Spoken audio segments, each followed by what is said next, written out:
everybody. Good morning and welcome. It is the Steel Toe Morning Show. I'm Aaron. That's Johnny. Hey, how you doing? Good, but I had a thought. Uh-oh. First of all, let me get a little closer to you. I apologize for for my appearance today. I know you maybe can't tell. I mean, if you hated me, you already thought I was a big fat bag of shit. But I am sad to report that since Tuesday, since the dental work that I had done and not able to go boxing or anything like that, I am here to report I have gained 3.5 pounds. Jesus Christ, you're I know. But this too shall pass. All things in life are temporary. Our ultimate destination for all of us is the grave. So this will fix itself. Some of us are just overachievers. One way or another, this will fix itself. I promise you. So you're saying you're going to have a good shit and it'll be all right? Remarkably good shit. All right, and there you go. We'll set this whole thing straight. Happy Easter Monday, everybody. Yeah. Welcome to the show. Hope everything goes well. Johnny's here. I did have to move a little bit. I felt far away from you. That's not why I moved. I didn't move to like get gay or anything. But I just felt like it was off. I felt like this elbow was too close to nothingness. I don't know. Fuck. Okay, it would have to go this way. I felt like it. What if I want to gesture like that? What if I want to box? What if I want to? If I want to pop my co-host in the face because he's dumb. What a weird way to throw a right hand. Like, why would you ever throw a right hand over here? I guess if it was a 3-on-1 type of situation. It's not important. Look, the fact of the matter is I moved. I feel better now. Welcome to the show. Johnny's here. Yeah. Just Kidding LLC on all your favorite platforms, Twitch, YouTube, all that good stuff. Subscribe, like, follow, whatever term they use on those different platforms. April was on Simpcast last night, so she's going to be knocked out, I think, until... That's why I knew I couldn't call in sick today. Yeah, until about halfway through today's show, I think April's going to be knocked out. She did Simpcast, and we found out last night, at least I found out, and others did too, Chrissy Mayer's channel is definitely being hidden and shadow banned by YouTube. Oh. Yeah. No matter what happened, no matter how many times I clicked on it, no matter how many times I watched it, when I would get out of YouTube and go back in, it would never pop up again. It would never pop up as a thing. Yeah, I had to research it every time. Well, you follow and subscribe to the channel, the right? whole thing. So that's really fucking weird because That's fucked up, right? If you're subscribed to the channel, it's not like, oh, we better hide this channel from you so you don't find... I already found it, all right? Yeah. So it's already there. I like it. I enjoy it. I would like to see it. I'm well aware of the schedules. So. Nothing. I see, and people have said the same thing about our channel. It feels like, I know that she got a strike recently, and I know that since our strike, we felt muzzled. Like we've been getting a lot more listeners going, oh, I don't get notifications, I don't get this, I don't get that, and blah, blah, blah. YouTube's a weird duck, man. YouTube goes on this run where I feel like they add people to the shit list every so often. Like I've heard other creators complain about it, and I've always gone, is this real? And then it happens to you, and then it happens to like 2 people you know, and you're like, oh shit, this is real. What a weird... You just think out of the billions of people, or the hundreds of millions of people, however many people use YouTube, like they picked me. Gotta feel kind of honored. In a weird way, yeah. I'm worth stopping. I'm worth stopping. There's nothing intelligent coming out of here. Like there's nothing... We're not Rowdy Roddy Piper and they live. I'm actually kind of tickled that someone considers us a threat. That's not something I normally get to say. I'm just like, hey, I'm a threat. I get used to it, I guess. We are a threat. I mean, look, outside of YouTube, do you know how many people's boogeyman we are? Oh, my God. Oh, yeah, that's right. We are the boogeyman to a shitload of people. The big, scary, like, this thing can't do well. No. Why? Because I don't like it. Why don't you just not watch? Like, you almost feel like a babysitter. Why don't you just not watch it? You have the whole internet. I can't. But you can. I promise you can watch something. No! Just go to your search bar, type kitten videos, watch it for 5 minutes, you'll smile. This is my favorite. Hey, man. I know you don't like the show. Here's a nice solution. We're having a good time over here. why don't you just go find something else? It's not a big deal. Why are you coping at me? I'm saying in the calmest voice possible that this is not necessary. You don't need to do this. Stop coping at me. I'm not even yelling at you. I'm not. This feels like a high school girlfriend. You're the bad guy. I hate this program. All right. Okay. Well, go find something you enjoy then, or maybe host a program of your own. Sorry, this isn't for you. Why are you being so nice about this? Why don't you care more? Because it's too much fun not to care. I'm winning. Then why aren't you smiling? Why are you shouting if this is going so well? Stevie Lou's an asshole. Agreed. That's why I like him. He's bad, you know. Why? The only thing I can understand with the Stevie Lou hate is people want, for some reason, I cannot figure out why. People want to be Stevie Lou. Guys, I can promise you, I've talked to Stevie Lou multiple times. You're not missing anything. I mean, I'm sure he's a happy guy. I'm sure he's fine. But, like, there's no reason. Like, I got to say, I would be more worried about your station in life. If you want to be Stevie Lou. If you're worried about Stevie Lou. I'm concerned about you. Stevie Lou's not even worried about Stevie Lou. There are many days in the week where Stevie Lou's like, I could stand to be somebody else. Even being Stevie Lou isn't that big. Yeah, I don't know. It's a weird place to be. But I tell you what, I get a kick out of it. It's fun. I do get a kick out of it. 4 hours a day.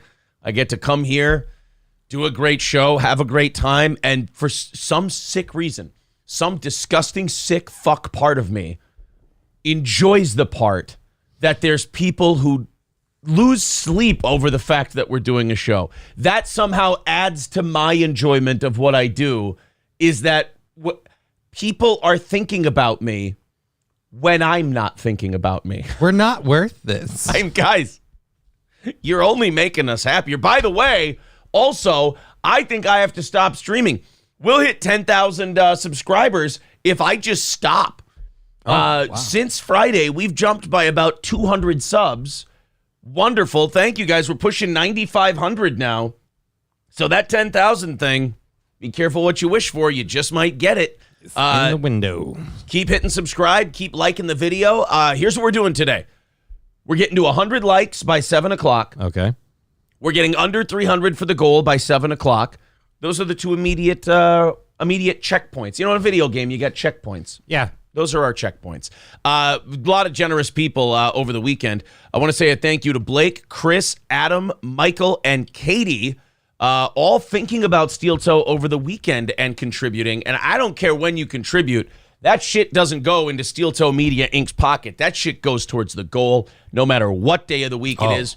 On the air, off the air. Can we just put it in my pocket? I mean, I would feel dishonest. Yeah, but I'll be fine. I know you would be okay.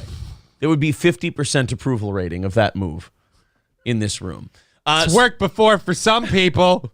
So, 3:15. That's what it is right now. 3:15 to start Monday. I'm really excited about that. Let's get it under 300 by the end of the hour, and then knock it down by 100 every hour after that. I think we got ourselves a nice little blueprint today.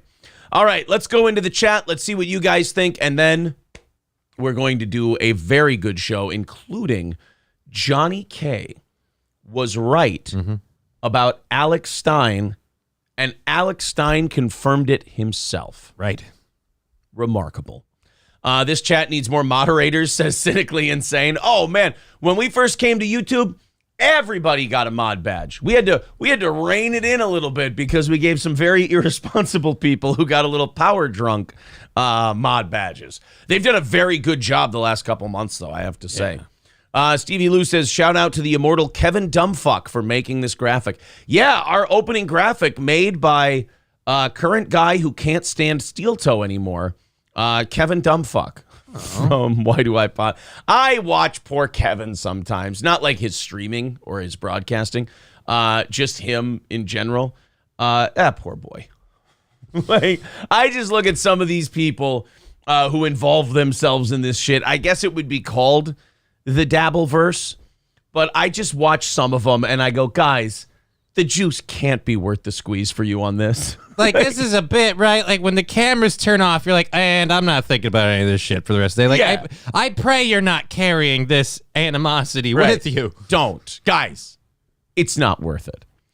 Vinny's mom says, I heard you talking pinch about me again. Vinny's mom. I don't know who Vinny's mom is. Cynically Insane says, Johnny will soon lose muscle control and fall into you soon, Aaron. Yeah, that's the excuse. Is that what happens? Mm-hmm. I thought he was Trust trying to fall. touch my wiener. Welsh Republic Podcast 2 says April did a great job on Simpcast. I thought she did well. Also, I fell asleep. That's just what happens when the show goes until 1 in the morning. Well, I mean, is it because the show goes until 1 in the morning or because there's a whole lot of estrogen in that channel? I mean, which one is it? It just feels like, a bunch of mommies are singing you a lullaby. And I just drifted off to sleep. I felt safe, is what it was. Scarface says you don't even show up in my recommended anymore. That's the one I hear the most. Not the notification part for streaming live, but like not recommended. Like I've heard people say 6 months ago, everything in their recommended was steel toe. Since the strike, disappeared from recommended. You know what I think it might be? It was a medical misinformation strike was the one we got. So we're like dangerous now. And all we did was air a video. Yeah, we aired the Veritas Pfizer thing. Which was on YouTube. That was it. MS Willie says, you have been shadow banned, shaking my head. I hate the term shadow banned, but I guess I don't know what else to call it. I just don't see myself as important enough to be shadow banned. I guess I was wrong. People say this about me a lot. They go, Aaron, one of your biggest flaws is you underestimate yourself and you're too humble. Yeah, that's a problem. Yeah, that's always the biggest thing with me. Cynically Insane says, need some dudes on Simpcast. Where's the equality? Last 2 times April's been on, Alex Stein has been on, and Anthony Cumia has been on. So they just didn't want any cock this time. Hold on. Time out. Ready? We're going to blow our sockets out. Nope. It passed. All right. Never mind. King of all diffs. I love King of all diffs. He says, I hear this all the time from different channels, but I always get my notifications. Yeah, then there's always, the people who are like the control in the experiment where they're like, I get all of it. And I'm like, well, that's the one that keeps me going and saying, oh, I'm completely full of shit then. Well, I mean, I get notifications, but I will agree, like in my recommendeds and stuff, that's not really, I haven't really thought about it. But yeah, steel toe stuff doesn't pop up like it used to. Motherfucker. We had a great weekend, though. A lot of our stuff kind of, it did very, very, very well. The Anthony stuff, the Alex Stein ROTC stuff, the Bobby Lee video. We had a great weekend. Like I said, jumped up by a couple hundred subs. Very nice. Let's go to Whiskey Tango Foxtrot. He says, that means you're doing something right. Well, that feels great. Big says, have a good morning, fellas, and remember, gravy for Pope. All the time. Big Earn renewing his membership for 11 months. Oh, guys, becoming a member, great. I think we're like 10 or 12 members away from our all-time high in membership. Would be really cool if you became a member today. Thank you very, very much. Welsh Republic 2 podcast says, to the haters in the chat, I had Aaron on my show for an interview, and he's a cool guy. Steel Toe is a good show. Go cope harder, haters. See, now, that doesn't help. That doesn't make they don't read Welsh Republic Podcast 2 saying that and going, oh, Aaron's a good guy. Well, fuck me, I was wrong. You know what I'm going to do? Reevaluate. You know what I'm going to do? Practice self-awareness. Realize that maybe I've been part of the problem, and I'm going to refocus my energies into something positive. Well, fuck, Welsh Republic 2 said he's okay. That's all you had to say, Negro. That's all you had to say, Negro. All right, Stevie Lou's my rock, some people are saying. Loving Stevie Lou or hating Stevie Lou is not the emotion you express towards Stevie Lou. Stevie Lou, Stevie Lou, Stevie Lou. It's entirely too much commitment in either direction. Comical indifference is the appropriate response to my friend Stevie Lou. When someone brings up the amazing Stevie Lou, your only response should be, who? Stevie Lou who? Stevie He actually Lou. lives in Whoville. He met the Grinch. His sister gave him a hand job or something because the Grinch got really happy. Yeah. Hung Solo says, you're a you could remake the Grinch as a child molesting story. Don't tell Hollywood. No. It already has been a child molesting story to them, but it's just in the casting room. Oh. Yeah, I mean, oh no, the poor, pretty reckless chick. Isn't that her? Isn't that Taylor Momsen is pretty reckless? I think so. All right. Hung Solo says, you a freaking liar. True. I am subscribed and follow Steel Toe, and it's the first thing that shows up. It's when I click on the Steel Toe channel, YouTube has a disclaimer pop up. It says, are you sure about this? Somebody said, Bob Levy is the same, such a little snaky, instigating waste of time. I don't think that about Bob Levy. I think Bob Levy's just a guy doing 19 shows a day. He's a hard-working man. Look, I think Bob took that text completely the wrong way and then took his little minions took it the rest of the way. But you haven't seen me take that personally. Every time it's mentioned, I go, I guess that's what they decided to do. Oh, well, wish I wouldn't have sent it. What do you do? Somebody said you jumped subs because of the recent Anthony video. Oh, well, then they're going to love Thursday. That's all I'm saying. We've got more. I didn't fucking say anything. You said something. All right, I lost my place in the chat, so I don't know where I was, but here we go. Shuli has rebranded. He's on to goofing on high-pitched Eric. Oh, he's not leaving the John thing. Vinny's mom says, yes, it was recorded. You said you had to talk me off Twitter. Liar. What? Vinny's mom. Yes, it was recorded. You said you had to talk me off Twitter. Okay. Zen Rhino says, my prediction that you would fall asleep and sleep jack while April was on Simcast came true. I don't think I sleep jacked. Is that actually a thing? RGZ Max says, every morning you are always the first recommended on my stuff. We'll see. Everybody's got a different experience. Hulkamasha Baby says, really, all I see in my feed is hate videos about you. It's remarkable. It's remarkable how much that shit goes on. It's like, guys. Like, you would think with these people, because they're all like multiples of 10 times smaller than our channel is. Mm-hmm. It's like, guys, I want to make them feel better. I want to go, guys, if I was gone, like if you got your wish and I just said, you know what, I'm done. I'm leaving. I'm never doing another show. I'm going to go. They would get all of the viewers. Sell cars or insurance. Yeah, I've seen some of them. Nobody's going to start watching you. The only reason people are watching you now is because of me. I'm your daddy. I'm the reason that anybody watches you. Me, Johnny, April. It's the only reason. I guarantee you if I went away, I've seen some of your stuff. You're not talented enough to draw an audience. You better pray to whatever God you pray to that I stick around. Because if I don't, you're going to have to realize it was all because of me. And that's going to suck. Because like we said, we're not that important. Yeah, but aren't they going to just find another thing to latch onto and hate? Nothing that works this well. I don't think so. Nothing as good as this. Zen Rhino says, is there any news update on April's Magic Bean? Yes. It has been flicked. I believe the bag has been approved. Like, they got to do some FDA, like, when you make coffee and, like, food products, you have to send the packaging ideas to the FDA so that they can approve it. So there's a government agency. But they're paying a person who's looking over the packaging and going, April's Magic Bean, is this safe for public consumption? Yeah, like, or is the packaging misleading in any way about her bean and this and that? So I think we're on our way. I think we're good. This tastes like coffee, not vagina. What's going on? I thought I was drinking pussy. Fuck. Give me some of that goop shit. Cynically Insane says, I tried to watch Simcast, but was redirected to Pimpcast. Those guys dress funny. I don't know if that's even a real show. Jack Floyd. It should be now, though. Jack Floyd says, rewatched Pulp Fiction over the weekend because of your Star Wars bit last week.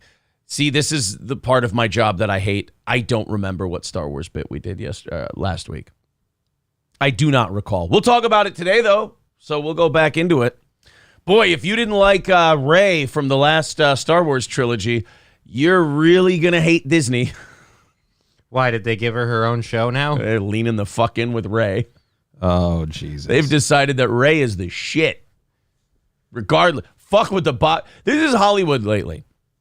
Like the last 20, 30 years. This is Hollywood.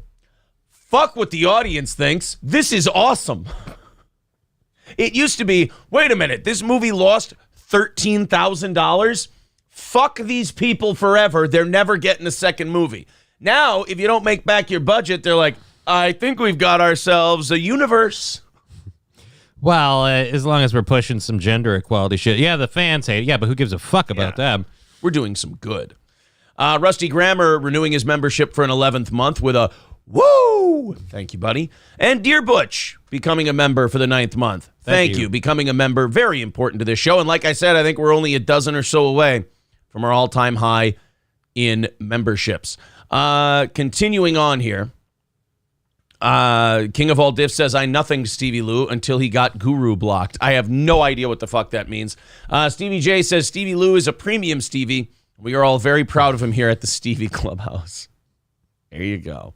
Toolman Mike says, April owned Simpcast last night, the hottest and most well-informed of all of them. She did say she needed to slut it up a little on Simpcast last night. She's apparently been getting criticism from the Simpcast audience, that she dresses like an Amish hobo. And so she decided to put her tits out on display a little last night like the other girls do. She felt peer pressured into being a hoe?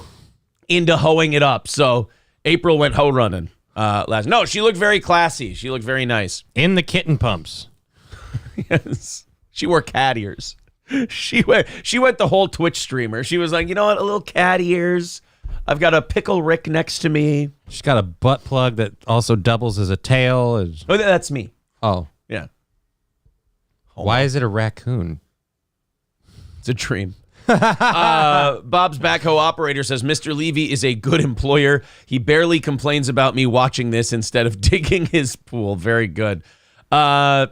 Vinny's mom says, you said I was conservative and I don't get your friend's sarcasm. I don't know who you are when your friend called Alex gay. Oh, now I know who you are. Yeah, you're fine. You just sometimes take me a little too seriously when I'm being stupid. There. Okay. That's all. Now I know who that is. Okay. Yeah, you're fine. You just sometimes I joke and you know. Believe me. Simpcast had more racks than a Walmart fitting room. Very nice. All right, let's get started. I think we're all caught up chat-wise. Thank you, guys. 2 of them were shoplifted. Was that... Wait a minute. I'm a little confused. Black? Is it a black thing? I think so. I don't know. No, it's a cotillion joke. Jesus, Nuvi, after 4 frustrating years, how is it you still don't get me? I like the gays. I also respect what they've done with Halloween. Our thing is that you're a little girl. Cox. All right, on we go. And there's the first N-word of the chat today. Okay, now I feel balanced. All right, there we go. Now that someone's called me the N-word, I feel like we can start today's show. All right, 3:15 away. If you feel like chipping in, there is the Streamlabs, the PayPal, and Steel Toe Media Inc. on Venmo. That's the one I've had to add in recently. Yeah, people have been we got like 5 requests last week in one show. So I went, all right, we'll throw that one in there as well. We're still mourning for Cash App, so we're not going to put that one in there. All right, guys. Johnny was right about something. Usually am. And when I chastise someone about something, and then they end up being right, I feel like I need to publicly address it. Mm-hmm. And in this case, Johnny was right about Alex Stein. Yep. We talked about this on Friday's show. We played you the video of Alex Stein with Revenge of the Sis, Royce and Mersch, and him drinking Bud Light. Yeah, that facade fell real quick. He took a sip of Bud Light. He put the can on the ground. He started butt fucking the can. I don't understand how we could be shadow banned, by the way. I don't. Yeah. It's wait, is there a rule on YouTube about no saying butt fucking until 6:30? Because if so, I want to apologize. I didn't know. Hey, no backdoor action before 8 o'clock. No sodomy until 7 o'clock. Sodomy. Soda you. So he starts. He continues to sodomize the Bud Light can, and then screams over and over so that nobody can mistake it. I'm gay. I'm gay. I believe I want to suck a Big Black Johnson was said. Yeah, he wanted a Big Black Johnson down his throat. And by the way, that's what they call in the gay community leaning in. Mm-hmm. Leaning in. Whenever you go, by the way, I think the most respectable and honorable of the gay community are the ones who go, I have sex in a hole that is not malleable. there's no give to it. It's not like a leather baseball glove where if, it'll accommodate, it'll give a little in the basket area to catch the ball. It's not really a multi-purpose area. It's a metal pipe. Orifice. Yeah, it's not a standalone. Standalone orifice. Standalone hole. So the butthole is, it's as, what do you call it? It's when you see it, what you see is what you get. There you go. Okay. With a butthole. To not only be gay, which does take some guts, especially in some rural areas of this country. And actually, Alex is in one of them. He's in Texas, yes. So to be gay is one thing.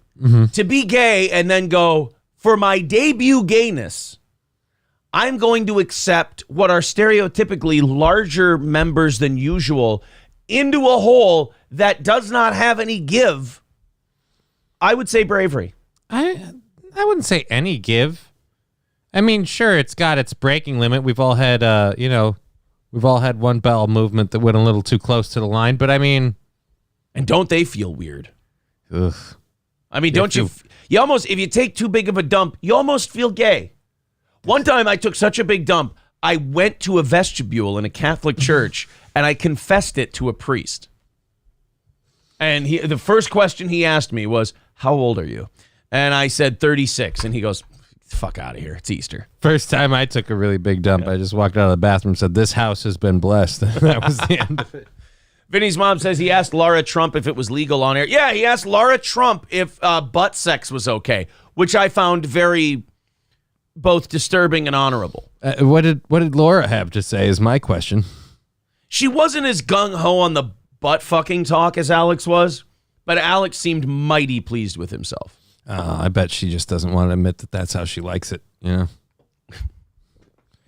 Trump's daughter. Saving the other one for Jesus. Trump's daughter. Yes. So Alex drinks the Bud Light, and Alex goes, I'm gay. I want to suck a big black Johnson was the quote. I can't stop wanting to have butt sex with men, so on and so forth. And all I could think was, oh my God. As much as I gave Johnny shit for this, as much as I said, Johnny, no, Alex is a heterosexual, red-blooded American male. American males, American males, American males, American males. WCW early 90s theme music was the best. Go fuck yourself. So Johnny's been saying, no, Alex is gay. Alex is a homosexual. And then to watch Alex admit it, it almost felt like a personal attack on me. Because I've been defending the man from your heinous attacks. Well, of course you have. Beards of a feather fucking flock together. So here I felt like I was doing the honorable right thing and defending Alex Stein from Johnny K's malicious attacks, only to find out in the end. I called it and ordered a pizza. Pizza part, I don't understand why, but he felt good. Johnny did call it Alex Stein currently gay after drinking Bud Light. Now, the only defense I can muster of this is maybe now that the Bud Light is passed out of his system, he may not any longer be gay. Sometimes you find a way and you go gay, and that's how you stay. It's not. Can we at least agree on this? What? If the man's a homosexual, nothing wrong with it. He pounds ass. Oh, dude, he's a top. He's a top. Yeah, dude. He's given. Let me tell you something about Alex Stein. I don't know the guy from Adam. I've had him on the show once. We've had some nice interactions online, so on and so forth. Alex is hiding a demon that can fuck multiple people up. I do feel it. Like, you look at pictures of him, you look when he stands next to other people. He's a giant man. He's about my size, maybe a little bigger. A little bigger? Jeez. He might be bigger than I am. I'm 6'3.5", almost 6. Like, if I'm being a cunt, I could say I'm 6'4". Right. But about 6'3.5". I think Alex is like 6'4", and he looks like a heavier fella than I am. That's weird too, because like I'm 6'2", but then again, I haven't been like technically fully erect in quite a long time. So, so now I'm more like the back, like 5 spine. Yeah. I'm more like 5'7" because of the lurching. Yes, but no, that's weird to think of him being that big. My legs are fine, thank you, but my back's as crooked as a question mark. It's going to make me straight as an arrow. Johnny does that on the bus to people. They go, are you stupid or something? Oh, I always loved doing the Chris Farley. You eat paint chips as a kid? Why? Oh, because you have multiple sclerosis, and that's actually one of the side effects. Yeah, it's not like Chris Farley where it's like auto sales guys who are asking you that. It's usually doctors. Yeah. Doctors ask you, and you're like, oh, fun. This is like Tommy Boy. They're like, no, I'm asking for medical reasons. Oh, I thought we were doing a fun bit. Nah, we're trying to figure out why you're so fucked up. Yeah. I'm guessing you're involved in this. We're trying to figure out why your body has completely turned on you. I'm just wondering out of curiosity why God hates you and if it'll wash on to me. That's all I'm concerned about. Oh, what? Don't get near his mouth. That MS saliva, it gets on you. It'll turn you. So one of my favorite parts of Red State, April and I rewatched it recently, is when they're tying up the gay kid to shoot him. And they're like, careful of that gay saliva. If it gets on you, it'll turn you. By the way, was watching Django last night before I was finishing Django. Two films that should go together. Yes, was finishing Django Unchained, but it does. You remember the LeQuinn Dickey mining company that they sell Django to at the end before he comes back? Michael C. Parks from Red State is in that group of slave traders. Yeah. Holy shit, I didn't know that. Michael C. Parks is in that group of people. You'll as soon as you hear the voice, you'll know. LeQuinn Dickey mining scene. Here we go. There's no this. Oh, here we go. That the guy. Holy shit! That's Michael Parks. Now with the hat on, yeah, because without the beard. Well, wait till you listen to him. What's the deal? You tell us who they are, and we turn you loose. G for godless. Yeah, I know, that'd be great. G for godless. G for government. And for whoa. And for garb. Whoa, whoa, whoa, whoa, whoa, whoa, whoa, whoa, whoa, whoa. It's a real handbill. Now, just because it's a real handbill doesn't mean that other bunch of malarkey is. Now, why would a slave have a wanted dead or alive handbill in his pocket? I love Michael Parks in everything he does. Even this tiny little role in Django. He's fucking awesome. He's selling it pretty good. He gives it, man. I have not watched Red State enough that I didn't notice. Right into Candyland yesterday. By the way, I'm sure we won't get popped for playing clips of Django. Yeah, no, who would care? All right. I'm going to ask you again. I want you to remember, I don't like liars. Is he a Candyland slave, or did he ride in with a white man on a horse yesterday? Yeah, all I hear is Aben Cooper. Yeah, I can't get it out of my head now. And I want these slaves to know that I hate them with a perfect hatred. See, now we're getting a little dangerous here. Yeah, Hulkamash Baby says they're going to drop an N-word for sure. Yeah, I know. We're going to go. We're going to go. Don Johnson in Django is real. Everybody in Django is really good. It's a fucking Tarantino movie that he wrote perfectly. It's an awesome movie. Definitely. He's done his best work in the last 10, 15 years. I don't know, I'm still a huge fan of Reservoir Dogs. That one's really just the commode scene. They are good, but I mean the amount of hits he had in a row from like 07, 08 to like 2015. I haven't watched Ridiculous. Once Upon a Time in Hollywood because I know it's got a lot of foot fetish shit in it. Like, well, not fetish stuff, but a lot of foot action. Honestly, you get over it.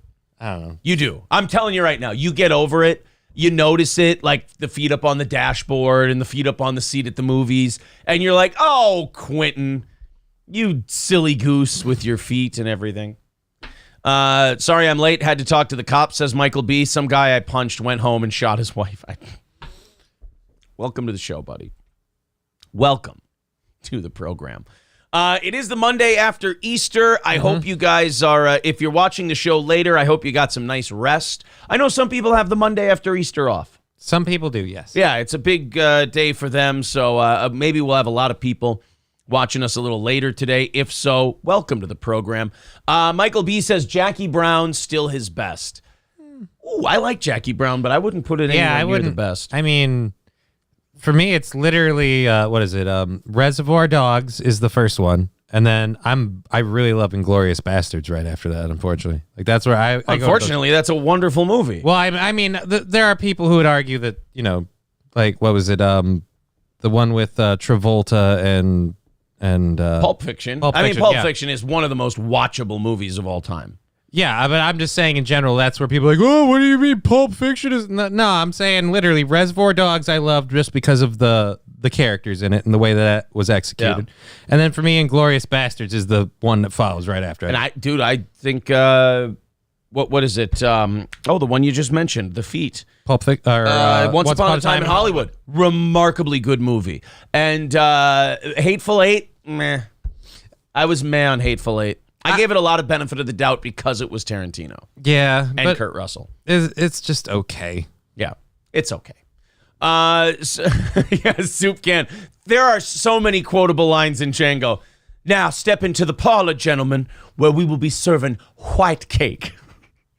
I'd be lying if I said I probably didn't mention that line once a week.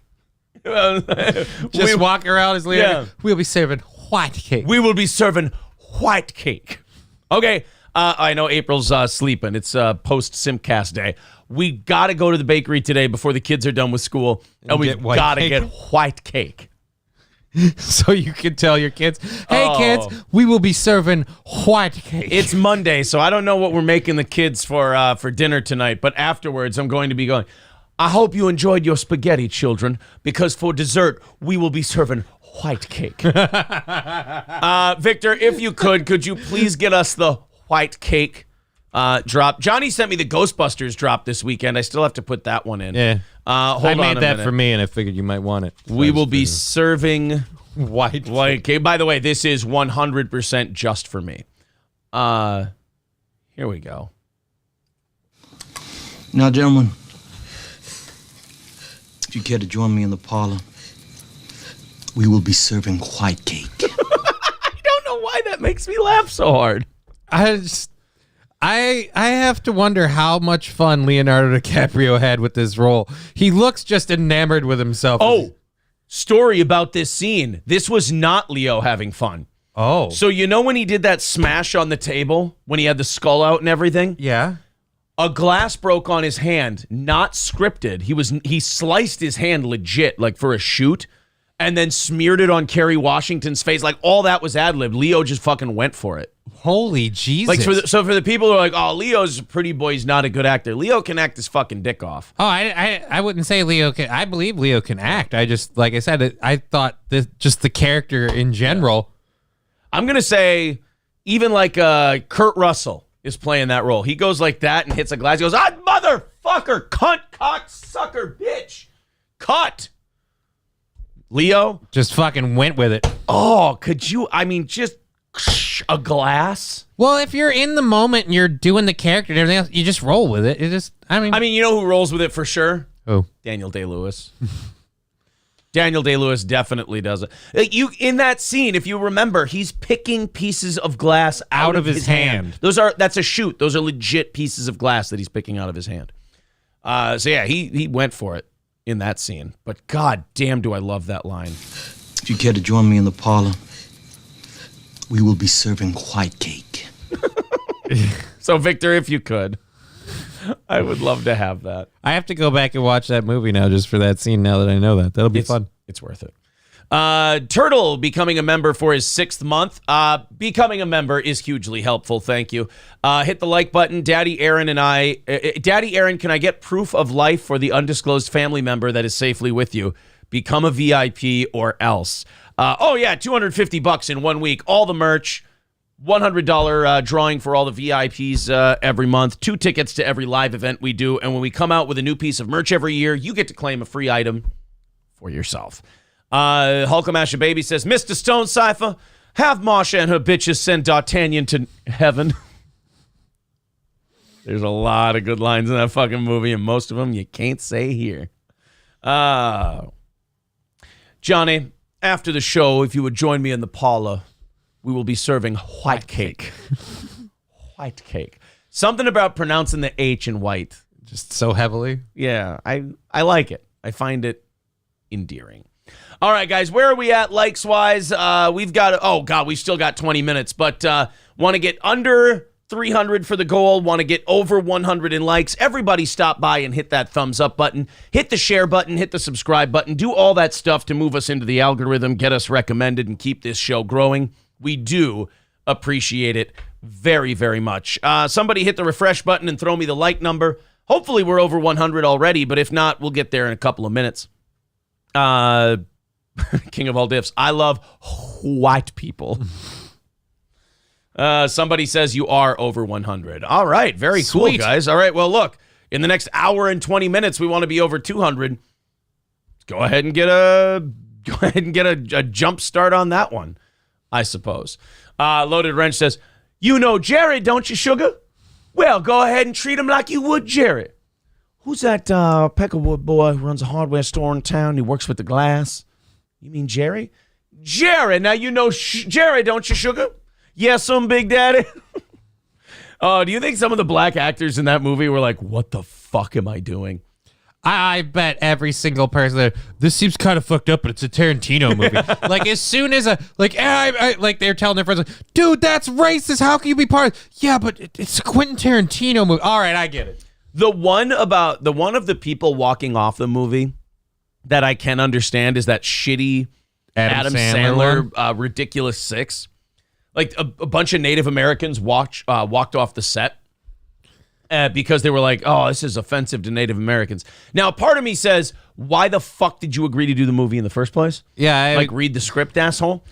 But then also, I watched that movie and I'm like, yeah, now they're mocking Native Americans and it's not even funny. Like, at least make it funny. Like, it's such an embarrassing movie. It's just kind of cringy. And at the same rate, too, though, like, you signed on for it. Did you really think this is kind of like the Cardiff thing? Like, did you really expect Adam Sandler to be a bastion of historical accuracy? Like, that's true, too. This movie's literally, there's a scene, I think, where one of the dudes is, like doing a horse or something like that. I don't remember. Wasn't there some sort of beast? I didn't get far enough. I just remember Taylor Lautner did something remarkably tarded with in a love scene. Yeah, that was such a bad movie. I didn't get past the opening scene. I was already angry. I was like, oh, fuck this movie. I loved watching it just because every time I saw Taylor Lautner, I'm like, oh, Twilight didn't go the way we wanted, did it? No. Somebody really bombed out. But you know what? At least somebody didn't get proud. They just went, you know what? Work is work. Yeah, until that movie came out, and then they disappeared. Again. Although he is like a really good-looking dude, so at least Taylor Lautner will live on forever in this way. You'll watch a commercial or a movie, you'll go, that guy looks a lot like Taylor Lautner. That's Taylor Lautner now. Someone's got a cameo in their future. He's now got an Eric Stoltz thing going on, where people watch a movie like, is that Eric Stoltz? And you IMDb, you're like, oh, no, he reminds me of Eric Stoltz. He just looks like Eric Stoltz. Wait a minute. You know what I like to call it? The Walton Goggins effect. Is that Walton Goggins? No, it's Eric Zane. All right. So many things to talk about today. Very excited about all of them. Enough about the movies. Let's talk about girl swimmers, because that's what the world really wants to discuss. Female swimmers. Chick swimmers. College swimming. Have you read anything about Riley Gaines? Oh, I know all about the Riley Gaines. Oh, so you know, okay. This motherfucker knows about Riley Gaines. Somebody's been reading their newspapers. Wow. Right. You know what? Ross Dog's Broken Spirit nails it, and this is how we walk away from the movie segment. Taylor Lautner is that dude from those gay vampire movies. Yep. Bingo. You asked a question that doesn't even need to be answered. He was the dog. Well, that's what he's a werewolf. He turned into a dog. Right. See, now this is why I can't go into the chat. I got to go into stories because I just get sucked back in. Ryan the Garbage Man, you shut your fucking mouth. Walton Goggins is a national treasure. Well, maybe if you called him by his name Walton instead of Walter, then I would take you seriously. Oh, boy. Yosemite Sambo says, is that Michael J. Fox? Nope, just Eric Stoltz. Michael J. Fox stole his career. Do you know who fucked Eric Stoltz out of Back to the Future? Who? Christopher Lloyd. Oh, I was going to say. They cast Eric Stoltz and he did scenes. And Christopher Lloyd's like, I fucking hate working with this. He's terrible. Like, Christopher Lloyd thought Eric Stoltz was a bad actor. Oh, so Christopher Lloyd is why they ended up recasting for. Part of the reason. So they wanted Michael J. Fox originally. Like Robert Zemeckis wanted him. But what, they couldn't get him price-wise? They couldn't get him because he was doing Family Ties. He was doing the sitcom. So he couldn't get out of Family Ties. And then they brought Eric Stoltz aboard, filmed a couple of scenes, and both Zemeckis and Christopher Lloyd was like, it wasn't anything personal. It wasn't like Lloyd hated him. He was like, this ain't working. It's not, there's no chemistry. Yeah, I don't like him. So then they just came to Michael J. Fox, which, by the way, if you're Michael J. Fox's agent and you've said no to these people and they come back and say, we need him, you're just sitting there telling your family, all right, put whatever you want on your fucking Christmas list this year because daddy's going to be buying it for you. They need one of daddy's clients. We're going to be getting a nice chunk of change. It's like that scene in Rocky 3. How much to get Michael J. Fox? Would you like to start at Fort Knox? Jesus. Well, Eric Stoltz won in the end. How? He can open a pickle jar now. Wow, I didn't know that. It's not like the movie gave him Parkinson's. Well, okay? God did. Maybe God didn't like Back to the Future. Maybe God didn't You're think... exposing the goddamn business. You're exposing... Jim Cornette is God, and he wasn't happy that time travel was ruined. He's exposing the goddamn business. I got fucking Michael J. Fox over here. He could have just been Alex P. Keaton and done the motherfucker. Instead, he comes in, exposes the goddamn time travel business. Eric Stoltz is going to get a mediocre career. Sure, motherfucker. He'll definitely be the Marty Jannetty of this tag team, but I'm giving Shawn Michaels fucking motor cancer. Motherfucker. That's how you got to end a Jim Cornette impression. One last MF.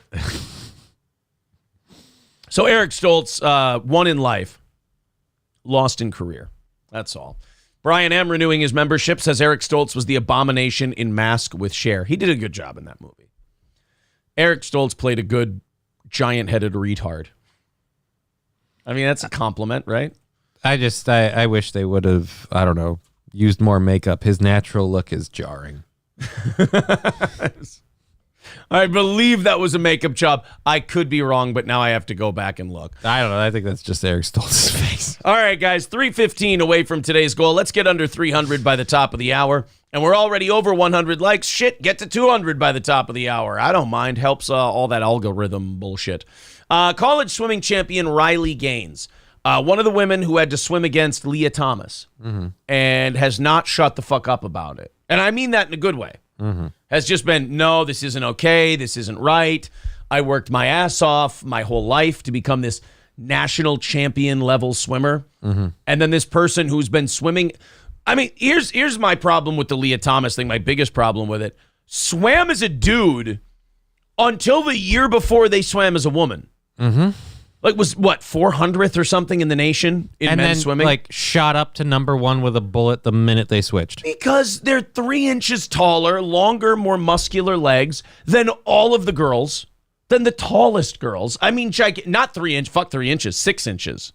But come on, Leah Thomas didn't go full surgery, so that dick drag has got to balance things out. None of the other ladies are hauling it through the pool with that massive hog.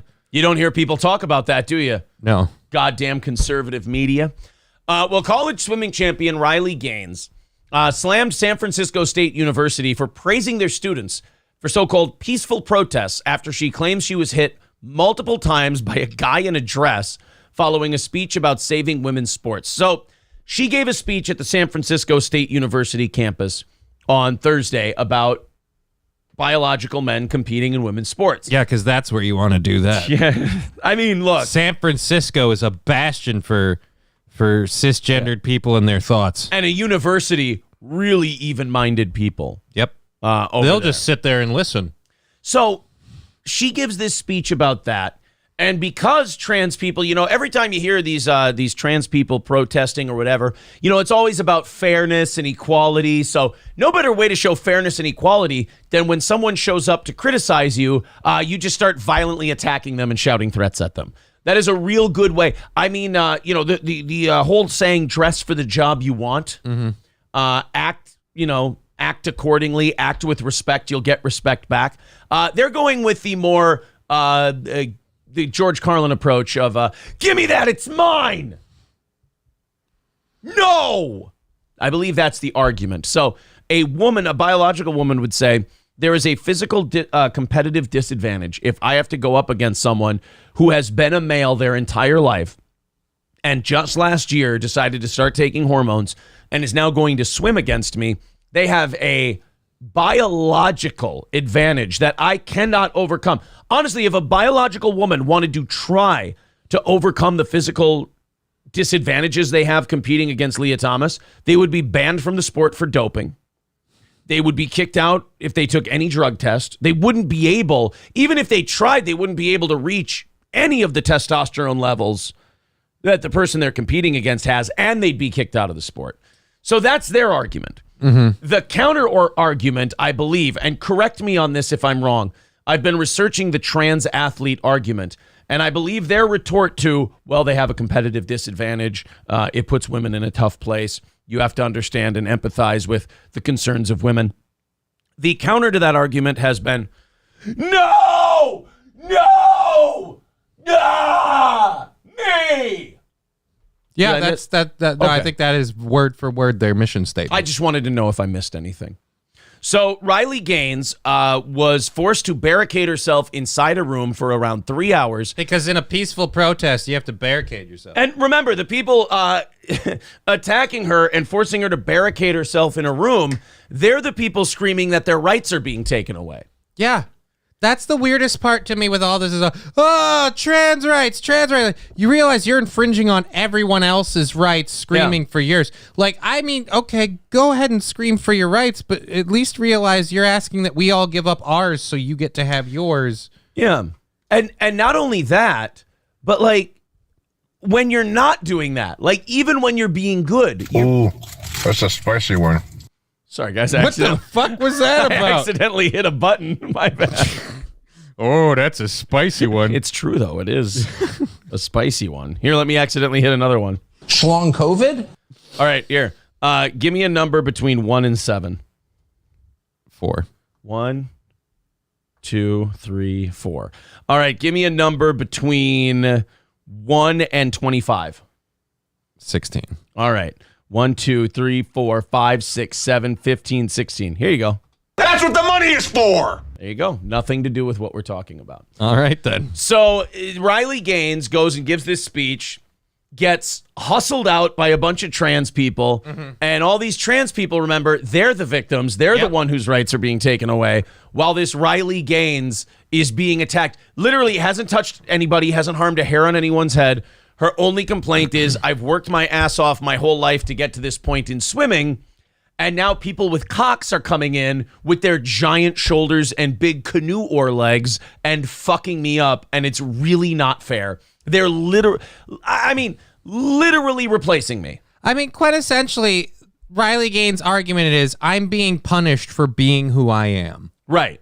And the people who are trying to be something else are shouting at her, physically assaulting her, and locking her in a room. And while they're screaming, we want our rights.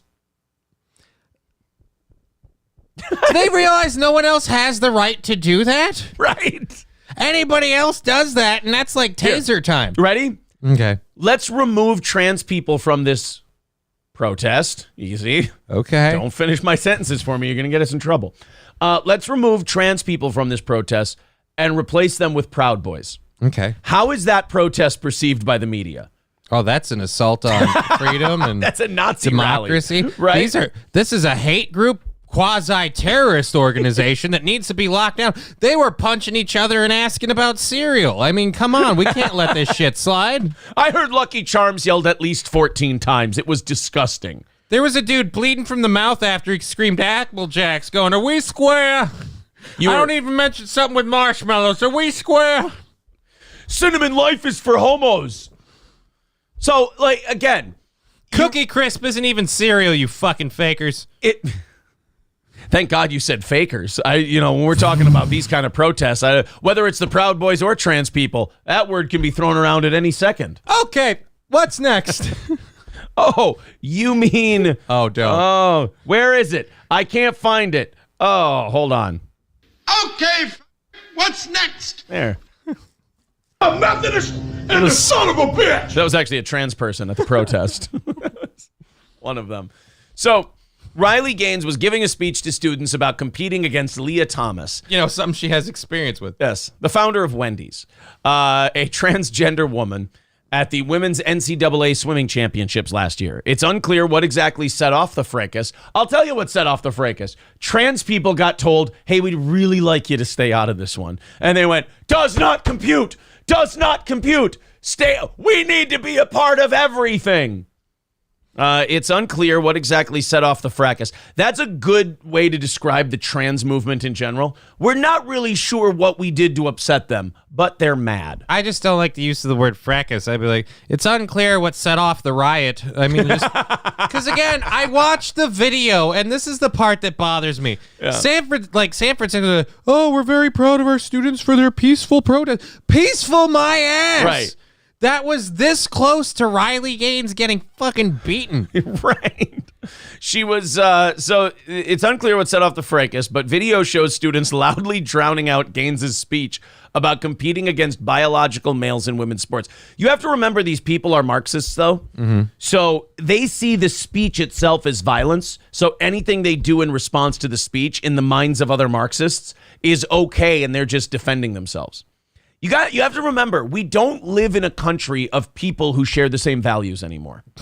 We are a completely fractured and splintered. Wait. We are a white dwarf. We're a dying star. So you're telling me that, like, the people are like, hey, I identify as whatever, and today I'm a unicorn or whatever. Mm-hmm. You're telling me they don't have necessarily the same morals and values as someone who's like, I'm going to just keep myself to me and not really push that on. Yeah, like if I may get extreme about it, we live in different realities.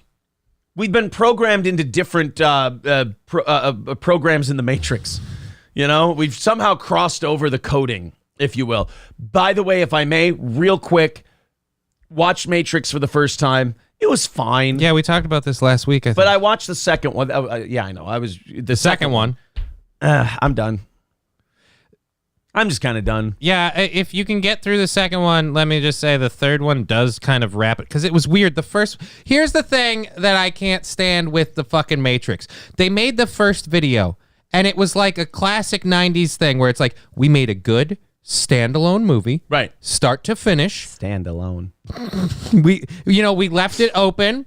And you can kind of, in your mind, take it where you want from there. Sure. And then we just come back. All right, and sequel time. Wait a minute, what? Yeah, right? I mean, we like to think that now they do that, but they've been doing that for a long time. They've been doing it for a long time, but I'm just saying in The Matrix is one of the last ones where I feel like we really kind of feel like you shoehorned the sequel part in here. Yeah. And then, like I said, the third one pulls all three fucking movies together, but the second one's just kind of disjointed in the middle of it. It doesn't feel right. Honestly, other than the cake scene, the whole movie can go. The cake scene. The guy has the lady eat a piece of cake. He sent her a piece of cake. It's a coated piece of cake, or is that the third? Oh, yeah, you're right. Yeah, the coated piece of cake where she gets all tingly in her pussy. Yeah. After she eats the cake. Yeah. Not the Mandalorian. The Mandalorian. The Merovingian. The Merovingian. That's him, the Merovingian. Then Pedro Pascal was in that movie? Imagine they make a Matrix movie, the fucking Mandalorian's in there. You're like, what the hell is going on? I watched The Cell again this weekend, too. Okay. We're going to get back to Riley Gaines, but I can't. Yeah. I have to tell you guys what I watched. Jennifer Lopez. Yeah. Just a solid. April is like... He was like, oh, this is a really great movie. And like, you weren't that gung-ho on it the first time you watched it. It's because you got to get through a lot of like convenience shit with that movie. Like the one thing I'm starting to respect about The Cell now that I've seen it 3 times is they do a thing in movies that I think I now like at 36 years old. And when they run into like a conundrum or they run into a conflict in their reasoning, they just go, it over. They go, no, it works fine. Like, I like that because how many times have you watched a movie and you complain about the rationale they give for an inconsistency in the story? All the time. Right. There's something I respect about a movie just going, fuck you, this works fine. This doesn't make sense. How could this possibly work? We made a thing. Right. It works. How does this work? Because we're doing it in the movie, see? And it's like, that's why the movie's only an hour and a half long. And that's why the reason Marvel movies are 3 hours long is because, like, we have to make sure we get the science right. It's like, Yeah, it's a because make-believe fucking movie. comic book nerds are just, but wait a minute, if he were from Krypton, the yellow sun, and the gravity, because he grew up on Earth, so the gravity wouldn't matter. But they've given into that, and now they try to explain it, and the movie's 3 hours long. Whereas in The Cell, they're like, hey, this doesn't work with this. And like, yeah, sure it does. Shut the fuck up and watch the movie. Like, we need adults to start making movies again. When there's an inconsistency, we just go, fuck you, watch the movie. So wait a minute, what's the plot of the movie? Well, Robert Downey Jr. is Iron Man again. Okay, yeah, well, Yeah, cool. That's great. Great, he's Iron Man again. But what's the motivating force of the movie? Well, it turns out everything he did to make himself into Iron Man, get this, it's slowly killing him. Yes. So the whole movie is him just trying to not kill himself. Okay, but how does he discover a new element when everyone knows to synthesize a new element? Watch the fucking movie. Shut up. What do you mean he's using the fucking Captain America shield to balance a fucking laser? And he did it with a Home Depot level? This is bullshit. Shut the fuck up and watch the movie. All right, so his dad made this fucking diorama that explains how to invent a new element, and nobody looked at it from above before. And he's also Roger Sterling from Mad Men. So wait a minute, he's just driving down the highway at 80 miles an hour with shit hanging out the top of his Audi TT coupe, and he's gonna stop for fucking strawberries? They didn't make that car until the next year. Shut the fuck up. I think, you know what? This actually ties into the trans thing we're talking about. We need more people in this country to just tell people who have perhaps legitimate questions, but they're just being cunty, to shut the fuck up and watch the movie. Like, that's what we need to... Okay. Can we have that happen at, these protests and stuff? The protests, Yeah. Dylan Mulvaney Shut shit, the fuck up and watch the movie. Kid Rock, all of it. As soon as they come up, just go, shut the fuck up and watch the movie. And stop trying to put yourself in the movie. Like, they're like, oh, I'm going to cut my dick off it. Shut the fuck up and watch the movie. You got dealt this hand. Play it. That's just it. We got to stop playing 5-card draw with these motherfuckers. We're playing Hold'em, and that's it. If you got shitty hole cards, you either play them or fold. We gotta switch the game up. It's time to be shoots and ladders. Someone get me a ladder. And then I'm going to etch Brooks was here in the awning. Cynically Insane nails it. He goes, almost made a show without a Mad Men reference. Bro, we barely made it an hour without a Mad Men reference. By the way, 3:15 away from today's goal. We are an hour in. We haven't budged. Let's see who's going to kick it off today. There's all the Streamlabs and PayPal links in the chat. Let's knock that goal out today and do a half hour of overtime. Thank you all very much. Who's going to be first? So we're taking forever to get through this Riley Gaines story. Mm-hmm. By the way, her father, famous music artist Chris Gaines. Really? I don't think so. You don't remember Chris Gaines, do you? No, I don't. Oh, God bless you and your innocence, but I'm about to wreck it. Jesus. Remember when Garth Brooks did an alter ego thing? Oh, shit, Yeah. no. Oh, God, no. Oh, yeah, Chris Gaines, where he did like a Black Crowes vibe kind of deal. Hey, guys, it's the 90s. I'm a pop star now. No, you're not. Yeah, but like he wanted to dress like Robert Smith from The Cure. Like you could tell Garth was an old man because Garth's like, oh, I'm going to be a wispy banged pop star now. I'm like, Garth, that's a 1993 look that you're doing, and it's 98.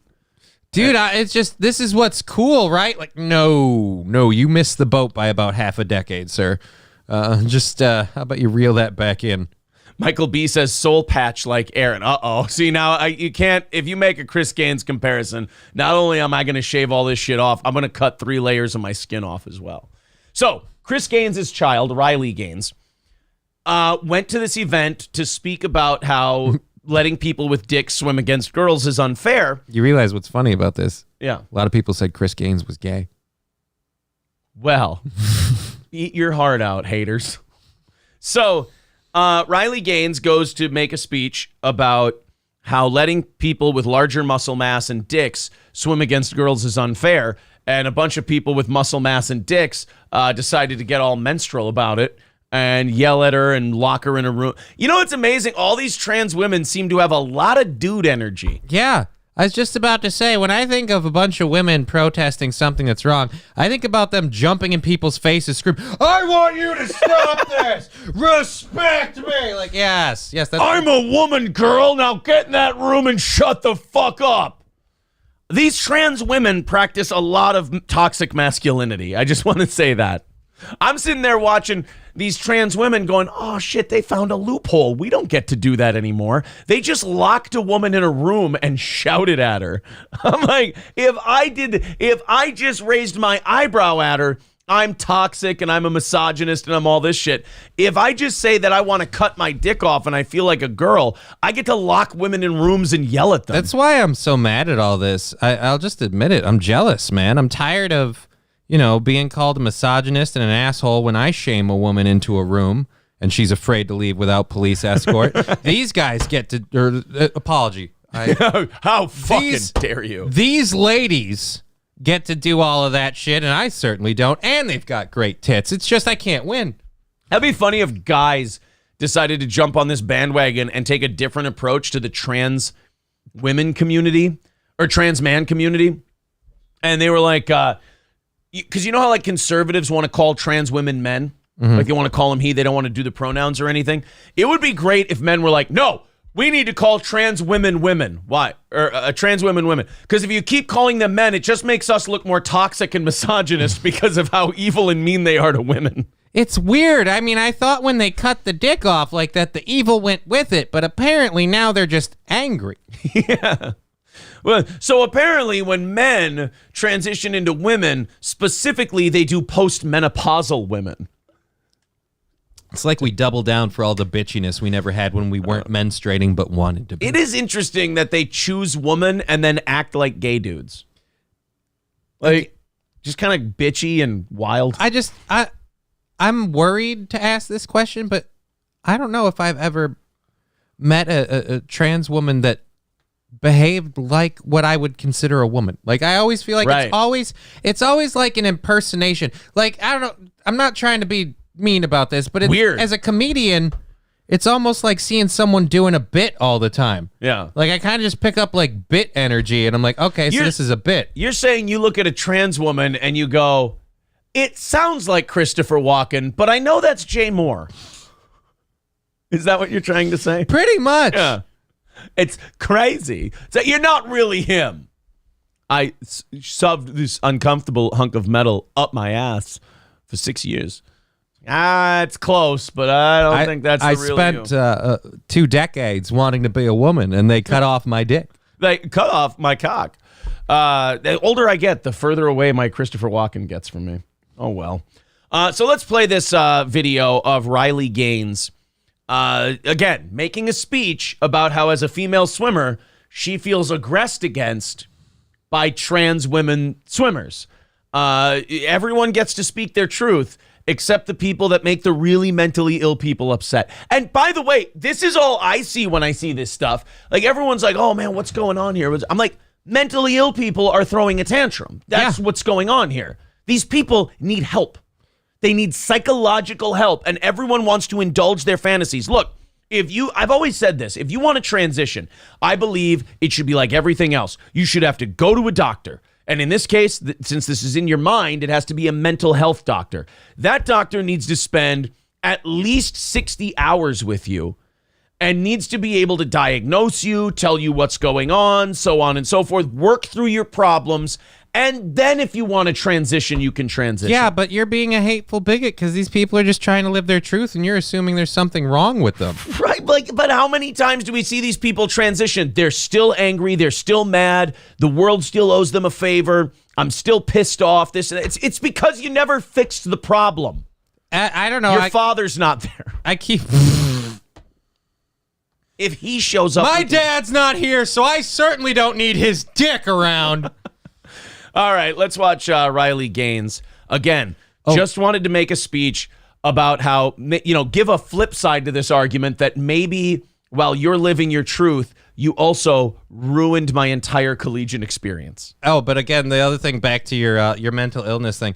After all, we treat everybody who has any form of body dysmorphia as someone just living their truth. That's right. We don't medicate, watch over, and like medically control someone who's like, I have to cut off my legs because I'm supposed to be an amputee. No. We're like, no, you go ahead and live your truth. No. Right. We're gonna get a quick ad. Oh yeah. They got to do a 10-second ad. I get it. Daily Mail has to make their money. We're It's drinking. understandable. I love making fun of these. I mute these now and I just make fun of the commercials and I say whatever. Oh my God. That is the perfect way to describe all of these reality shows. We're drinking. That's all it is. All of these things could save like tens of thousands of dollars on advertising if they just made them 5 seconds long. It's all the same. Bound and now we're drinking. Did I get the right amount of Yep. Bound and now we're drinking. Jamaica, and then just put the location at the end. Bound and now we're fucking Survivor. Bound and now we're cutting. Trans swimmers. Oh, sorry. All right, let's watch Riley Gaines make a completely reasonable statement and then be bullied by a bunch of people who claim their rights aren't being respected. Oh, I'm sorry. What the fuck? Yeah, this does this sometimes. It's weird. Keep in mind, they're bleeping out all of Riley Gaines' hateful speech.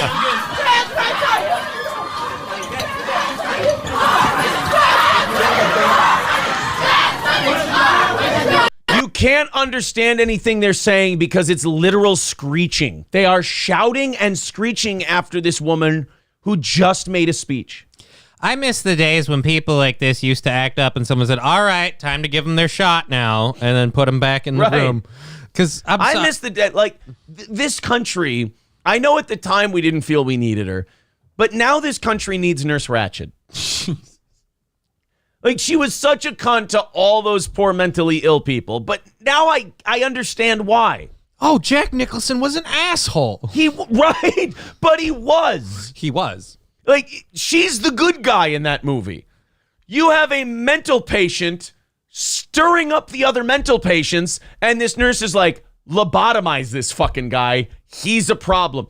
He's trying to get the Indian guy to bust out of the mental hospital. Like, if you watch One Flew Over the Cuckoo's Nest through the lens of today's America, and you'd go, oh, Ratchet's clearly the good guy. I just think you watch nowadays, you're like, shit, where are these buildings? We need to be put. I know a whole bunch of people that are apparently loose right now. Back in the 70s, like Cuckoo's Nest, they looked at it like, I can't believe these places exist. And now we watch Cuckoo's Nest and we go, those were the days. Can't believe these places exist. We're watching today. Can we open those back up? Yeah. Like, Cuckoo's Nest was supposed to be Kubrick's example of, look at the way we treat our fellow man. Like, I watch this and I go, where's Ratchet? She's a Marvel superhero now. Can she be Captain Marvel? Just dropping drugs on crazy trans protesters? All of a sudden they gobble them up like Pac-Man and they go, I'm not really that angry anymore. I mean, I'm angry, but it's all internalized anger about my upbringing and what I missed out on. I'm going to go address that before I'd love it if Stanley came out now and just went like, all right, look, I want to say about One Flew Over the Cuckoo's Nest. I was wrong. Swing and a miss. It's true, though. I mean, go back and watch that movie. McMurphy is an asshole. He's fucking with mentally ill people. Wait a minute. You mean the guy who's in the loony bin agitating the other loonies in the bin is a dick? They painted him as the hero. And then, to prove that Ratchet was right to be drugging these people up, the Indian killed the invalid at the end. He committed murder. The Indian murdered a guy who was mentally incapable of defending himself. Or maybe he was just living his truth and balancing some racial scales. I have no idea. All that woman did was say, let me defend Nurse Ratched quickly.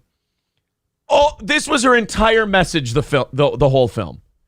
Take your fucking medicine. That was it. And they tried to kill her for it. You know what? Fuck it. Not only is Nurse Ratched not a villain, she is a Jesus Christ character. We need her on posters now. Take your fucking medicine. Take your fucking pills and shut up. You lost the right to give me an opinion about any of this shit when you started rolling your dingleberries into balls and throwing them at the ceiling. Shut the fuck up and take your medicine. That one got too real. I'm sorry. Oh, sorry. Well, stop rolling your dingleberries up. No, it's just a gross thought. Oh, I'm sorry. Would you like to go to a 1970s mental institution? No. There's probably a constant whiff of poo in the air. I feel like any mental institution is probably... That's probably what set Nurse Ratched off so bad. She had toxoplasmosis. From all the shit in here. the shit and piss in the air. She was a good guy. I'm convinced. I watched this Riley Gaines stuff, and I'm convinced that Ratched is the superhero we need. I'm coming. I'm good. Trust me, I'm good. Go ahead. No, you're not.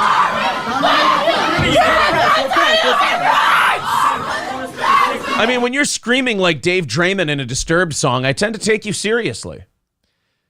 Yeah, I really think trans rights are human rights. When you're screaming that like that, I'm like, yeah, it's really a shame we can't let more of these men compete against women. Because again, keep in mind, you guys, what you're arguing against is a lady going, hey, I've been a woman my whole life, and now I don't feel like it's fair that this dude suddenly became a woman and now just gets to kick my ass. Again, trans rights are human. What rights are being infringed? Right, that's the question I keep asking that can't be answered. What rights are being infringed? And why is it that these people go, we're women, respect us. I don't want to swim against you. Yeah, I'm a Durango. No, I'm not. It's like, Jesus, you really got to an octave that I haven't heard in a lady before. We're women. Respect women. Hey, we've been women this whole time. Can we get some respect? Fuck you. Sorry. We don't want you to swim against us. 10,000 fists in the air. Oh. I just feel like maybe it's not fair if I'm competing against someone who's larger and has more muscle mass. Ooh,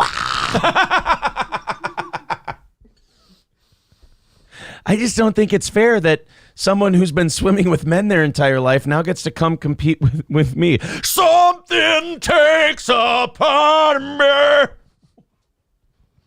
That's right. They sound like Jonathan Davis. And now just trying to think of all of this. I know. Yeah, I really don't think someone who's got a massive amount of testosterone that I'll never match should be competing in athletics against me. Headstrong to take on anyone. Shit. Late 90s hard rock music. It's really difficult for me. And I mean, I feel like when you look at the podium and you see, two little, and then that person, you can just tell there's an advantage there. It's the sound of silence.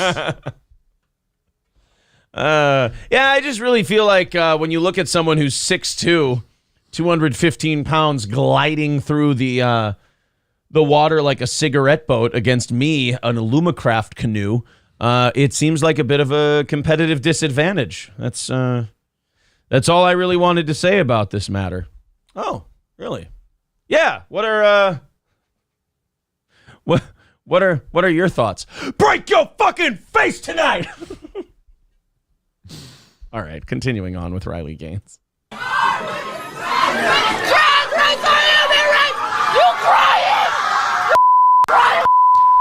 Yes, she's crying. A bunch of angry people are chasing and threatening her because they feel like their rights aren't being respected. Only one of us needs police escorts, sweetheart. I love it. You crying? You crying? Yeah, it's almost like, and hold on for this. It's almost like her rights are being infringed. It's almost like she's being persecuted for being who she is. Yes. And the world, the part of the world, doesn't want to accept her for who she feels she is deep down inside. You know what you do in this situation? You wait until your hand is on the doorknob of a door that locks when you close it, and you look back at them and go, guys, you're expressing a lot of toxic masculinity. Boom. And then close it. Oh, man, they chopped off their cocks, but these guys got balls. You can chop off your cock, but you're still a dick. Trans rights are human rights! You missed a spot shaving. Sorry.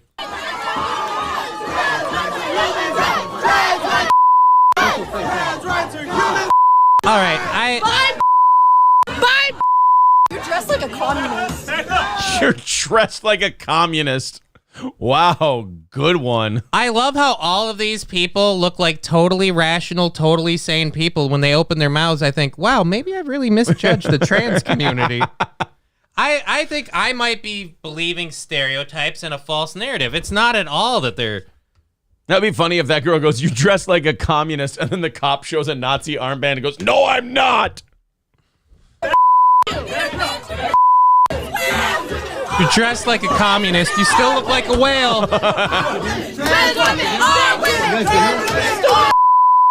You dress like a communist. At least I can take my problem off without surgery. So that's what Riley Gaines faced for saying that, you know what? I don't think biological men should be allowed to swim against me. I'm sorry, as a biological man who was an athlete, I second that notion. Here's where I get extremely irritated with this. I keep seeing these stories about these trans athletes, and none of them are post-op.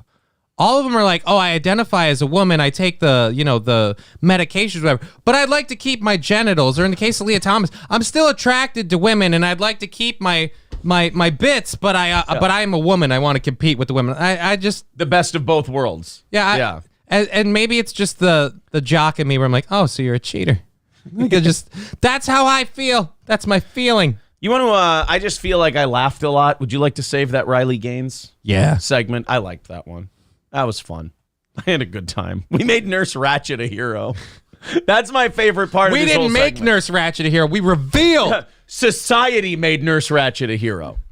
How do you not have her side? I'm going to go back and watch Cuckoo's Nest this week. And I'm going to go, no, I totally understand. I think I watched it when I was a teenager, so I was full of youthful angst. But now that I'm an adult and I have children and all this other shit, I get it now. It's like, yeah, that little goofy DJ Qualls looking motherfucker in that movie should have been medicated. He can't handle shit. I saw The Shining before I saw Cuckoo's Nest, so I was just, as soon as I saw Nicholson, I'm like, lock him down. Lock him down. This guy's a fucking problem. He's going to talk to bartenders that don't exist. It's not okay. Thank you very much to Scarface. He says a heavy dose of Thorazine is needed for all these screeching lunatics. I don't know. I think they'll all be fine in the end. Guys, I think we're overreacting. But we can all agree who won't be fine.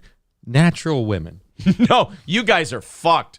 But you know what? It's good that all of you women for the last 20, 30 years have been telling us men not to be so biologically, instinctually defensive of you, and that we should sit on the sidelines and your women hear me roar. And it's almost like you set yourselves up for this whole thing. Because if we had been in charge, if our role had been growing or staying the same the last 20 or 30 years, I don't think any of this shit would have ever happened to you.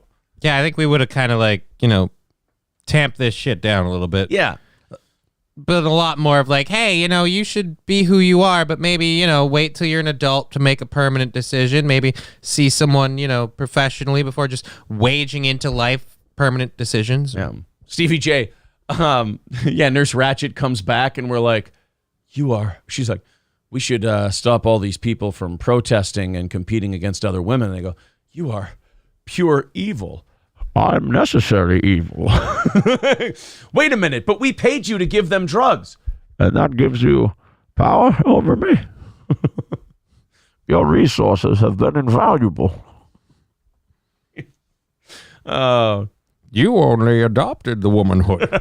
I was born in it, molded by it. I didn't start lobotomizing mental patients till I was already a woman, but by then I only found it to be necessary.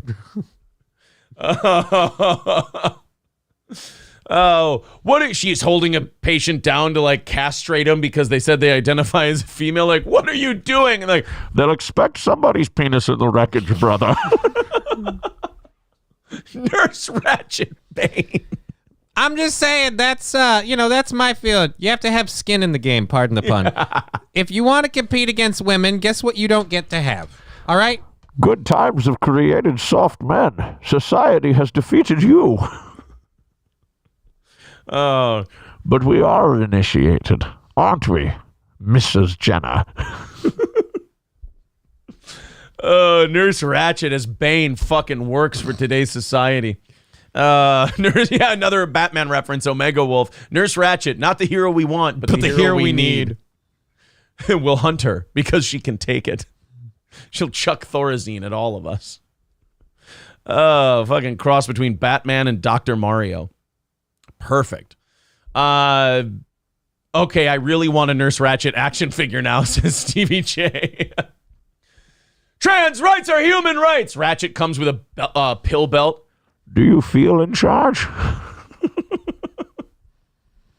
Aaron's voice sounds like Sean Connery mixed with Yoda. Okay. Yeah, but how's my Bane voice? The Joker would find all this insane. He'd be fine. Nurse Ratched as the bear Jew. Oh, we're crossing too many streams now, guys. That's Jesus. a little weird. It's, yeah. Now, guys, we have to draw the line somewhere. I mean, what are we going to do? Just kick reality out the window and make it all up by the seat of our pants? Who the fuck are we? Right. Oh, man. All right, guys. Thank you very much. 295 away from today's goal. Also, 200 likes by the end of this hour. Where are we at? Somebody hit the refresh button. Everybody hit the thumbs up button. And let me know where we're at. Looking to get under 200 in the goal by the end of this hour and looking to get to 200 likes by the end of this hour. There's the Streamlabs, the PayPal link. Go ahead and contribute there. That's the best way to do it. Otherwise, super chats and memberships count. Become a member. We do appreciate that. Helps out every month. Or join our Patreon. Patreon.com/SteelToe Show. 167 likes. All right, guys. Everybody throw a thumbs up at us. And we'll get that to 200 before the end of the hour. Oh, yeah. Oh, goody. Oh, yeah. I'm going to let you see before they get to see. Guys, we got a very nice Easter greeting yesterday. Yesterday, of course, the Lord's Day. Wrestling Otaku made a happy Easter for everybody. Is it me or is his production value increasing? That's something I wanted to discuss when we play this for you. Otaku has an intro now. It's like he's been listening. Otaku's the man. I want to say again, I'm not picking on Otaku. Otaku has fucked us up. He has absolutely decimated us. Like, we may have made all these other people who restream our show and shit look like dildos and douchebags by just not responding to them and watching them go nuts. But Otaku is a guy who sucked us in. And we took the bait because we saw him as an easy win. And Otaku came back and just bitch slapped us. Fucked us up. Made us official Wrestling Otaku bitches. Because of all the anime he watches. He, I don't know anything about anime, so bear with me here. He Goku slapped us. Oh, dear Lord. Does that work? Not really. Not at all? Has No. Goku ever slapped anybody? Goku Is doesn't- Goku a guy? Goku is a guy. Okay. All right. Does he slap? He does martial arts. I don't know Yeah. necessarily a slapping. There, Kamehameha, some. I maybe you Put the should- reservation under King Kamehameha. Sorry. That just made me go slam and say, you said Kamehameha. and you just went immediately. I put the reservation under King Kamehameha. Whatever, motherfucker.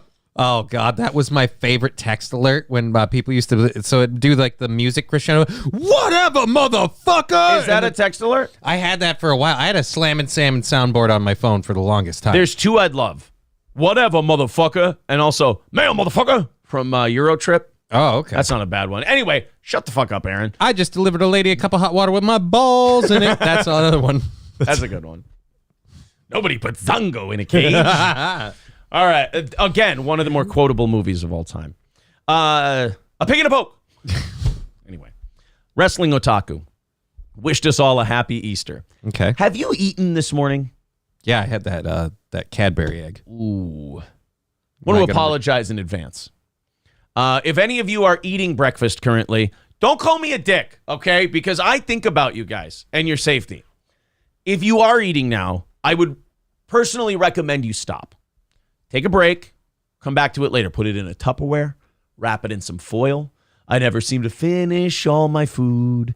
So take a break from eating. Okay. Because Wrestling Otaku wants to wish us all a happy Easter.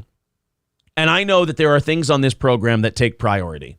And one of those things is the Wrestling Otaku, who, by the way, I will get on this fucking program come hell or high water. He has responded to me. He wants to do it. All right. It's like gravity. All it takes is one little push. So, are you two just gonna are you just gonna go out on them doing cornet and all your impersonations, or are you guys gonna do a shoot or We're gonna rap. All right. We're gonna rap about what it means to be otaku, how he got where he is, and then I'll push back a little bit on his dick. So here's Wrestling Otaku wishing us all a happy Easter. But first, You're gonna have to bump April out of the way for that. otaku There's a production line. value. Again, dude, this is good. Right? I'm jealous.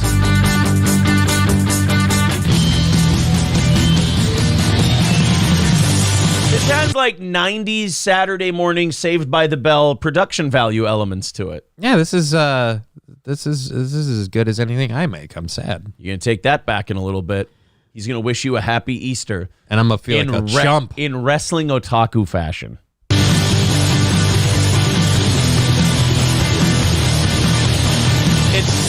By the way, it's a really long intro. I really love all these clips of him. I didn't realize he played so many sports. He talks about baseball, football, wrestling, and anime. So he's all over the place. Wrestling's his forte. Yeah, I feel like those are things that don't go together. As someone who liked sports one time and Or bite your tongue. Okay, here we go. Wrestling Otaku with his happy Easter message to all of us. He is risen.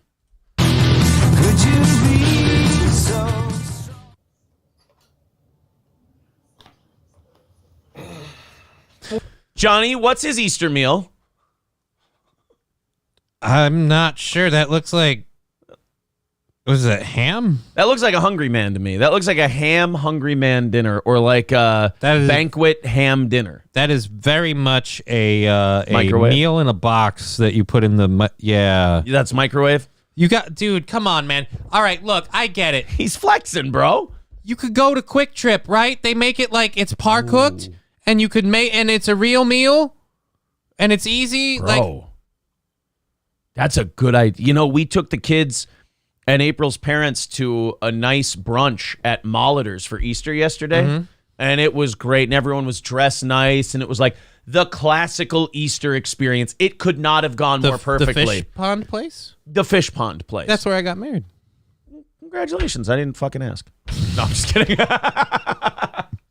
Congratulations. How'd it go? Not well. Okay.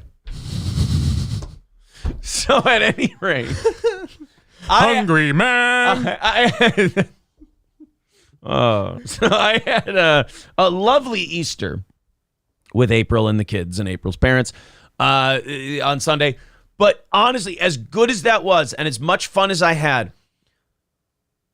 like you just mentioning that Quick Trip thing, I would have loved to get a Quick Trip dinner for Easter. I'm not that much less of a piece of shit than Otaku is.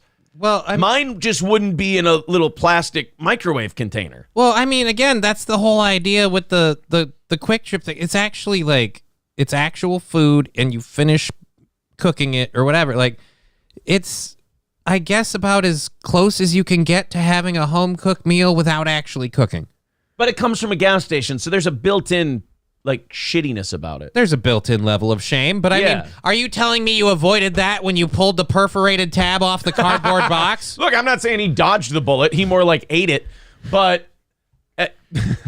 I'm just saying, have some respect. If you've got to puncture the cellophane. I'm just saying, if your choice causes Johnny to say, go to Quick Trip and have some respect for yourself, that's a fucked up choice you made. So here's Otaku flexing. So the smirk indicates that he's flexing on us for his Easter meal. Okay. And he pulls out the divorced dad who doesn't see his kids on holidays meal. Yeah, but I mean, my question is, how long did everyone else have to wait for their meals? I mean, how many could you fit in the microwave at once? I'm guessing everyone else that's around this table is... Otaku's a singles act, Jack. Oh. Yeah. Get ready for Wrestling Otaku flexing on all of us with his Hungry Man Easter dinner. He's a standalone fruit.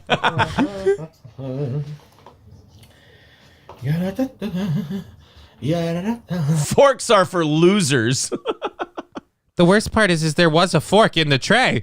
Hold on, go back. Nope, I'm wrong. Yep. Oh my God, there is a fork in the tray, and the man picked up his ham like a 6-year-old.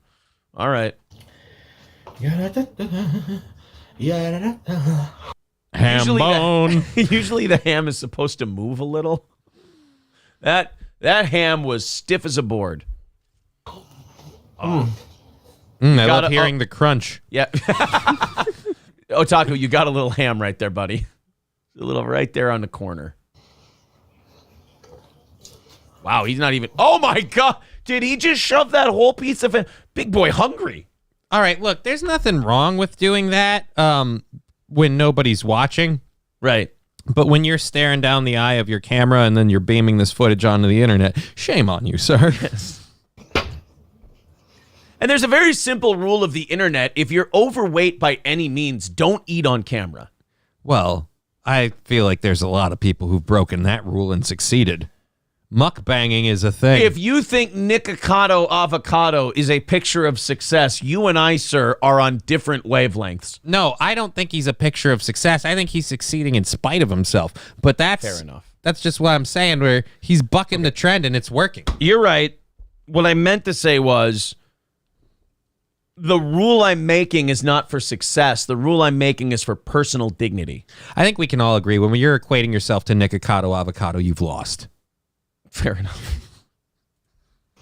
So here we go. Otaku's got... Oh, he's opening a little... What's he got, Johnny? Bud Light?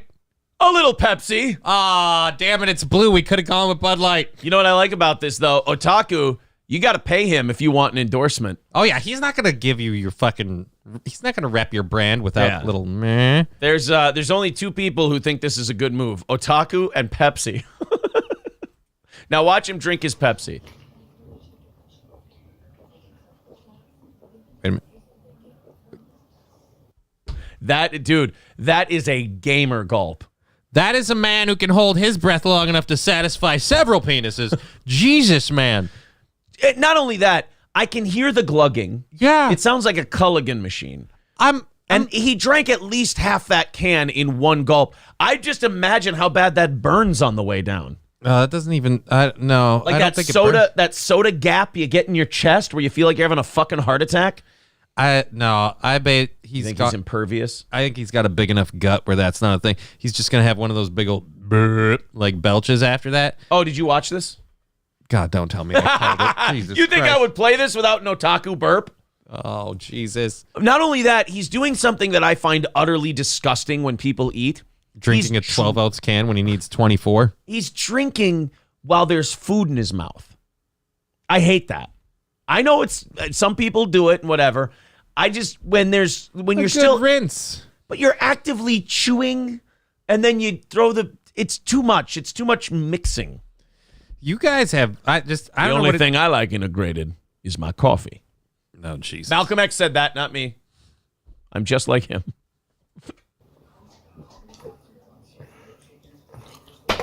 Oh, he wasn't even done chewing. That's what I'm saying. Oh, I assumed he was like finishing it up, and he drank, swallowed, and then returned to chewing. Yes. That's a big pet peeve of mine.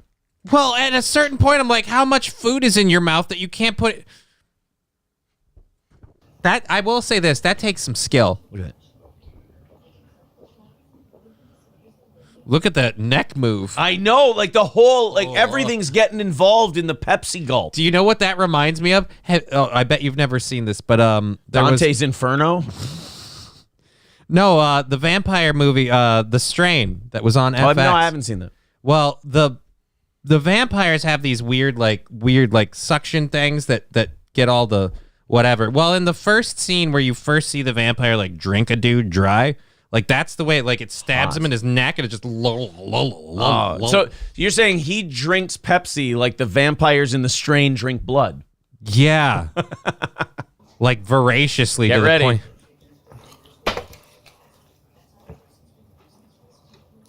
point. Flexing on the haters, bro. Flexing on the haters. It's like That's right. Check out this is why I love Otaku, and this is not me shitting on him at all. This is why I genuinely enjoy him. There is either he's blown past self-awareness and is like, fuck it, I don't care what anybody thinks, or he is completely born without that gene and is not aware of what any of this looks like, so it can be naturally funny. I have no idea. I'm not sure which one it is. He might be so arrogant that he's like, fuck you, I don't give a shit. I'm now which is weirded great. out. Or he doesn't know that this looks really fucked up, which makes it even funnier. I'm weirded out that he doesn't have the blue screen up anymore. Now I'm like, what are you watching? Right. Yeah, I don't. Something Eastery. By the way, he's struggling with that burp from the second he sets that Pepsi down. Did you notice that? Mm-hmm. Watch. He's struggling with the burp right now. He's trying to force it. Yeah. That's not a normal human burp. I imagine that's how Ethan Klein burps. That's like how like old ladies fart. Like their cheeks don't actually touch it. Yeah, like hot cheese farts.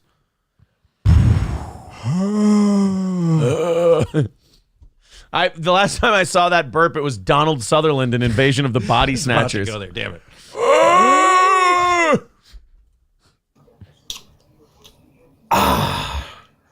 You still have ham right here.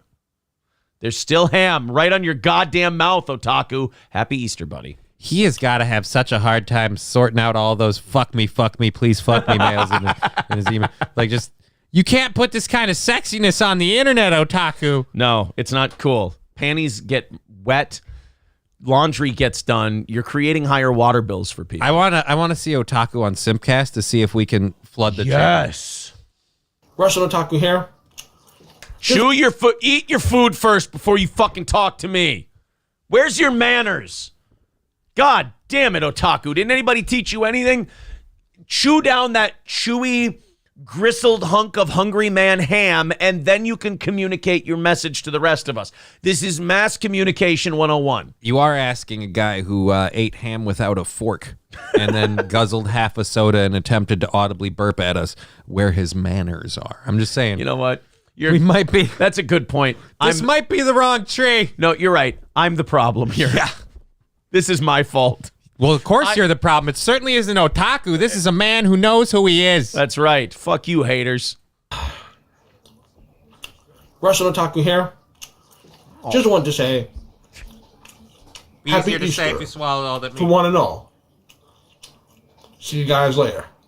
Bia bia. It's got to be a bit. It's got to be a bit. You can't. You're saying it like you need it to be. I need it to be a bit because at no point do you film this, watch it back, and then go, you know what?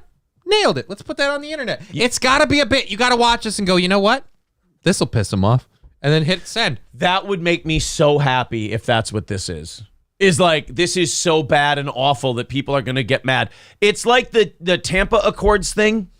I was texting with Carl yesterday, and we were like, dude, can you believe people are taking this Tampa Accords thing seriously? Like, Cardiff and Stevie Lou pitched it to Carl and I. Mm-hmm. And we were both like, oh, yeah, this is the dumbest fucking thing I've ever heard. Let's do it. Let's do it. It's the stupidest fucking thing ever. And then we did it, and we go on WATP. And we go on, and we totally motherfuck the thing. Like, we totally are laughing and being stupid about it. There's a fucking cartoon potato in a priest outfit pitching the idea. And then, as soon as we do it, like, all the steel toe hater, Carl told me, he goes, literally everyone in my Discord or everyone who shit on this idea, and he was like, Carl's done, he's jumped the shark. He goes, I did my research. He goes, it's all people who hate your show. And I'm like, so this drove them so nuts that they migrated to from our someone else's show channel to go to you to tell you how much they hate it. He's like, yeah, these people, I think Carl said it, he said a lot of them have chat energy. Oh. And it's like, he's like, it's embarrassing to read, and these people think they're like doing something. And I'm like, yeah, we don't like even talk about them on our show because they're embarrassing human beings. But they were taking the Tampa Accords seriously and like, this is the shittiest bit. It's fucking terrible. I hate it. Carl's jumped the shark. And I'm sitting there going, guys, did you not learn anything from the Cardiff I found the puncher thing? We're doing this to watch you respond this way. Like, we signed a thing called the Tampa Accords, and these people actually thought that we were like a UN body that was making a statement. are they pissed that like you put these Accords together, or that like you're not policing them, or what's the aggravation? First of all, I have no fucking idea. These people are insane. But number two, they're projecting onto us that we're taking this seriously. that we went with the cartoon potato on his idea of a Tampa Accords. It's so here's the exposure of themselves that they did. It's so douchey and cringy that the fact that they think it's real means that they would kind of indulge something similar on the other end. Like, you guys don't understand. The difference between you and us is that we understand all this internet stuff is gay and douchey, and we're playing on that. You actually think this shit is real. How do you do that, though? How do you go, you know what? I think this animated potato is shooting me straight here. Like, I mean, come on. The guy is literally a cartoon spud. I mean... But then you start yelling at them and you go, what am I doing? I'm yelling at retarded people. Like, it feels like you're yelling at a retarded preschooler and you're like, now I'm being an asshole. Honestly, I've been thinking about it, though. We need to get Cardiff on a new show. Let's remake MASH. But yeah, people are angry about the Tampa Accords. And then Carl's like, I don't understand why people are so mad. It was a dumb thing we did. Sure, maybe it didn't go very well, but it was a dumb thing. I wrote to Carl. I'm like, I'm listening to WATP. I go, buddy, you're looking at this the wrong way. It went exactly the way the it was whole reason I did it is because I knew it was the dumbest fucking thing possible. It's a way to, like, you gotta, if you're gonna talk about it, you gotta be about it. I think all this stuff is retarded. So I took part in the retarded thing to go, look at how stupid this is. And then, like clockwork, everyone who hates me or Cardiff or anyone else, this is so fucking dumb, I hate it. And I'm like, they're right. I looked at it and I went, oh, right on time. Goddamn time. They dance into the tune perfectly. I'm like, if you watch that Tampa Accords thing and you went, I'm taking this seriously, you are a cancer on the human race. You are bringing down the IQ points of the room, sir. You are taking this seriously, Aaron. Yes, I'm laughing the whole time. Did you not notice? Aaron, this is stupid. Correct. Exactly. Aaron, this is gay. Yes. Aaron, what the fuck? Guys, I'm agreeing with you. Why are you so angry about this? So it's strike two for these types of people. Mm-hmm. They already swung and missed once on the Cardiff thing where they were like, Cardiff didn't bring on the real attacker. Wow, fucking Woodward and Bernstein over here. Did you figure it out? Did you figure out that the cartoon potato was fucking with you? Wow, you guys are good. And then the Tampa Accords are like, this is gay, it's stupid. Yes. Yes, correct. Do you not, you just don't understand how this shit works, do you? This call is coming from inside the house, isn't it, homie? Guys, this is your projection onto everyone else. You're welcome. And that's what I hope otaku is. I hope otaku is doing this going, oh God, people are going to freak the fuck out that I'm eating a hungry man on Easter. People are going to freak out over the belching, the bia thing. I don't want to believe that this is otaku trying to be cool. No, I want to believe that this is a bit. I want to believe that this is otaku going, watch what the fuck people do with this. I want to believe that that's not even a real Hungry Man meal, that he got a fucking container and he took a real meal that he made like a responsible adult and he put it in there and go, look, it's a Hungry Man meal. Now that is how you fuck people up. Like people who hate otaku, if they go and they rage about this, otaku got over on him.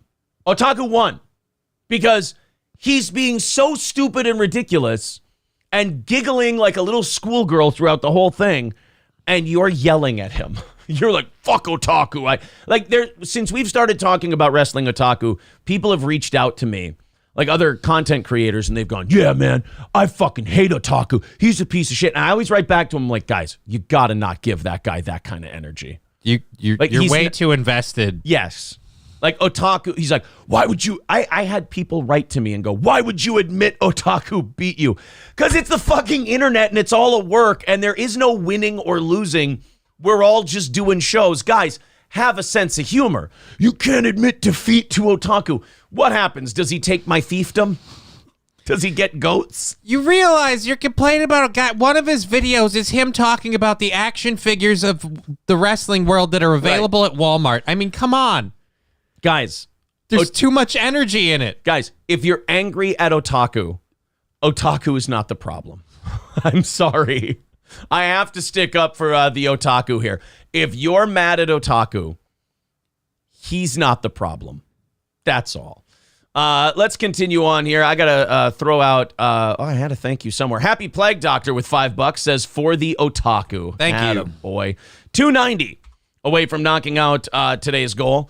Let's get it under 200 in the next 15 minutes or so here, and then we're right on schedule. Let's get to 200 likes by the end of this hour, and we're right on schedule. We might already be there. I'm not sure. Oh my God! During the otaku segment, you guys were Went going nuts.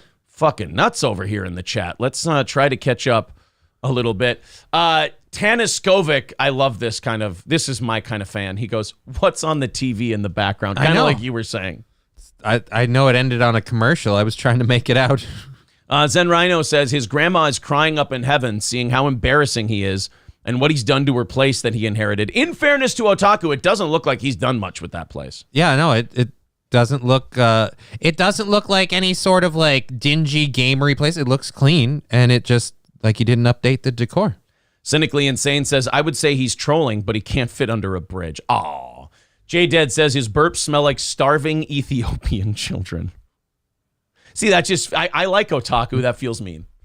Feels mean. To starving Ethiopian children. I don't know him. Is this dude self-aware, says Michael B. If he is, it's great. If he is, it's a great bit. If he's self-aware, then he should be a bigger talent than he is. Yes, I agree. J-Dead's, yeah, Zen Rhino says, Aaron, you just violated the temple of chords by saying chat energy. That's the other funny part about the Tampa Accords. The people who think it's stupid also think it's legally binding. And they're like, oh, I caught you. You just broke the Tampa Accords. And I'm like, guys, again, you're the ones who say it's gay. And you're the only ones taking it with any kind of seriousness. This is gay. This is stupid. And I am going to enforce this to the ends of the earth. See, like my thing is, I feel like I don't even, like if I explain why they're dumb, it ruins the fun. So like I struggle sometimes because I'm like, don't say anything else. This is perfect. Don't, like, it's like a TV that the reception finally comes in and you're like, don't touch it. It's fine. See, Serial Pooper's mad. He says, or maybe it was just not entertaining. Right. When I said yes to this, I never went in my mind, this is going to be really entertaining. My thing was always, the response to this is going to be fucking hilarious. And it was perfect. Serial it was really Pooper, you know most troll moves aren't for entertaining masses. They're for entertaining the troll. Katie Kidney says, when will Shaka address the Tampa Accords? Shaka loves them. Look at him. He's dancing for them. For God's sake. Stevie Lou says, I hate the Tampa Accord. Fuck Stevie Lou and his slender man ass. I know the anger about it was remarkable. And it was so good. Serial Pooper says, nobody thinks it's legally binding. You haven't read some of the angry people. Yeah, Jesse Kling writes, Tampa papers are serious business. I'll tell you how unserious and hilarious it is to me. None of us can even remember what they're called. Is it Accords? Is it Papers? Is it Tampax? Is it the Temple Cords? Do they have wings? I have to say, you guys have been entertaining me a lot with your response to this. And those of you who go, what the fuck are the Tampa Accords? You know what my response to that is? Perfect right there. That's what you want. You nailed it. Good work. And besides, Stevie Lou is borderline retarded. So you have to remember, him coming up with these is actually kind of a big move. Like, he came up with an idea. It was a good one. And it was a good one. It worked perfectly. 290 away from knocking out today's goal. Let's chip into that. There's Streamlabs, PayPal, Steel Toe Media Inc. on Venmo. Thank you guys very much. Super chats and memberships as well. I heard one person was worried when this started circulating. He kept hearing, what, Tampa papers? I'm getting served? What? Shit. Stevie Lou says, I am? Oh, wait, I am. Yeah, see, it's fine. It's mostly drug abuse. That's all it is. All right, guys, let's continue on. We have to go at, God damn, every time we leave Otaku, like the first 3 stories we've done today, I like all of them so much. And like, I get sad, like leaving the Nurse Ratched bit, Like made me feel like a party was over. But then we got to otaku after that. And it's like the party started. And we got to have some fun with the papers thing. Get the papers. And like now we have to go to another story, which I know is going to be good, but I have to leave my old friends behind. And that makes me sad. Well, your friends don't dance. And if they don't dance, no friend of mine. So we have, for overtime today, if we do hit overtime, we have a new episode of the Junkyard Dogs. Oh, God. The Junkyard Dogs came out with a new podcast, and I've decided these guys are kind of growing on me. I want to have the Junkyard Dogs on our show. Oh, fuck you. My goal is to single-handedly get the Junkyard Dogs monetized. I need a camera angle before I can endorse that. I'm sorry. I have no idea. I want to get the Junkyard Dogs podcast monetized. And I may not stop. Webcam. I may not stop until I get them monetized. I mean, like $15 on like Amazon. Look, you know what? Junkyard Dogs podcast. If we hit overtime and we go over the newest episode of the Junkyard Dogs podcast, if they get in touch with us, I will give them our old cameras. If they send me an address where I can send these cameras, I will send. We have like 3 old cameras in the back. Mm-hmm. And if the Junkyard Dogs podcast will send me their address, I will not only give them our old cameras, but I also will personally see to it that the 9,500 or whatever subscribers we have, that at least 1,000 of those subscribe to the Junkyard Dogs show, and we get them monetized. Well, I mean, you could do that for me too. I'm trying every time you're on here. It's a joke. Come on. Guys, go like Just Kidding LLC. No, don't. It's a horrible show. It's a piece of shit. Why would anyone watch it, Aaron? I'm trying to help. I'm trying. I know you watch it. You steal all my cool catchphrases. Yes. Boop. I didn't know he said boop. I've been saying boop for a long time. Just whenever I hit the stream deck thing. I don't listen to people who aren't me. Well, that's why I'm better than you.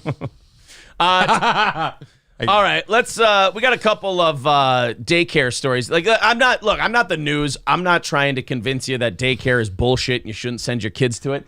I don't give a fuck if we do these child daycare horror stories and you guys go, shit, mine's cheap. I'll keep sending them there. That doesn't bother. That's fine. I just play them for our own perverse entertainment, for something to talk and joke about on the show. We've got a couple daycare stories where I think that if you would have just done a little bit of judging the book by the cover, you could have avoided these employees being a problem.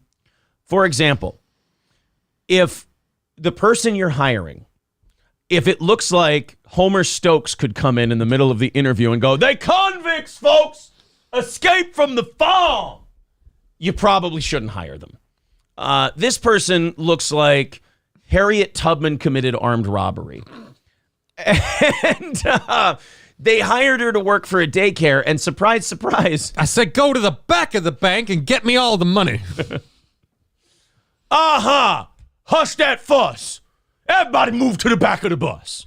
So they hire this woman, and it turns out she's beating the shit out of the toddlers.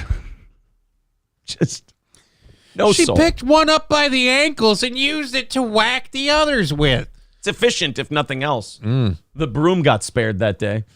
So here we go. This story's out of Prince George's County, Maryland. Enjoy. New tonight, an Oxon Hill daycare worker seen on camera. Okay, now look. If that shows up at an interview, do you allow that? And not just because she's black am I saying that. I'm just saying fat pig. To me, fat people are far more horrendous. That's they called come in digging all deeper. colors. Yes.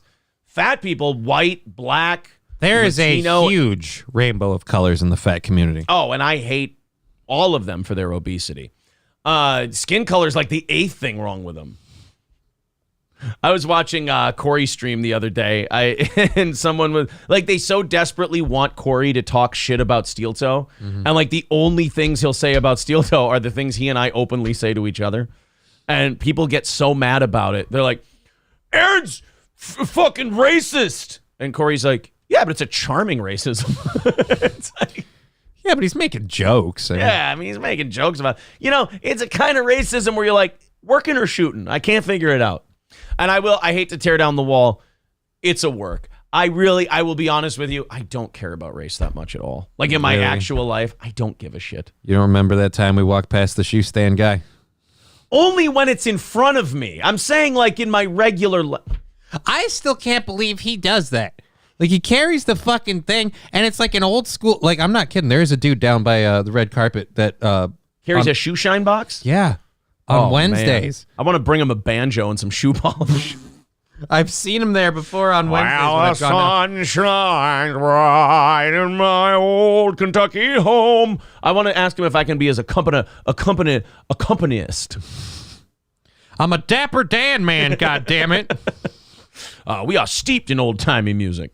Abusing children has been arrested and charged. Did she just throw something on him? Yeah, an eggy blob.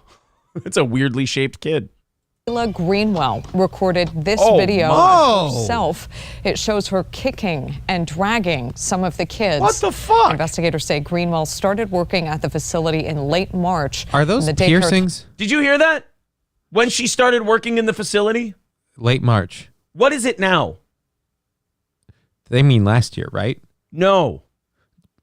She got her job at the daycare joint and immediately started field goal kicking toddlers. And filmed it. Like, here's the other part. Right. I'm not condoning the action you took against the children, but why collect your own evidence? Right, that wasn't surveillance footage. Yeah, she filmed it herself. That was her going, all right, Blair Walsh lines up, 23-yard kick from the left hash, kabam, and filmed it herself. Told us last night she was fired after they were made aware of the video. They say all requirements for a criminal background check and child abuse check were followed. And bullshit. Then get a new check system.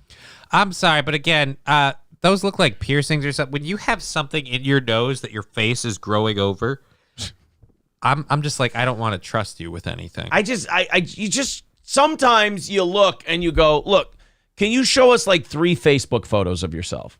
And if one of them is this one, I'm like, that's just a little too dead-eyed and I don't give a shit to be working with small children. I feel like that cord is a little tight and could snap at any moment. I just feel like that's a person who's not happy in her daily life. No, and people who aren't happy in their daily life don't tend to protect children from those feelings. And came back clear. You can read more on this investigation right now on WJLA. Fine, I'm going to. Excuse me while I read a little more about this.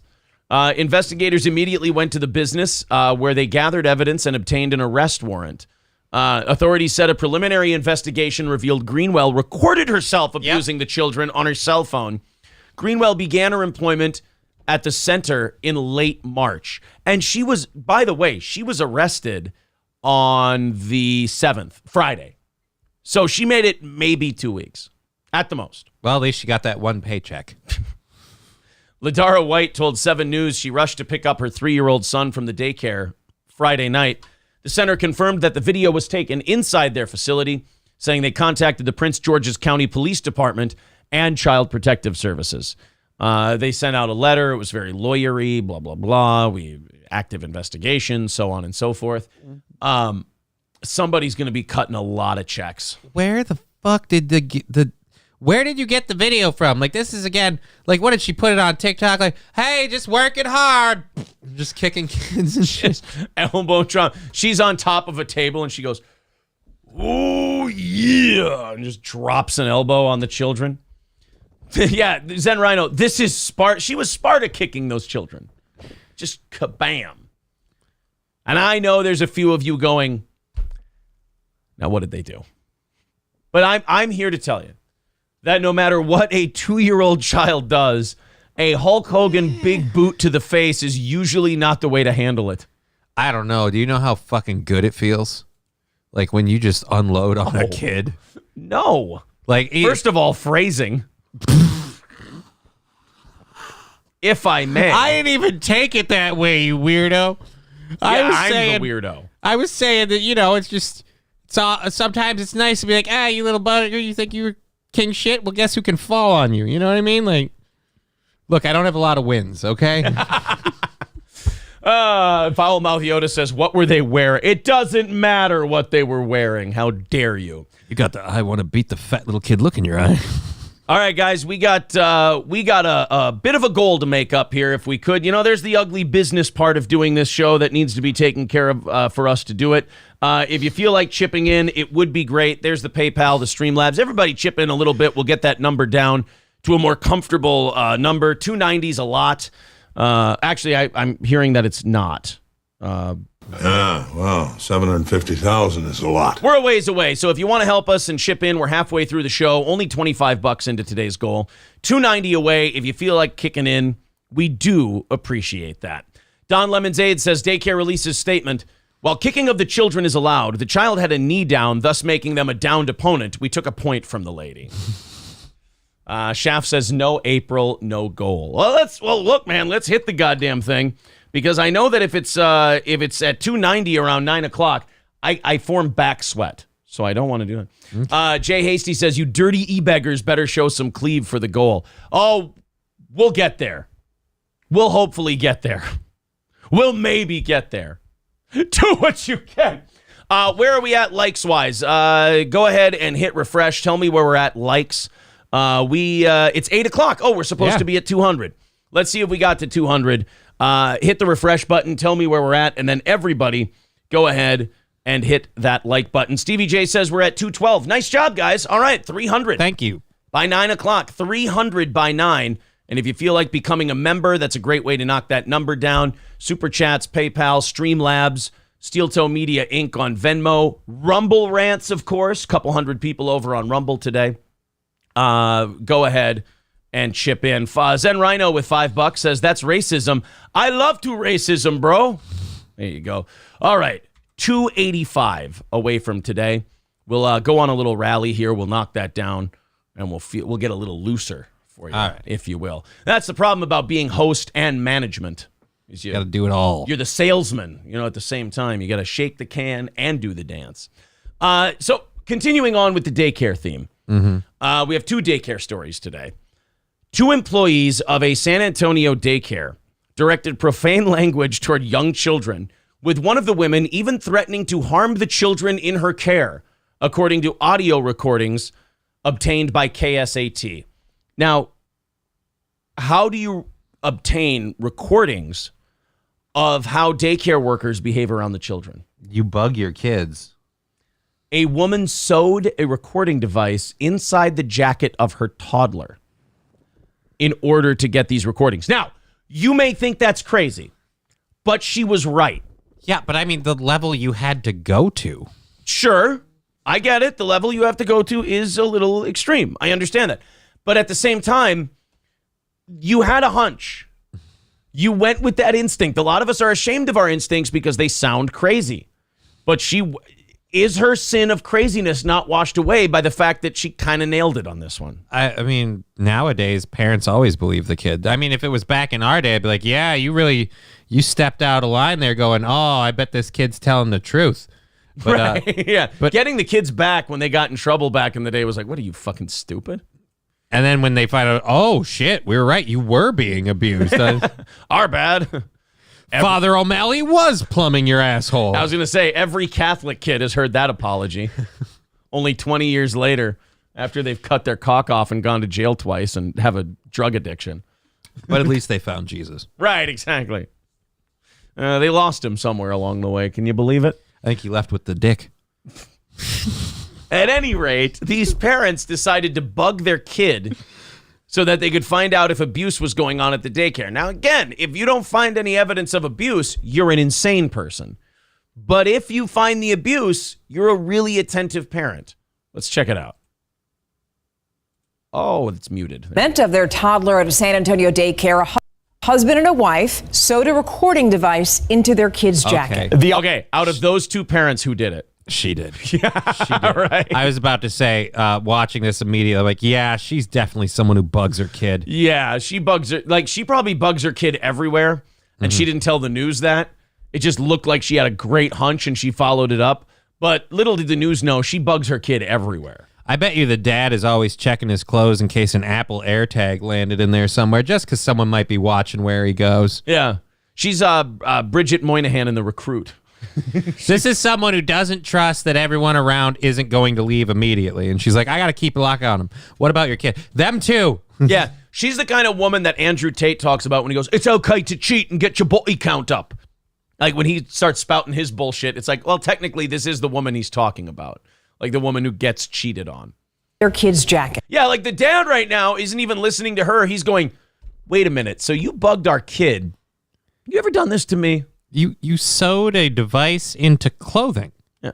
Kay, you ever flashy thing me? Kay, you ever flashy thing me? No.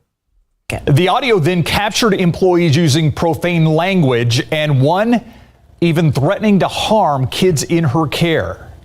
Okay, but how did they say it? I mean, have you ever worked with a lot of kids and just been like overwhelmed? At a certain point, you gotta be like, look, you little fuckers, I watched you come in, I will put you out. Right, it's not like, your kids and you love them and there's 2 or 3 of them. This is an army of children. You have a platoon in your care. Mm-hmm. And you have to keep the platoon in line. And sometimes you have to threaten them with friendly fire. You have to threaten to frag a couple people before they take you seriously. I got a pillowcase and a box of soap. Don't push me. Right. You can either get clean or get straight with Jesus. The choice is yours. I'm going to go and I'm going to beat both of y'all. That's what I'm going to do. You're a What, she called them the N-word? Oh, my God. You don't call children that. I mean, technically, I guess you don't call anybody that, but especially children. Okay, nincompoop, what's next? KSAT investigates the stunning recordings and the fallout for all sides involved. Here's Dylan Collier. Just weeks after enrolling their daughter at Moss Rock KinderCare last fall, Aaron and Carly Hernandez noticed a drastic change in their 1.5-year-old's behavior. Isn't KinderCare like the McDonald's of daycare? I have no idea. I see a bunch of those. Like they're here in Minnesota. That's like the big box store of daycares. I can only assume the people they hire. Drive-through daycare. You just hand the child through the window. Yeah. Sorry, late for work. Good luck, buddy. Behavior. That's got to be how it feels for kids, though. Getting dropped off at a daycare. It's got to feel like you were just kind of thrown at some strangers. Yeah. By your parents. I don't know. Which is, again, why I'm really glad we don't do that with my daughter. She doesn't. Yeah. Like, I believe that daycare, and this is just a personal belief. I'm no fucking parenting guru. I'm not, Bill Huxtable, not the rapist one. But when it comes to, like, daycare and stuff, I personally believe if it can be avoided, it should. Like, daycare should never be used for a convenience. I think daycare should be used because, look, man, we got to keep this ship afloat. We both got to make some fucking money, and we got no other choice. The only thing that I view daycare as providing necessary for a kid that isn't, like you said, would be social interaction. That's it. The only thing you get... But do you want them around these fucking people? I mean, but at a certain point, you got to get your kid to work with other kids. Otherwise, your kid's going to become a chud. I get it, but like, can't you take them to the park and shit? Yeah, but what if she's weird? That's true.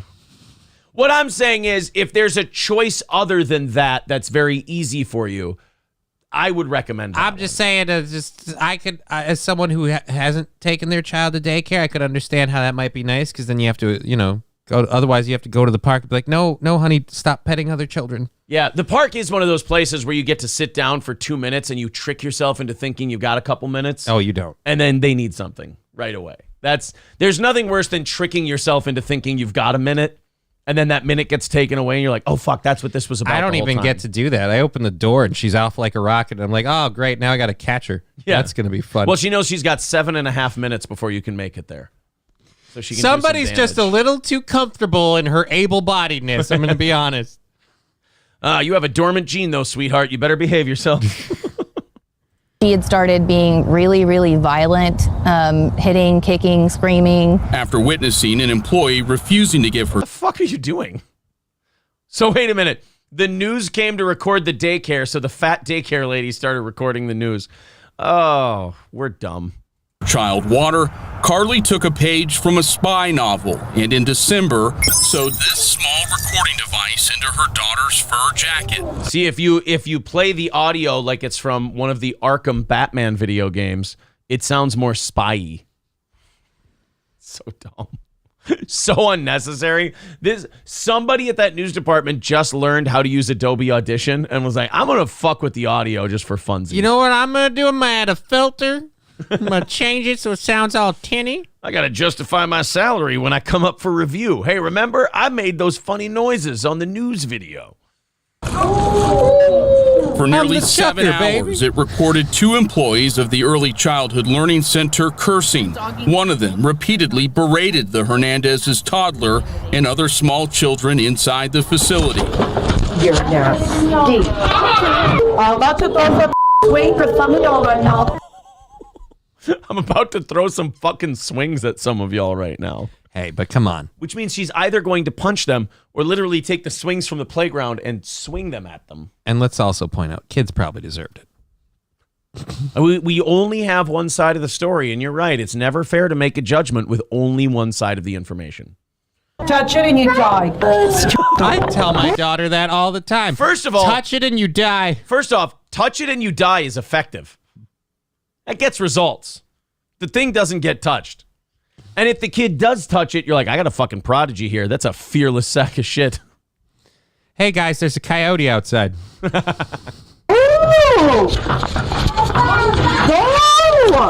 Now stop some violence just for her. I'll start some violence just for her. Oh, it's not the last talkie. Sorry. That was inappropriate, and I apologize. We have no idea. This isn't the first one that we've... Shit, I'm sorry. I keep such a skinny little time thing here. Just for her. Just gonna wait for me. Because I will end up in jail. Aaron. Again, was the mom a bit paranoid to bug the kid? Sure. But just because I'm paranoid doesn't mean someone ain't watching me. I get a lot of threats, but that one, the kid doesn't even get away from me because I will end up in jail. The kid has no understanding of what jail is or why they're going to end up, why you're going to end up there, how that equates to them. Yeah. But you misunderstood the threat. She was trying to actually involve the child in a Ponzi scheme. So it was actually white collar crime. She went, get away from me, because she was trying to sell them a spot and she wanted to, hold back. She didn't want to take any of the kids' money because kids are blabbermouths and they'll blow up the whole spot. Right. So she was like, just get away from me because I will end up in jail. She was trying to go, hey, if you invest just $25,000 into this program, we can flip that quick. We get your money back to you, and you'll make a profit of 180%. It's called a timeshare because you use it when you're there, and then you share it with other people when you're not. And then you get 3 people, and then they get 3 people, and all of a sudden you have a team. Now, that would be a great defense if they were like, you said that if the child didn't get away from you, it would end up in jail. Well, that's right. I was about to jaywalk, Your Honor, and the kid would have had to come with me, and clearly that would be a crime.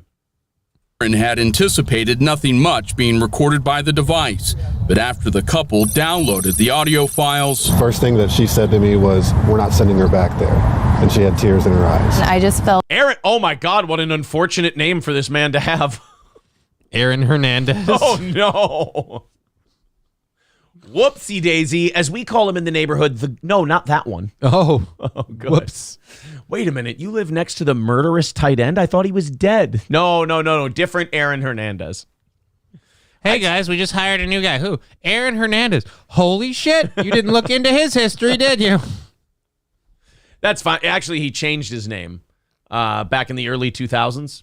To what? Because his old name was very, very tricky for him to find work. It was Eric Menendez. And then after that, he's like, well, I'll change my name to something else, but I'll keep my heritage. How about Aaron Hernandez? I mean, what's in a name? Apparently a history. Yes. And then he changed his name from Aaron Hernandez back in 2019. He changed it to Bruce Jenner. And when they asked why, they go, well, he ain't using it. It's just lying there in the gutter. It was a good brand. I just felt really deceived. And just, I mean, in fairness, you're a white woman. It's not hard. I felt really deceived because I didn't look into this at all or even consider that maybe these older, underpaid staff members maybe didn't give a shit about my kid. I feel really deceived, to which her mechanic says, she does a transmission flush every time we suggest it. It's not difficult. She's the easiest mark. Devastated for my child. We charged her $80 to change her blinker fluid, and she fucking paid us. Like, it's hard not to. Carly reported the employees to the San Antonio Police Department and Child Protective Services. Both agencies. To which the San Antonio Police Department said, "Is the kid dead?" No. Don't call us then. He said their investigations are ongoing. Holy shit, Alex Stein. You gotta come back. I was just going to say, Alex Stein's brother looks terrible. Yeah, hey, look, they're trying to kill kids inside his daycare. Hey, they think it's okay to kill babies inside his daycare. They're talking about fucking them up. They're talking about hitting these kids. You think that's okay to hit these kids? Just go ahead and punch them in the face and threaten to throw swings at the kids? You think that's okay? Bud Light made me gay, and apparently also I'm allergic to gay. Just. I drank a Bud Light, and then I took the term eating dick a little too seriously. I gained a lot of weight, you guys. In particular are looking into whether the recordings constitute terroristic threats. Neither woman has been criminally charged. Now, after they told the kid they'd take swings at them, did they say Allahu Akbar? Thank you. At least one group, the National Association for the Education of Young Children. Well, that sounds bad. I just feel like, that daycare doesn't get hot enough to melt toddlers. It's a conspiracy. Is no longer accrediting the location as of late February. Staff at the daycare declined to speak to KSAT and instead referred us to immediate contact for their parent company. Oh my There's God. a lot of fat broads at this place. Staff at the daycare declined to comment. I mean, they're obviously reclined. They're obviously inclined to eat. Oh, God. Thank you for calling KinderCare Education. Shortly after reaching its voicemail, KSAT received an email statement from KinderCare calling the employee's behavior unacceptable and that both women will never work for KinderCare or any of its brands again. I trusted these people, and I don't know when I'm going to be able to do that again. You don't get to make that judgment, Aaron Hernandez. I wouldn't want to piss. Like, imagine you're the daycare people and you find out, you're like, oh man, there's a guy who's really pissed at you. Oh, who is it? Aaron Hernandez. No, that one's dead. You're fine. This is just I feel like at this point, after what they did, don't tell him he's dead. Let him think Aaron Hernandez is coming for him. Let him think there's danger ahead. For KSAT Investigates, I'm Dylan Collier. All right, thank you, Dylan. Appreciate all your hard work and your energy in protecting this nation's children. Somebody says, I want the Adderall. Stein is on. You can't handle the Adderall. Stein is on, my friend. Ewell Gibbons renewing his membership for an 11th month. Well, thank you. Thank you very much, sir. Philip Sears says their daycare slogan, 35 days without a dead kid. That's a lot of days. I mean, considering if you've had a dead kid in there before, 35 is a long way to go to fixing that mistake. You see you want to join our daycare. Just a question. How punchable is your child? Does your child have a problem with people wanting to kick the shit out of it? No. All right, you're hired. All right, we'll take the kid. Stevie J. Yeah, I was gonna make that same comparison. He goes, Kylo Ren could have pulled a prettier wife. Michael B says, and I killed my dad, Han Solo. Yes, exactly. 285 away from knocking it out today. Let's get to work on that goal today, guys. You got the host and the businessman sitting in with you today. 285 away from knocking it away. Thank you to Timothy for 25 over on PayPal. Thank you. There's a little breathing room getting us down to 260. Let's get us under 200 by the top of the hour and give us a shot at knocking out this goal today. Again, Junkyard Dogs Podcast, episode 3 in overtime today. I'm incredibly excited. I showed a lot of great personal growth over the weekend. Good thing you're so humble about it. Yeah, I know. I'm just very humble about how great I am. I'm going to show you how great I am. So I saw a bunch of tweets over the weekend that said, Ethan Klein and Gila are getting a divorce. And I started searching Ethan Gila divorce on Twitter. And just before I hit sort by newest, I went, you know what? No, you're fucking gross, dude. Like, who gives a shit?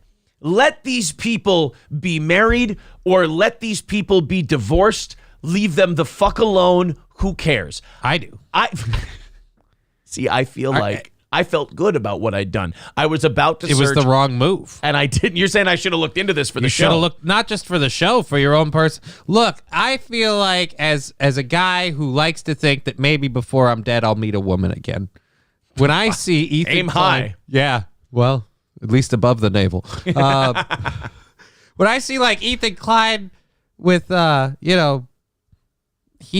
it's just ugh. But people are like, but here's my problem with it. I feel like she has to be somewhat self-aware, right? Like you could find a dude. But here's my problem with it. Is that like people are going on to her Instagram and going like, oh, she's taken a lot of pictures without him lately, and like it's the digging, it's the digging in and the sleuthing where I go like, to all right, me, yeah, that I'm not for. I mean, if it's just news, I'm like, let's talk. If they get divorced and it becomes news and it's public, then I'm like, all right, let's dissect this a little bit. Here's where Ethan went wrong. Like he stopped giving a shit about himself. He just became a toxic dude. He got really fat and lazy. Blah blah blah blah blah. But if it's like, if it happens and nobody's like, he's not talking about it and she's not talking about it, and like then they have kids on top of that, I'm kind of like, you know what? This is kind of gross. Like if they're going to go do a video about it, then fair game as far as I'm concerned. But like, I don't know. I just don't like the idea of like digging. If the news presents itself to me, I will comment on it. But the whole, like I was starting to feel uncomfortable with myself and the digging to find out if it was true. Okay, yeah, that's understandable. It's a little gross to kind of be in people's business like that. Yeah. But they don't have kids, right? Like, yeah, they do. Well, I mean, it's not really his kid. like no, it's actually KSI's. Thank God. Thank God, right? Ethan, I'm going to have sex with a black man, Ethan. Ethan, my son is really Bobby Lee. Ethan. You are not really Jewish, Ethan. I ask you if we can go break the necks of Palestinian children. You start crying, Ethan. Ross Dog's Broken Spirit says, I'm about to swing on. Y'all better donate. Oh, no, daycare threats. Yeah, Michael B says, let's kill some of the Palestinian people, Ethan. Victor says, Aaron, do you want the if you will join me in the parlor in the white cake drop? Yeah, right? We want the white cake. If you will join me in the parlor, we will be serving white cake. That's what I want. I know some fat girls that will take care of Johnny, says K. Fallen the Great. No thanks. Philip Sears says, stop caring, become fat and lazy, so marriage. You know, I will say that I am lighter than when I met April. When I met April, I was like 230, 235. And now, before the tooth, I was about between 215 and 220 and in better shape. So, I mean, that's the thing about like any relationship, man. If you get, it's like anything else. If you get lazy and complacent, if you don't do the things that got you to where you are, you're not going to keep the things you have. Like you have to keep going. Like how many times do you see it with like whether it's radio shows, YouTube shows, whatever, people get a level of success and then they stop doing the things that made them successful. They stop working at it, preparing, everything else. I know people shit on Mr. Beast, but that dude keeps fucking working. Like he keeps putting this shit together. He keeps putting together these giveaways and pranks and shit like that. Like Mr. Beast keeps doing the things. And the only reason I know about Mr. Beast is because everyone loses their shit about everything he does. No, I know him first from the 6-year-old. He likes Mr. Beast's videos. Right. And I actually like that there's a Mr. Beast out there. And when I watch the videos with the 6-year-old, it's not like secretly trying to molest children, which is nice, you know? I mean, do we know that for sure? I don't think he is. But the other reason I know Mr. Beast, yeah, you're right, is because every time he does something incredibly incredibly selfish, self-lit, my sockets, ow. It's Johnny and the Rita. Yes. Whenever he does something selfless and what's the word you used? Generous. There you go. I love how I was trying to find a bigger word when you found a totally fine one. And I just sat there and blathered like an idiot. So, he cures blind people. He gives poor people cars and shit like that. Be like, I fucking hate him. He's a piece of shit. I'm like, this is where you're the problem. He could not be less of a piece of shit. It's all a scam. He's making so much money off of this. Good. So what? So he's making fucking money. Do you know who doesn't think it's a scam? The fucker who got their fucking vision fixed for free. Right. Oh, this is such a huge scam. Oh, people are really getting robbed on this one. You know who? And that's the thing too. Like, oh, this is such a great thing that this guy is doing. I'm gonna give him a couple of bucks in a super chat just because I like what you're doing. Yeah. Oh, I really got scammed. Oh, he took my $10 because I enjoyed his video that I gave to him. No, there is no scam. Right. Liberal Ship says, breaking news, Mr. Beast made one of his friends turn trans for 50 grand. No, he didn't. You can't do that. You can't make someone turn. You either have to make someone turn trans or you have to offer them 50 grand to do it. You can't make them turn, like, fucking do it. And then here's 50 grand. Making them feel slutted even if they don't want it. Well, he knew I was in debt, and I was willing to sacrifice my dick to get out. If you're willing to cut your dick off to pay off your credit cards, Mr. Beast didn't force you to do anything you weren't already prepared to do. That's all I'm saying. I like Mr. Beast. I am team Mr. Beast. I think he's great. Zumakin becoming a member for his 11th month. Thank you. Phoenix renewing his membership for an 11th month says, yeehaw, woo-ha, all made in Taiwan. Thank you. Become a member. It's great. You'll love being a member. And also, we're 260 away from today's goal. So if you feel like chipping in, please do. Let's see if we can knock that out today. We've been on a good roll. Last week, we nailed it. The week before, I don't think we've missed out on one for months now. We've missed out on days. Yeah, but we've righted the ship by the end of the week. Yeah, by the end of the week, the ship gets righted. So thank you guys very much. If you feel like just $5 or $10 at a time, that knocks it out. Thank you guys very much. Streamlabs and PayPal, the best way to do that. Super chats and memberships are appreciated as well. Rumble rants count as well. The Ugly Fuckling says, today is the day. Look, it happens once in a while, but I don't want to start the week that way. Put it that way. And also, hit the like button, subscribe to the channel. We're on a roll right now. We really appreciate your support. I wanted to watch this guy with you. This is kind of a break from news story after news story after news story. Mm-hmm. There are people who take different routes to finding YouTube fame. Okay. Right? I mean, not everyone does a show like this. Right. Not everyone does a Mr. Beast thing. Not everyone does, reaction channels or things like that. Some people try to do like IRL streaming. Or like the epic rap battle stuff, right? Yeah. Yeah, there's many. Look, man, there are hundreds of ways to make it on the internet. Mm-hmm. Well, we found a guy yesterday on r/cringe with a great name, Brad the Chad. And Brad the Chad has 294 subscribers. Is that a good thing or a bad thing? It's accurate.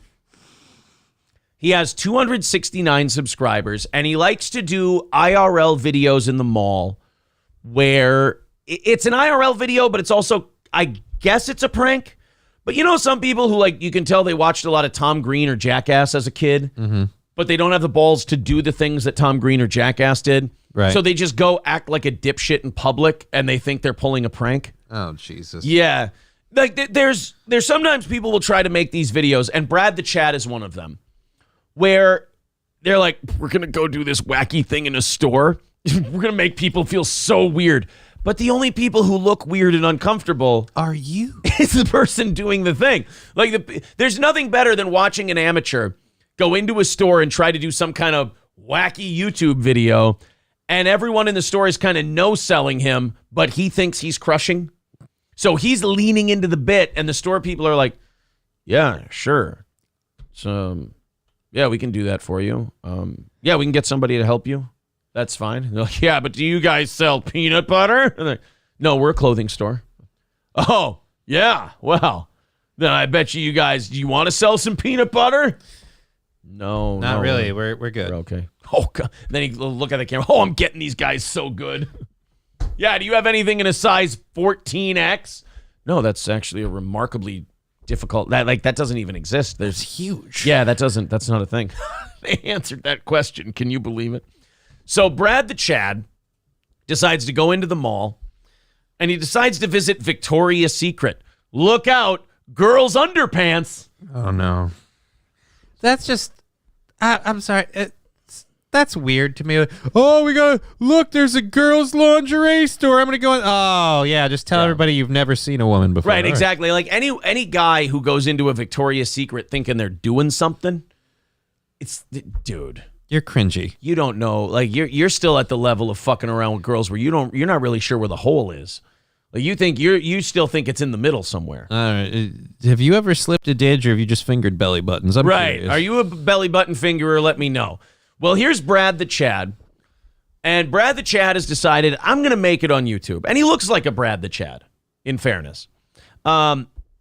He goes into Victoria's Secret, and he's going to play a little fun prank. Oh. Are you ready for some fun YouTube pranks with Brad the Chad? Oh, boy, am I. All right. Victoria's Secret. Why do you look like you haven't showered? He probably hasn't showered. I mean, you have long hair. Nice to wash this shit. Hey, nice to see the mall's doing well. Well, Quite a I few mean, people in there. Why wouldn't it do well? Is there a reason we shouldn't gather? COVID-19. God, I mean, I wanted to go in there and mess around with the fart spray, but my masculine urges, I feel like there's like a force field pushing me back from even entering this place. Oh, man, right? Because there's girls' bras and underpants and stuff in there, dude. That's fucking wild. He just said he wanted to go in there and mess around with a fart spray. He wanted to spray fart spray in a Victoria's Secret. Jesus Christ. Because this guy's fucking crazy, dude. Look, Brad the Chad is nuts. He'll go into a Victoria's Secret and spray fart spray. I'm glad he said his name was Brad, because if we put glasses on him, hi, Jimmy. Oh, God. Oh, no. Not awake, Jimmy. Yeah. But no, I'm going to step through. I'm going to break the seal. We're going to see what this place is all about. Victoria's Secret. I've been curious since the day I was born. Right. What are you, 6? I climbed out of my mother's twat and I said, hey, what's going on over there? Right. See, when my mother gave birth to me, she just pulled her panties to the side and squirted me out. And I came out breached. So my face got a good look at her panties, and I went, where'd she get those? Oh, there's a pink tag on it. Hey, ladies, I feel a little bit out of my element in here, but already cringe. Yeah, these 3 ladies all noticed that the camera's going. None of them believe that this is innocent. Everyone's like, all right, you're trying to get pictures of ladies in a dressing room. But it's Brad the Chad. Yeah. They don't know it's Brad the Chad, though. That's the problem. When you're Brad the Chad, your internet fame does not precede Out of all the things that I've said on this show that are the problem societally, never has one of them been that people don't know who Brad the Chad is until today. I was looking for a gift for the GF. I was wondering if you ladies could kind of give me a recommendation. Show me what you think she might like. She likes something that kind of goes up the ass. A good thong, I think. But I want to see... There's such a thing when you're doing like a prank video. There's such a thing as talking too much. There's such a thing as feeling like every moment of silence needs to be filled with something wacky. Mm-hmm. She likes it up the ass. I think that's like a thong. I gotta be... This guy, is it just me? I'm sorry, but is it just me? Or is this guy too old to be this naive about girl shit? Like, I know he doesn't look much more than 20 years old. That's still too old. That's too old to be like this about... Like, if he's 13, this is totally fine to be this way in a Victoria's Secret because you don't know what the fuck you're doing, and you're stupid, and you're immature. This guy is too old to be treating Victoria's Secret like it's a fucking swingers party.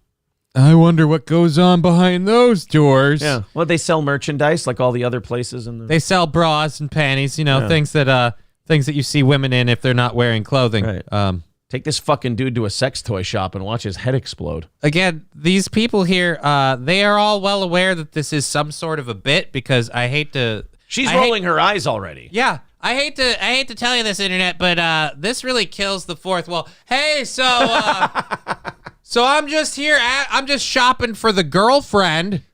So hey, smile. I'm just a shopper. She likes something up the ass like a thong. Do you drive a Bugatti? Do you drive a Bugatti? What's your body count? Real talk. She's a little thick, but the left one could get it. And the right one.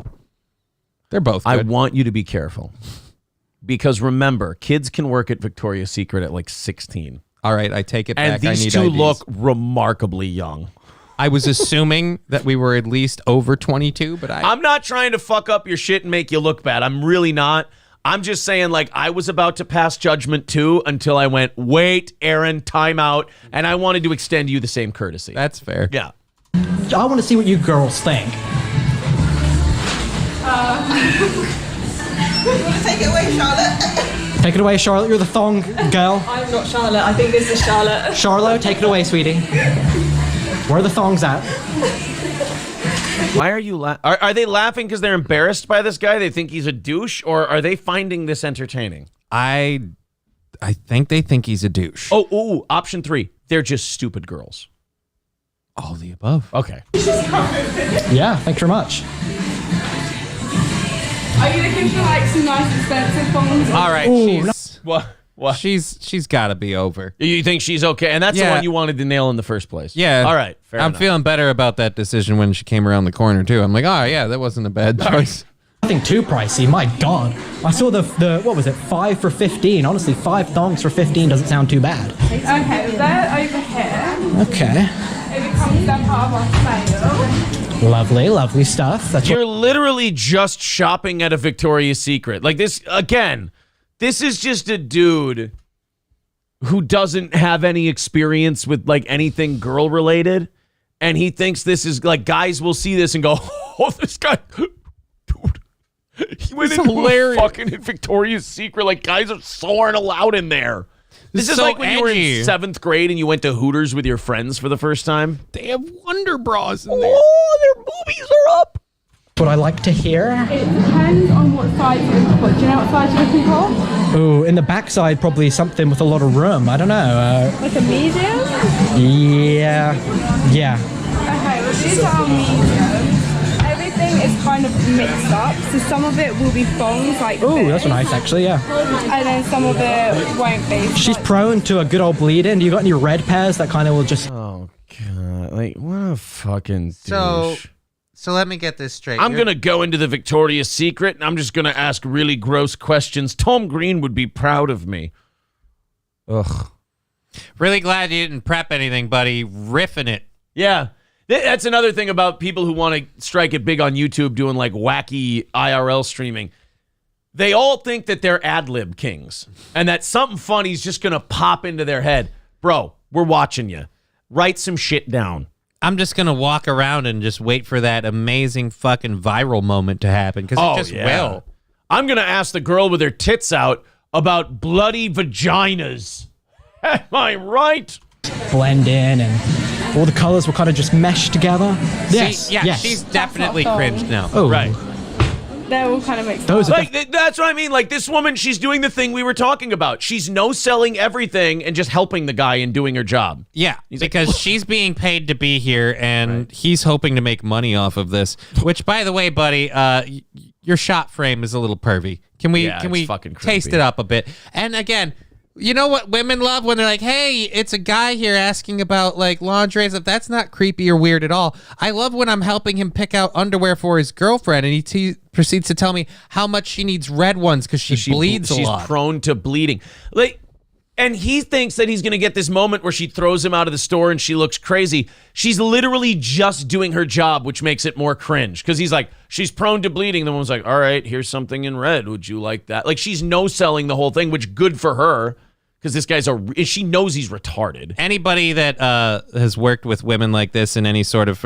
let me tell you what those ladies are going to do. They're going to gather up after he leaves and go, what a fucking weirdo. Yeah, they're going to be like, what a fucking idiot. definitely period panties though, aren't they? You only wear those on your period. There's no way a girl's gonna... There's a little girl underwear. Remember periods? Get it? Because you're a woman and you bleed from your vagina. Bloody vaginas, am I right, girls? They're all kind of mixed in. I'd really it's love like a jumble sale. Where are you finding this shit? What is going on? In the box that she's looking at. You're watching her dig through the Yeah. containers. I'd really This love guy's her. an ad-lib king. We should book him for a comedy show. Really love her to be like, look at, pulls out something. And these ones are really great for your girlfriend who's obviously dating someone with a small penis. And This is great for your girlfriend who doesn't exist. She gives him invisible panties. well, do you have any red ones? She's prone to bleeding. Well, I imagine when she's taking all the BBC while she's while you're out doing whatever it is you do. Oh no, not me mate Royce. What is this? This is actually quite bizarre to me. You sell boxes of assorted underwear. This is obviously... It does not surprise me that women's shit surprises you or confuses you. This does not confuse... This doesn't shock me in the least. This seems quite bizarre to me. You're selling boxes of women's underwear, almost like it's a convenient place to keep all of them in there because, you know... What do you think? Women are rubbing them on their pussies and then putting them back in the box? You fuck... I hate this guy. Is that a vape pen? Fuck is he stolen. This is creepy. That's what this is. It's creepy. I don't want to buy anything from here. It's obviously used. This is used underwear, quite blatantly. Oh my God. Thank you for your service, though. Like, everyone is looking at him like, what a fucking creep. Like, nobody thinks this guy is this wacky prankster guy. The employee's like, cool, are you leaving? And everyone at the store is like, can this retard move? I have like a legitimate question. I think she was smiling at that, not because she found his ending funny, but she's like, oh, good, he's leaving. Right. Oh, this is over now. Asshole. Yeah, I've always been curious about this place, so I figured it was about time I checked it out. Just go home and jerk off like you were going to anyway. That was a successful mission. No, it wasn't. Hey, that was a successful mission for Brad the Chad. Did you hear that? Jesus Christ, your bar of expectations is low. Oh, here's his classmates. Let's see what they have to say. 100,000 subscribers. I'm on the road to 300 subscribers. Baby steps, one step at a time, kids. All of these kids have more subscribers than this guy does. They have more subscribers, and notice who he had to go brag to. Hey, guess where I was? I was in a Victoria's Secret. That's right, a whole bunch of pee-pubescent. Pee-pubescent. Pee-pee-poo-poos. A whole bunch of prepubescent boys is what you need to... Like, way to go, buddy. Oh my God, you went into a Victoria's Secret? You gotta tell us about it. One of them had their boobies out. They had boxes of underwear, and I said, I need one for my lady because she's on the rag. It's a successful mission. My YouTube channel, you guys aren't necessarily my demographic, but it is a... You don't have a demographic. Wait, who is... You have 275 subscribers. Tell me your demographic. It's probably people who subscribe to your channel because they misspelled a word in the channel they were looking for. The Chad. Yeah, I like you, dude. You're the alternative one of the group. You're like the This is creepy. This is weird. You're now playing favorites with the group of children. His voice sounds kind of like Jimmy, and I'm weirded out by the fact that he's now hanging out with the kids. You went into the store, and now, ugh. Guys, I went to Victoria's Secret. I saw panties. Now you're cool. Yeah, I'm subscribing to you now. Rock and roll, dude. Thank you. Yes, Brad the Chad. All one word. Brad the Chad. That's it, guys. So is your name Brad or Chad? It's interchangeable. You know what? That kind of question I would expect from a Brad the Chad subscriber. That would lock them in. That would keep them busy for about a half hour. Oh, enough of Brad the Chad. Our Cringe has some great stuff, though. Just like shit like that where a guy's like, oh, you can clearly tell who they were influenced by. And it's one of those things where like, dude, look, just because you watched the show and you liked it and you thought it was good doesn't mean that you're a guy who should be doing it too. Like, there's audience members and there's people who should be entertaining the audience. Know which one you are. King Kong Dong with $5 says, here's $5 to stop tormenting us with this pile of shit. I hear you. Well, there. Look. After he went and harassed the children, we tapped out. Literally the scene from 16 Candles where Anthony Michael Hall shows the underwear to his nerd friends. That's exactly what it was. That was him going, look, it's girls' underwear. You get old enough and you know more about girls, my friend. You look for the ones that don't wear underwear. What the fuck is wrong with you? All right. 2:55 away from knocking it out today, boys and girls. Let's see if we can, cut into that a little bit here. We are a ways away, and we got about an hour and 10 minutes before we rattle the cans and see if we can knock out that goal today. 2:55 away.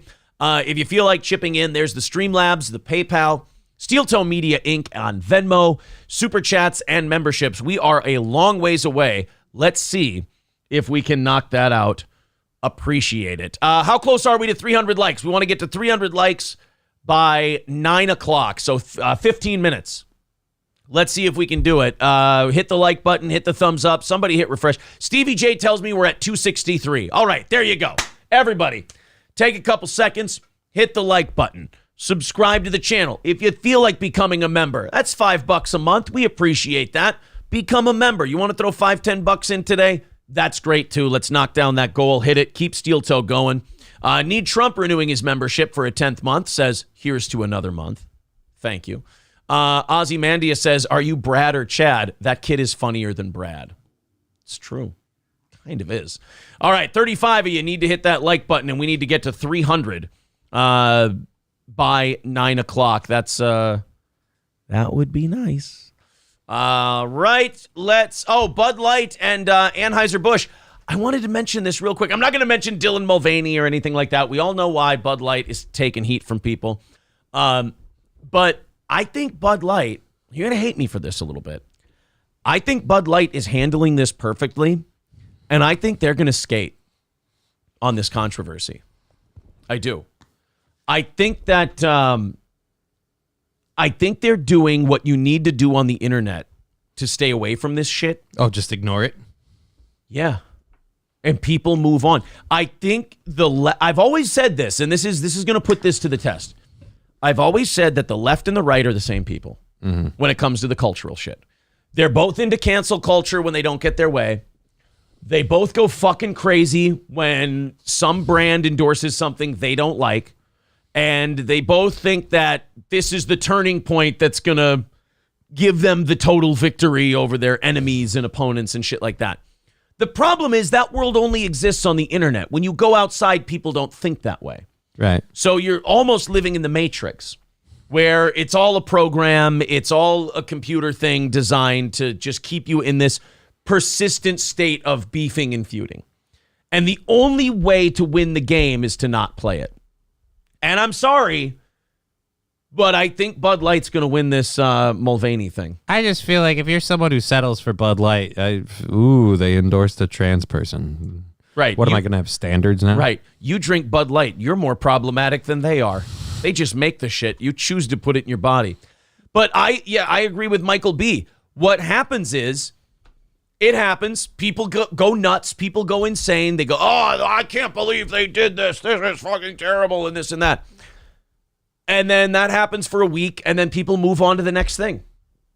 And the worst thing you can do is address the controversy, because they already hate you for the Mulvaney thing. But if you apologize, they'll forgive you.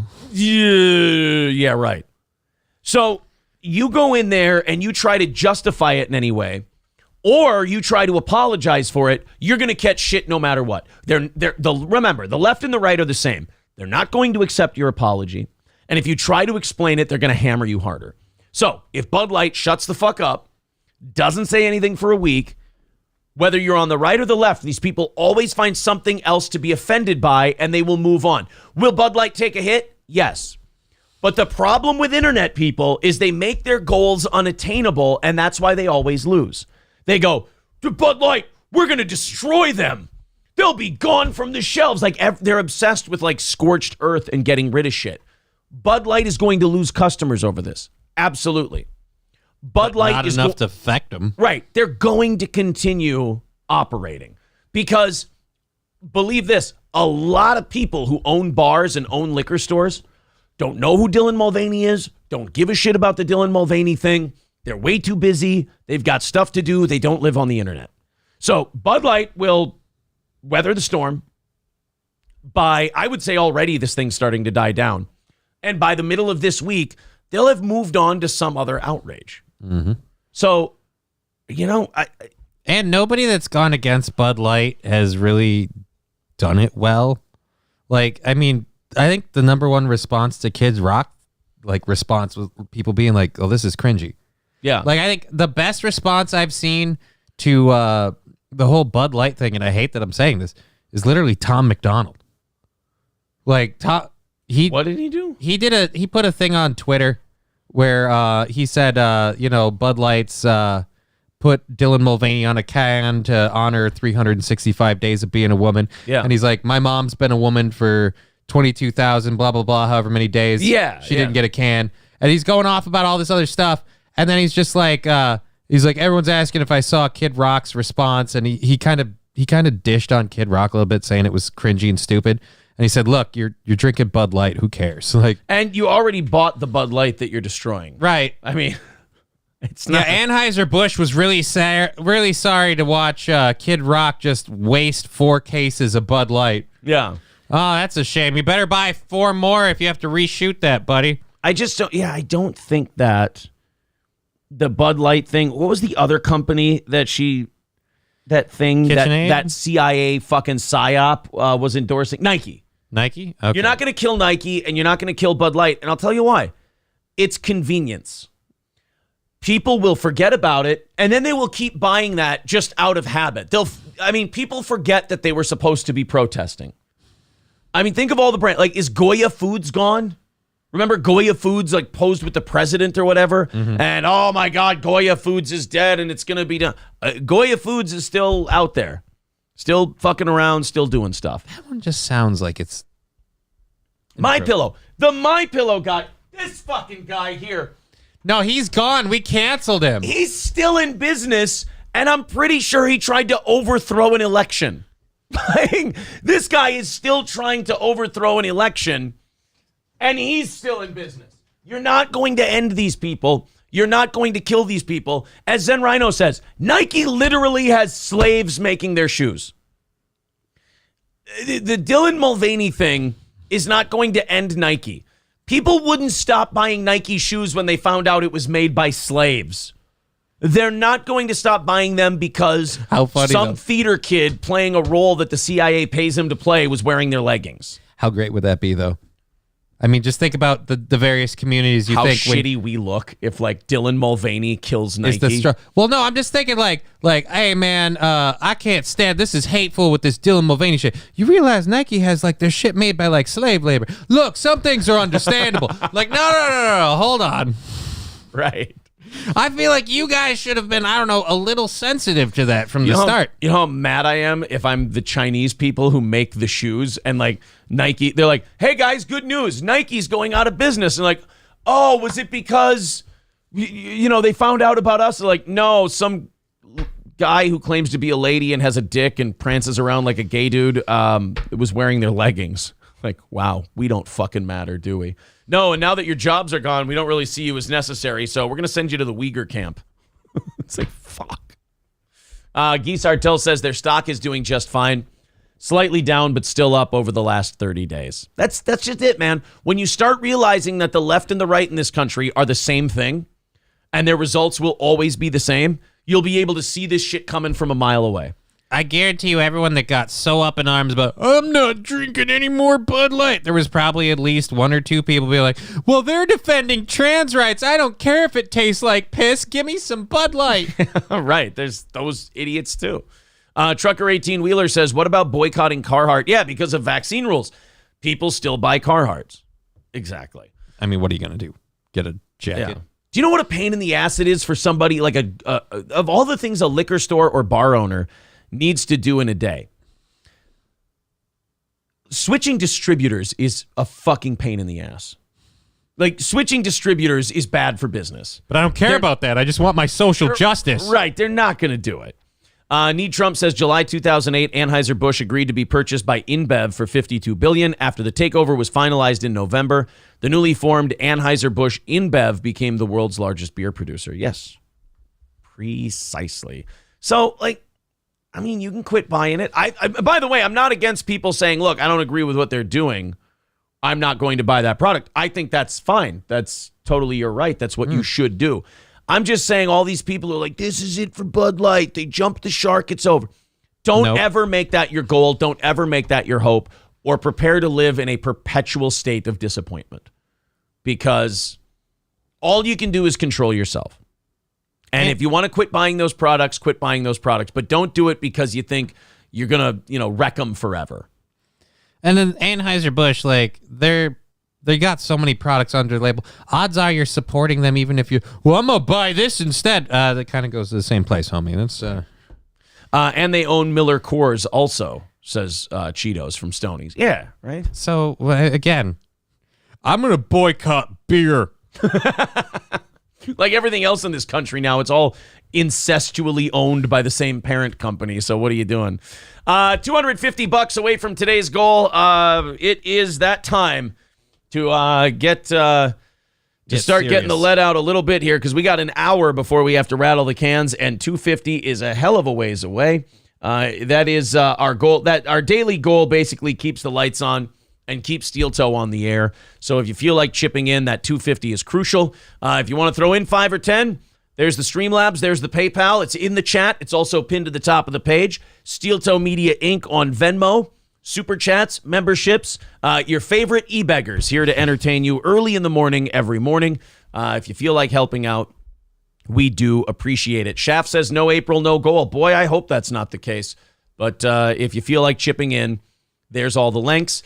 Don't mean to get beggy on you, but I'm not a proud man. If we're short, we're short. We got to make it up. Did we get to the 300 likes? Because we're just about at 9 o'clock. Did we get to the 300 likes? If not, we got to go on a rally here in the next minute, and then we'll get back to our stories and get back to the show.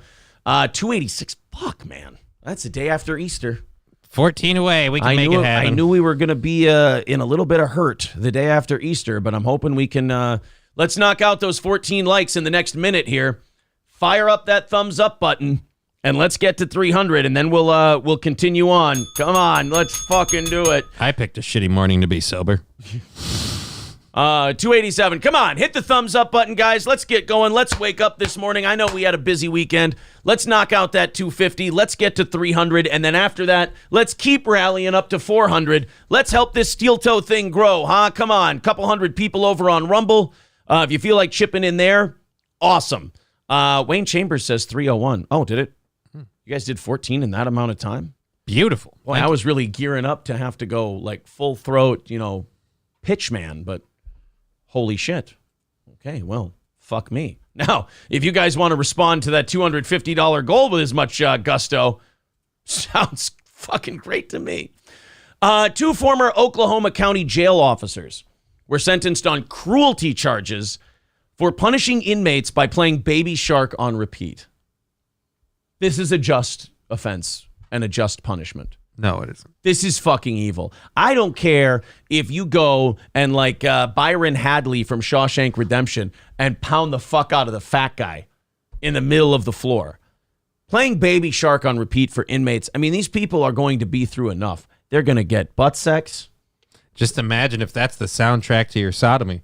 Right? Baby Shark, do do do do do do. Baby Shark, do do do do do. My dick is full of do do do do do. My ass is loose, do do do do. Come on, you knew this is going. It's a pink sock, do do do do do do. A pink sock, do do do do do do. A pink sock, do. Prolapse rectum, do do do do do. Oh, bag of rice, do do do do do do. Bag of rice, do do. That's an American Me reference. Sit on peas, do do do do do do. Sit on peas, do do. Stitch my butt, do do do do do do. Stitch my butt, do do do do do. Stitch. Exit only, do do do do do. Exit only. Hold my pocket, do do do do do do. Hold my pocket, do do do do do do. Hold my pocket, do. I got a whole other pocket over here. Oh. Just reading the chat now and just finding the ones I can read.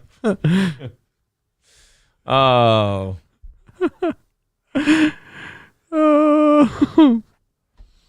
My name is Chad. Do do do do. Oda favor do do do do do do. Oda favor do do do do do do. Oda favor do do do do do do. Don't take smokes do do do do do do. Don't take smokes do do do do do do. Don't take smokes. Needed the money do do do do do do. Need the money do do do do. Oh. Said he loved me do do do do do do. Said he loved me do do do do do. Gay for the stay do do do do do do. Oh man. Man,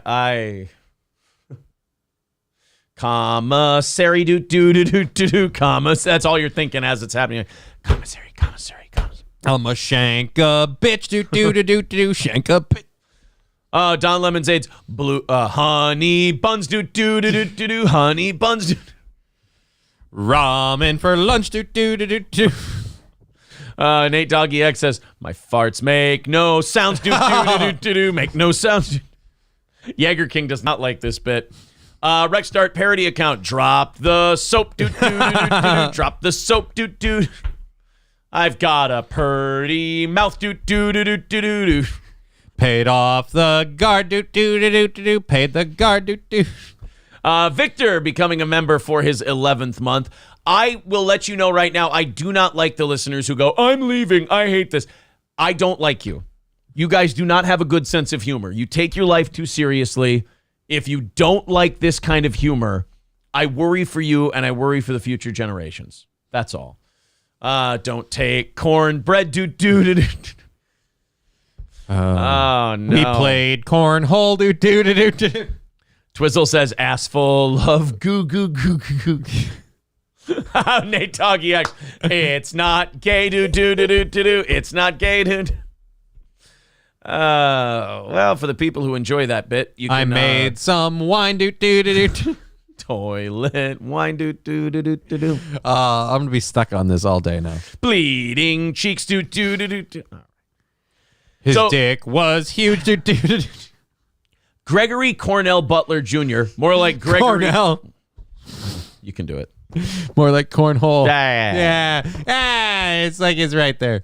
And Christian Charles Miles on that ass pleaded no contest to the misdemeanor cruelty charge and were put on probation for 2 years.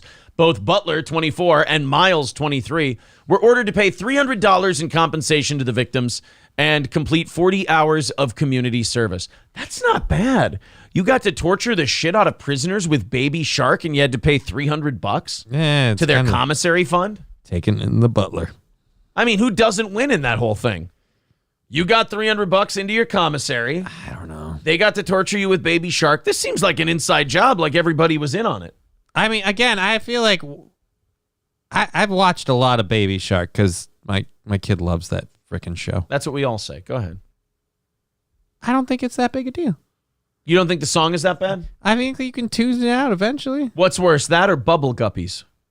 I've never heard Bubble Guppies. You've never heard Bubble Guppies? Oh my God. Shit, I shouldn't have admitted that. It's time for lunch. It's time for lunch. You don't know about shit. I don't know man. about Bubble Guppies. Hold on. My daughter's obsessed with Bluey and Mira and then the here, Bubble Guppies lunch. They have a lunch song. Lunchtime with Bubble Guppies. No, I don't want a 44-minute. I want the fucking lunchtime song. All right, sorry, dude. I don't know what to tell you. Time for lunch. What the fuck? Oh, here we go. You got to go in all for Bubble Guppies.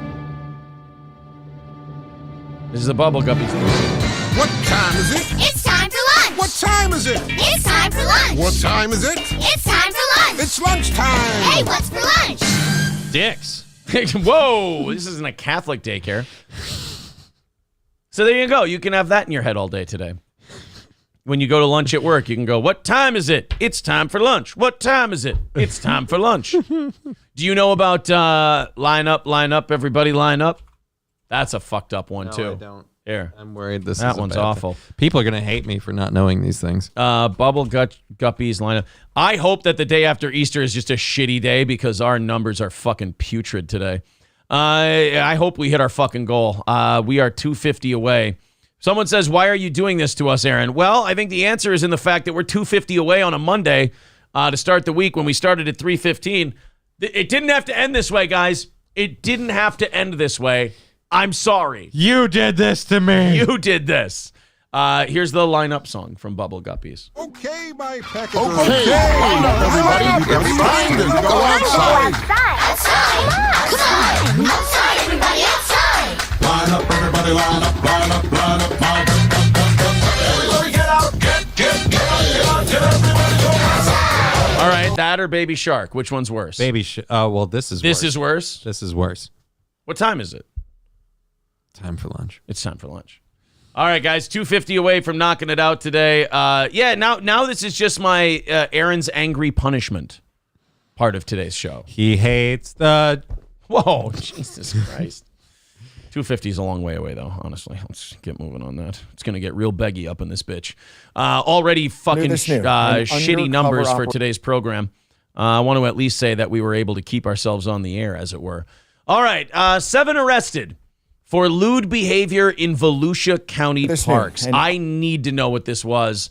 I need to know why they caught all the gay guys butt fucking each other, because I'm guaranteeing that's what it is. We don't know that. This is definitely a cornhole situation. People can engage in lewd behavior doesn't mean they're automatically a couple of dudes who are busy playing sloppy seconds with each other. I'm not saying it automatically means that. I'm just saying by, limits of deductive reasoning that's probably what it is. This isn't a world for facts, Aaron. A world for what? Oh, facts. Oh, I'm sorry. No. They were in the park. All right. Let's see. 7 people, Florida, lewd behavior. Do you think there's a woman in the bunch? I'm going to say no. I'm going to say no. Unless it's the cameraman. An undercover operation targeting lewd behavior. How undercover? And if you suck a dick, are you still a cop? Wouldn't that be funny if that's like the way they tell if you're undercover or not? They're like, yo, you a cop? I'm like, no, I'm not a cop. Well, you don't have to tell us if you are, so you got to suck this dick to prove you aren't a cop. Like, if you're an undercover, do you get to suck the dick, or is that part of breaking the law and you're not allowed to do that? I'm so happy I get to suck all the dicks. I'm Alex Stein. I'm an undercover police officer. I just drank a Bud Light. I'm ready to suck all the dicks in the park. I just want a big old Black Johnson down my throat. There's like a lot of those myths around cops, though. Like, oh yeah, if I ask you if you're a cop, you have to tell me. Like they're Mustafa from Austin Powers. And then there's the other one where, well, the cop's not allowed to do anything illegal if they're undercover. You honestly believe that every time an undercover cop has been offered coke by the gang he's working for, the cop goes, oh no, man, I can't. If that were the case, they would just kill everybody who didn't do the coke and we've had no more undercover officers. Guys, the cops get to do coke. It's called one of the perks. You fucking nuts. You turn shit down on the street, your family gets handed a crisply folded flag, motherfucker. The fuck is wrong with you? Behavior at public parks has led to more than a dozen arrests. Half a dozen, I should say. Volusia County deputies caught up with 7 guys. Oh yeah, that's definitely a cornhole spot. 7 guys? Yep. Blowing 8 guys.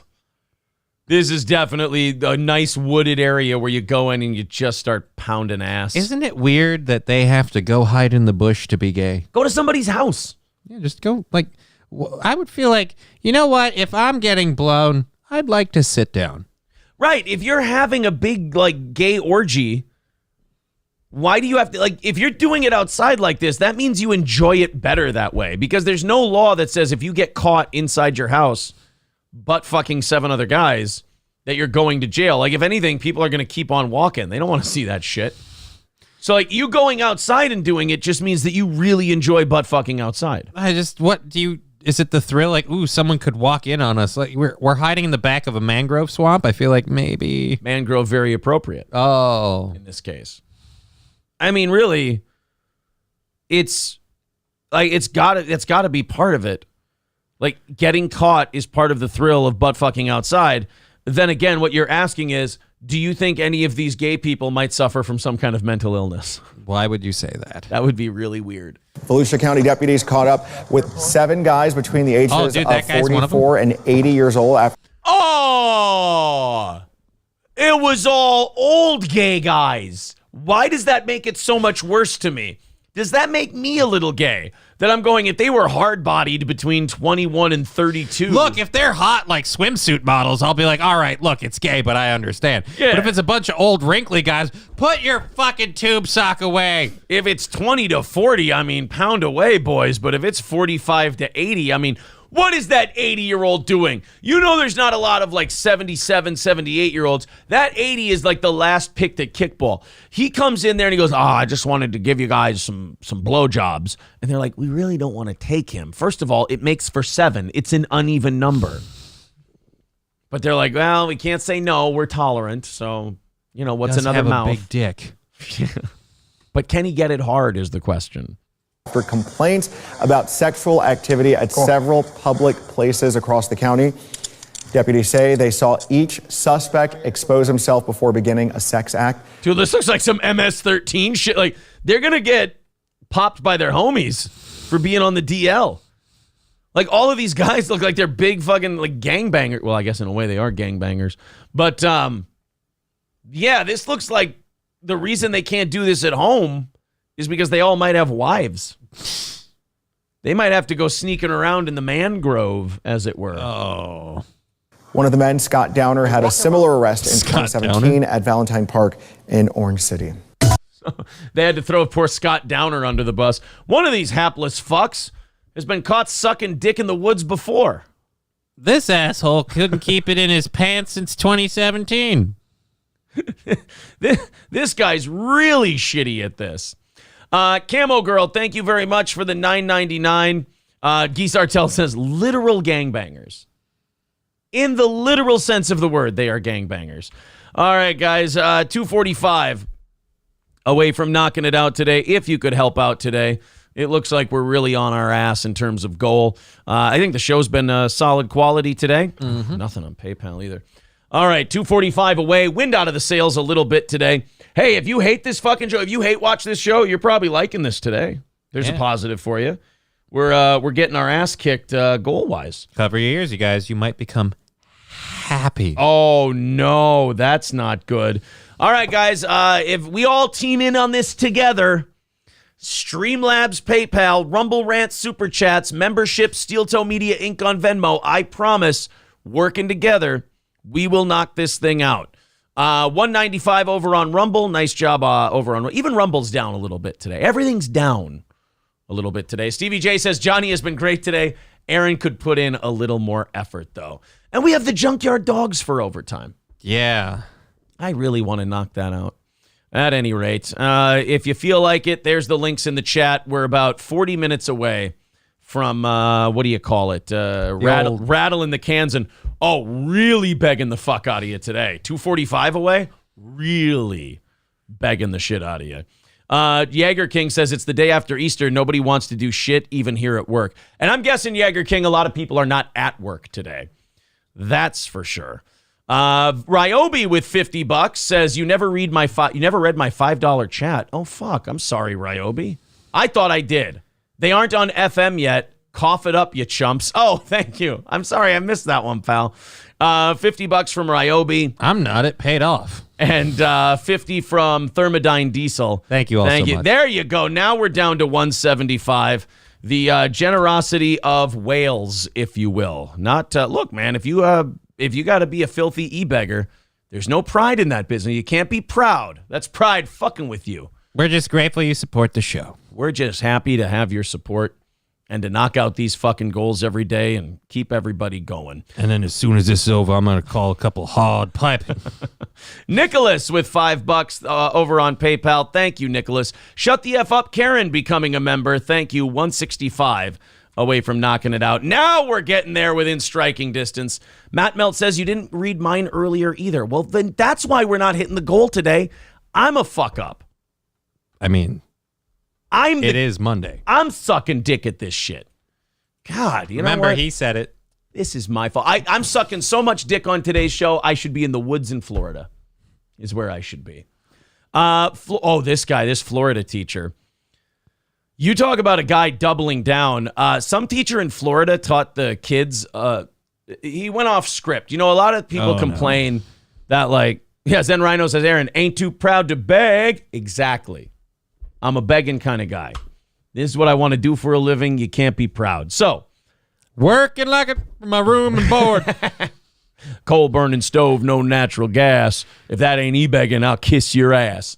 So this teacher in Florida, and we'll talk about the mass shooting in, I think, Kentucky or something. There's breaking news. Yeah. We'll get to that. But this teacher in Florida decided to go off script. And a lot of times people go, oh, teachers, they just teach to the lesson plan and there's no passion in it. Well, the reason they have these teachers teach to the lesson plan a lot of the time is because a lot of these fuckers can't be trusted to go off script because they do dumb shit like this guy we're about to hear from. A teacher in Florida got fired because he made the kids do an assignment where they wrote a letter saying goodbye to their parents because they were about to be killed in a school shooting. Oh, fuck. And not only that, now when he's asked about it by the news, doubling down. I can't believe I'm actually sad that we're not talking about someone who didn't, I'm actually sad we're not talking about Nazis right now. I would really prefer that, look, he went off the lesson plan and then there were a few things that maybe were misrepresented. Okay. Right. And this is also what happened. Thank you, good old JR, for the $4.99. Says, I'll do my part. Come on, you freeloading pores. We're 160 away, so we're those 250s that came in. Really kind of put us back on track. Really helped us get back on track. Also, Meh with $15. Thank you, Meh. So now we're at 145. Now we're in there. See, sometimes you tell this audience, look, I'm in a rough e-beggar way here. And they go, all right, here, you piece of shit. Let's do a good show. And then they help you out. All right. So at any rate, this teacher goes and does this lesson. And it's kind of what happens when you watch too much news. You think that your school's going to get shot up at any minute when, statistically it's not. It's a 0% chance that your school is going to get shot up when you consider the amount of schools in the United States and how many school shootings there are every year. The vast majority of children will never be within sniffing distance of a mass shooting. But it's kind of like climate change. When all you do is read shit about school shootings, you're going to think that school shootings are happening everywhere. Mm-hmm. If all you do is read shit about climate change, you'll turn into Greta Van Thunberg. Or no, Greta Van Thunberg. Greta Thunberg. Greta Van Buren. Not Greta Van Susteren. Greta Thunberg. If you watch things obsessively, if you watch a lot of conspiracy shit, you'll think everything's a conspiracy. Well, it is. Case in point. So with this sounds guy, like someone who doesn't know what's going on. With this guy, he's he watches all the stuff on Kentucky and all that other shit. And he loses his mind and losing your mind is one thing. But losing your mind and then going, "Hey kids, I've lost my mind. Will you participate in my delusion with me? And I'm going to make you do something remarkably damaging to your psyche just so I can feel like I've done something." Let's go ahead and listen to this one from Florida. He's doubling down on the assignment he made the kids do. Okay, come on. To terminate your employment. Psychology teacher Jeffrey Keene talks about being fired from Dr. Phillips High School. When they said you have an option to resign. Dr. who? High school? Do you hear who that school is? No. I'm going to go back. Resign without violating. Jeffrey Keene talks about being fired from Dr. Phillips High School. Dr. Phillips? Now, the thing that's going on here that I think we need to address is that you told a bunch of kids to put their heads between their legs and kiss their ass goodbye. Now, I don't see how that's helpful to a good learning environment. Principal's Dr. Phil. Now, look, now you're saying that this kid is not your child, but I feel like the paternity test is not in your favor. Now your Dr. Phil's doing Maury Povich. Yeah, I have no idea. Now, look, I've known a lot of kids, and they don't like writing goodbyes to their parents because they're about to die. Right now, I feel like you're a crazed bear with a Mars bar in his paw looking for a man to blame. Look, what the fuck does that even mean, Dr. Phil? You're putting these kids in a precarious place where they have to consider that their life might be over. You need to consider that some of those kids are going to start fucking. Not only that, if you start telling kids to say goodbye, one of the kids might decide to make them say goodbye. It's like you're casting a stone into a wishing well when there's coins in your purse. The fuck does that even mean? I don't understand what you're trying to say. You are a terrible principal. Look, sometimes you can lead a horse to water, but you can't pull the spur from his paw. Horses don't have paws, dude. Where are you going with this? My metaphors are on fleek. Look, a bird in the hand is worth, a cat in your mailbox. What the fuck? Look, I just think the way you taught that lesson was inappropriate. I don't think it's something that needed to be done for all those kids. I mean, to be quite honest with you, when the woodpecker's outside the attic, you don't put the chimney in the basement.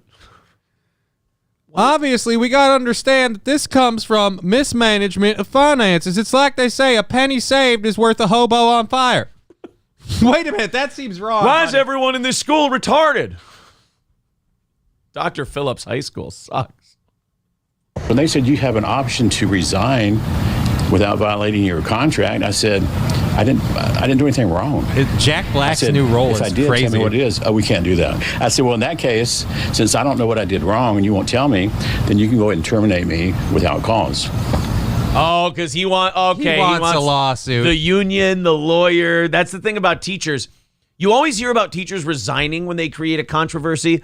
That's because with the teachers union, as much power as they have, it's almost impossible to just cleanly fire a teacher. There's always an appeal and some other shit. Mm-hmm. Like the only ones the union doesn't appeal is like when the teacher yelled the N-word in class.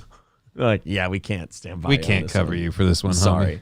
But this guy did an assignment where he made kids write goodbye letters to their parents because they were about to be murdered.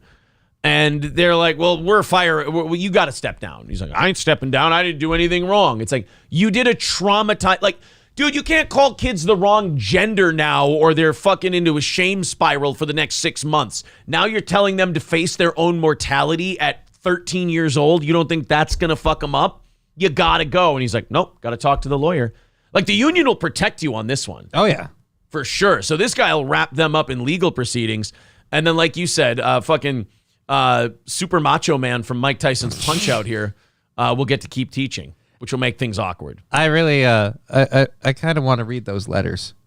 Right? I want to see how creative the kids are. I want to see the kid who like knows it's a bit and whatever and leaned in and just like, I'm going to be dead. Thank God. I effing hate you, Mom. You suck, Dad. I'm gay. Pretty sure you're not my dad. Let's just say that I'm more tan than you are. My boyfriend's name is C.A. and then just like cuts his finger and leaves a blood trail to make it look legit. So you're pretty much guessing right now as to why. Yeah. Keen says there was... I think you can guess pretty well, Mr. Playing Stupid for the lawyers. You're pretty much guessing, yeah, I have no idea what we did wrong. You don't think it was the, all right, children, now pretend you're about to die. Yes. All right, pretend you're about to have your brain splattered all over the wall. What would you say to mommy and daddy? Could it have been that one? Yeah. Going to be an active assailant drill in school and thought he could tie it into a psychology lesson. However, part of the lesson face your mortality. included having the students write their own obituary. If they were to die 24 hours from now, what would they do differently than they did yesterday? Dude, they're 14 years old. That's not a question you face at 14. That's a question at like 45 when you've established yourself and you're like, hey, what would you go back and do differently? At 14, what are you going to do? You're like, oh, I would have held Becky's hand on the bus yesterday. And what would you do if you could take all those days from this day to that to come here and say, we may take this lesson, but fuck you and your tater tots. And then write the lesson and you may live for a while. And that's to get rid of all the fluff and show them what's important in their world. It wasn't to say you're going to die and let's just let's just stress you out. No, that's exactly what you did. That's 1,000% exactly what you did. Stop drilling. You've struck oil. I don't know why they were so worried. I just kept spinning the chamber on my revolver while I was like, now write these letters, children. If you only had 24 hours, what would you do different? Just loading around at each one. Yeah. Now, this next assignment. He sits there, he goes, she loves me. She loves me not. She loves me. She loves me not. However, you ain't playing the odds, friend. Rudy doesn't know how. I got to show Rudy again. You want to flip for it, Rudy? Merry Christmas, Rudy. He says a student asked to talk to a counselor after getting upset. I put a disclaimer on the bottom of on the left side. I said, this is in no way to upset you or anything else. Oh, right. I told him, hey guys, contemplate your own mortality, pretend that it's all over in a matter of minutes. But remember, guys, I don't want you to be upset. I want you to get mad. It ruins the meat. I don't want you to get upset over this whole exercise. I was only funning around. I wasn't. Yeah. Okay, what's next? That happened during first period. During his second period. Oh, look. A book by Greta Van Susteren. Oh my God. What are the odds? We've come full fucking circle. Oh, if Wrestling Otaku is somehow mixed into this thing, that's great. What's with the fucking scepter over here? What is this? Oh no, he's got a whacking cane. Oh, he's got a Biff Tannen walking cane. Hello? Think, McFly. They're going to kill you, McFly. I can't think of what I'd say to my parents if I was dying. Hello? Is anyone in there? Class, he says a supervisor came to observe. I said, who knows what they do if they're in the restroom where we have an active shooter? Take a nice shit before I die so I don't do it when I get shot. Empty my bowels. Hope that the smell keeps the gunman away. Oh, that'll give it away. You follow the shit smell. Well, I feel like when you're dealing with all that, like you're just like, all right, I'm busy. I don't. If you're going to whack a shitload of people, smells ain't bothering you. You're going to have to smell some things, including shit. And no one knew. So I started to explain the correct process, and she shut me down on that. Keene says he was just trying to teach the students how to stay safe. I was. What? All right, pretend you're going to die. Remember, this is for your safety. Yeah. How are we safer? Because you know what it feels like. Yeah, take them to the gun range if you want them to be safe. Jesus. Done. I'm like, I'm talking to students about the world they live in. You know? Here's my problem with psychologists and teachers like this. You're talking to them about the world you live in. Those are two different worlds. You're talking to them about the adult world that you live in.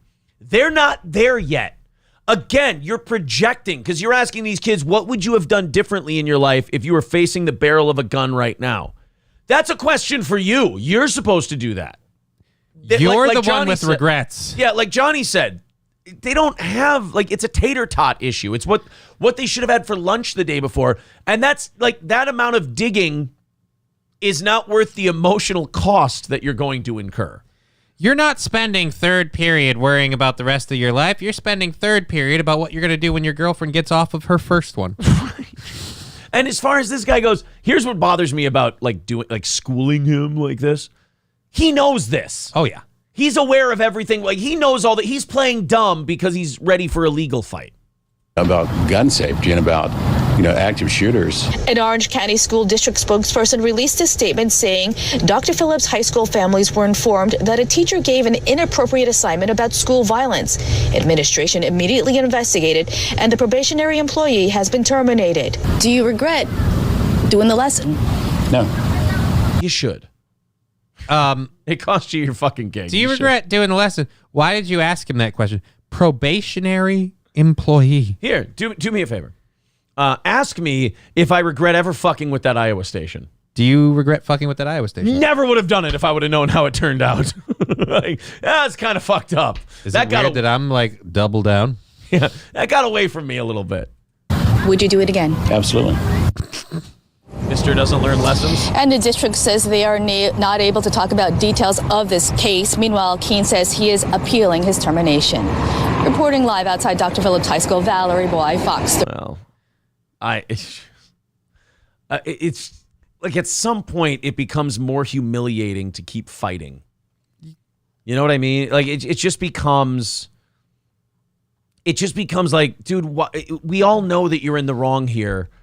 Why are you doing? Somebody just called him liberal Kenny Rogers in the chat. Jagger King, that is so funny. You got to know when to hold 'em, know when to scold 'em. Know when to write your obit, because you're about to die. Because your life will be done.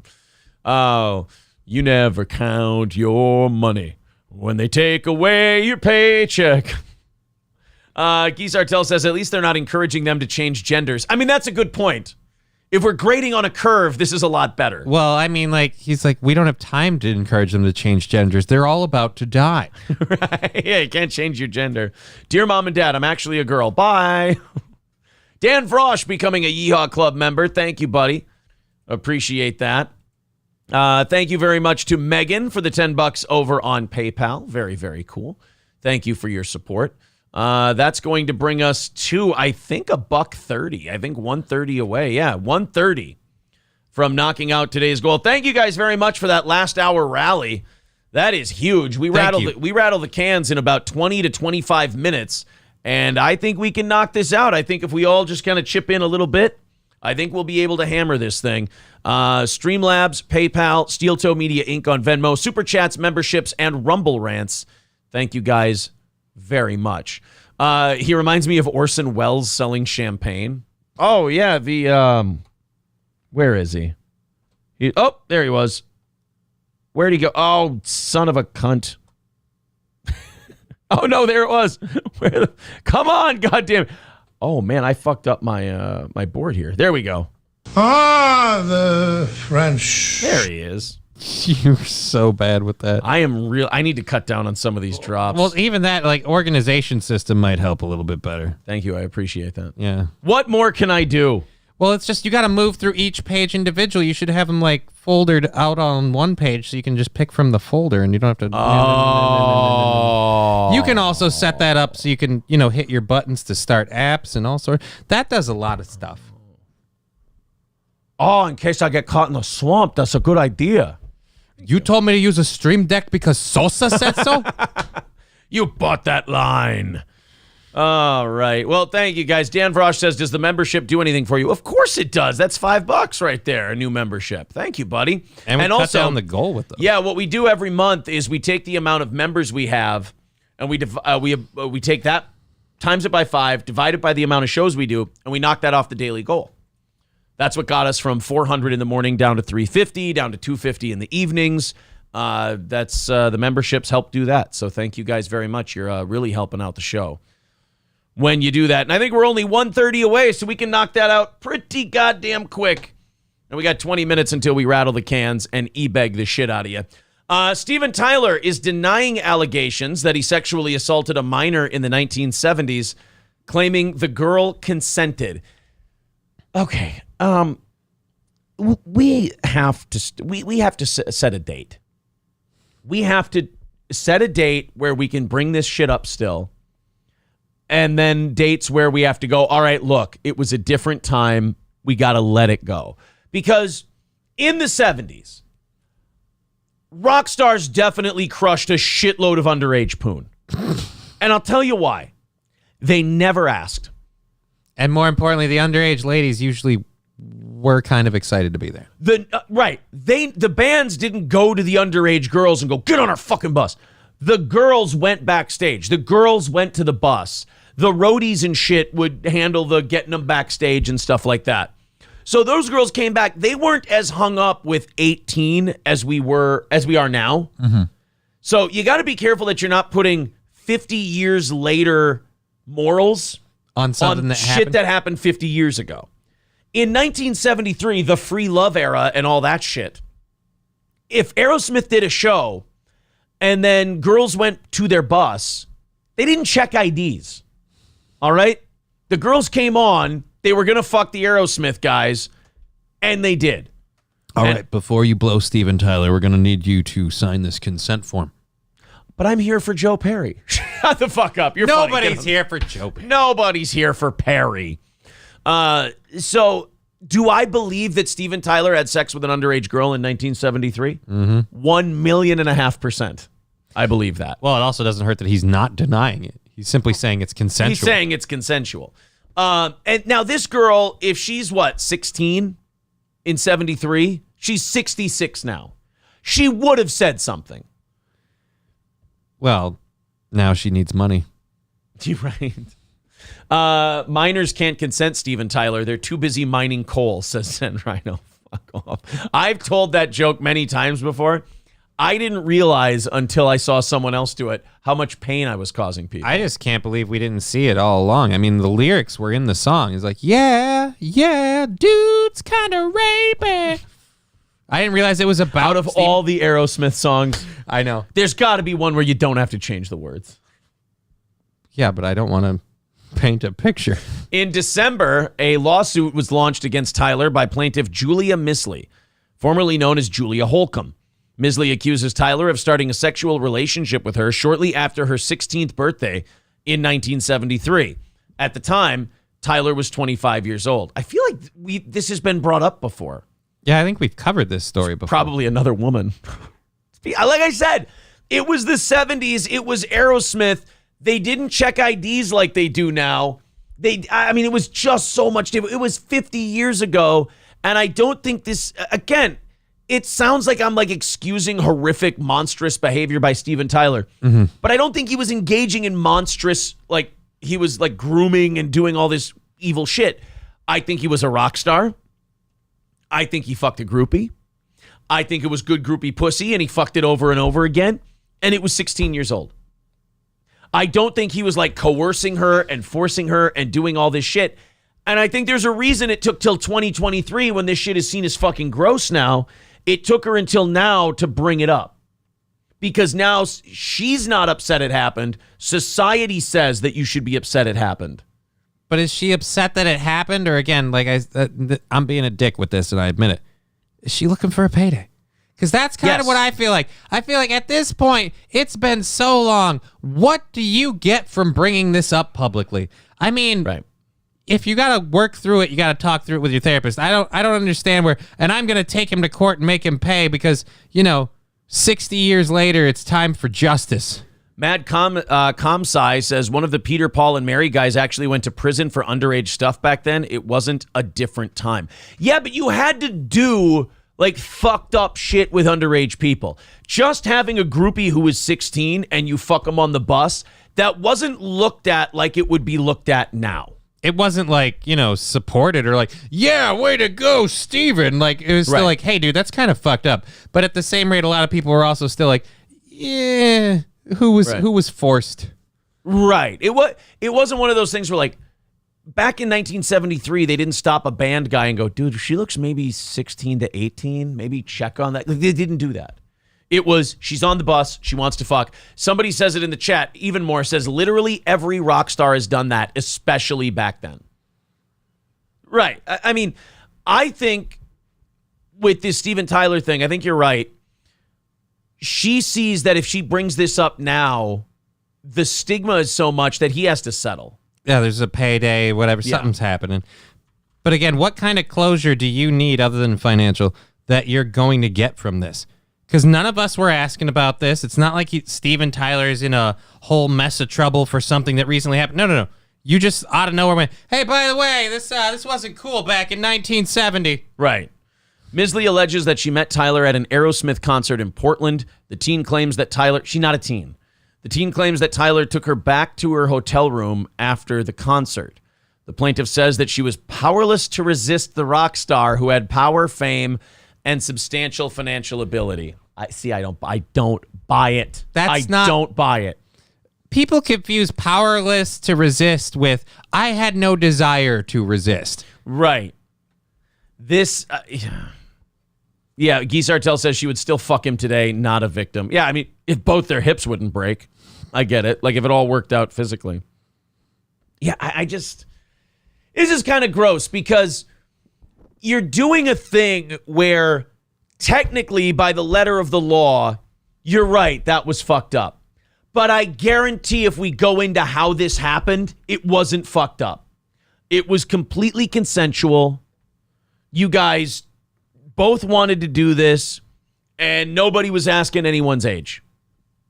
First of all, I don't think Steven Tyler assumed that when he went to a girl's hotel room that she was 16. She was 16 and had a hotel room. Okay. I mean, he just didn't bother asking, in my opinion. And I agree with some of the people in the chat. If you're, able to collect Social Security, I don't really know if you can start making this claim. Again, like I said, it just seems there's no reason to bring this up now unless you want money. Because if this was something serious and you wanted to deal with it personally, whatever, you reach out to him, whatever. Just the whole idea about this being a story and we're interviewing people, yeah, you want money. Tyler in his book boasted of convincing the girl's mother to grant him guardianship of her underage daughter. Her parents fell in love with me, signed a paper over for me to have custody so I wouldn't get arrested if I took her out of state, he wrote. I took her on tour with me. Tyler said in his book that he almost took a teen bride. So he's not even denying that this happened. He's saying that there was a relationship to a point where there might have almost been a serious relationship, like getting married kind of thing.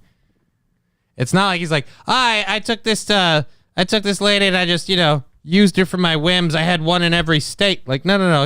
It seems like this one was a little more serious. Misley's attorney, Jeff Anderson. Oh, Jeff Anderson. That's the fucking, I think the tobacco lawsuit guy. Jeff Anderson, I think he's a Minnesota attorney. No, he's the Catholic Church guy. Attorney Jeff Anderson. I'm pretty sure he's the Catholic Church lawsuit guy. He's St. Paul, Minnesota. Yep.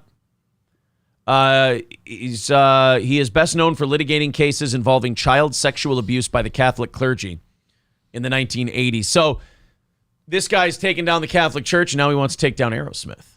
Shit. Hello, Mr. Anderson. We meet again. I didn't get that guy in the second one. So he was cloning himself. So he's like outside the grace. So he was outside the grace of the machines, but now he'd gone rogue and he was trying to take it over for himself. Well, see, because he's a program, so they're supposed to follow a set rule thing. And when Neo broke the rules, like a person who couldn't comprehend reality being that way, he couldn't just accept it and go back. So he fundamentally changed, and now he's a virus. Fuck yeah. All right. So Tyler claimed that Misley had not suffered any injury or damage as a result of any action by the defendant.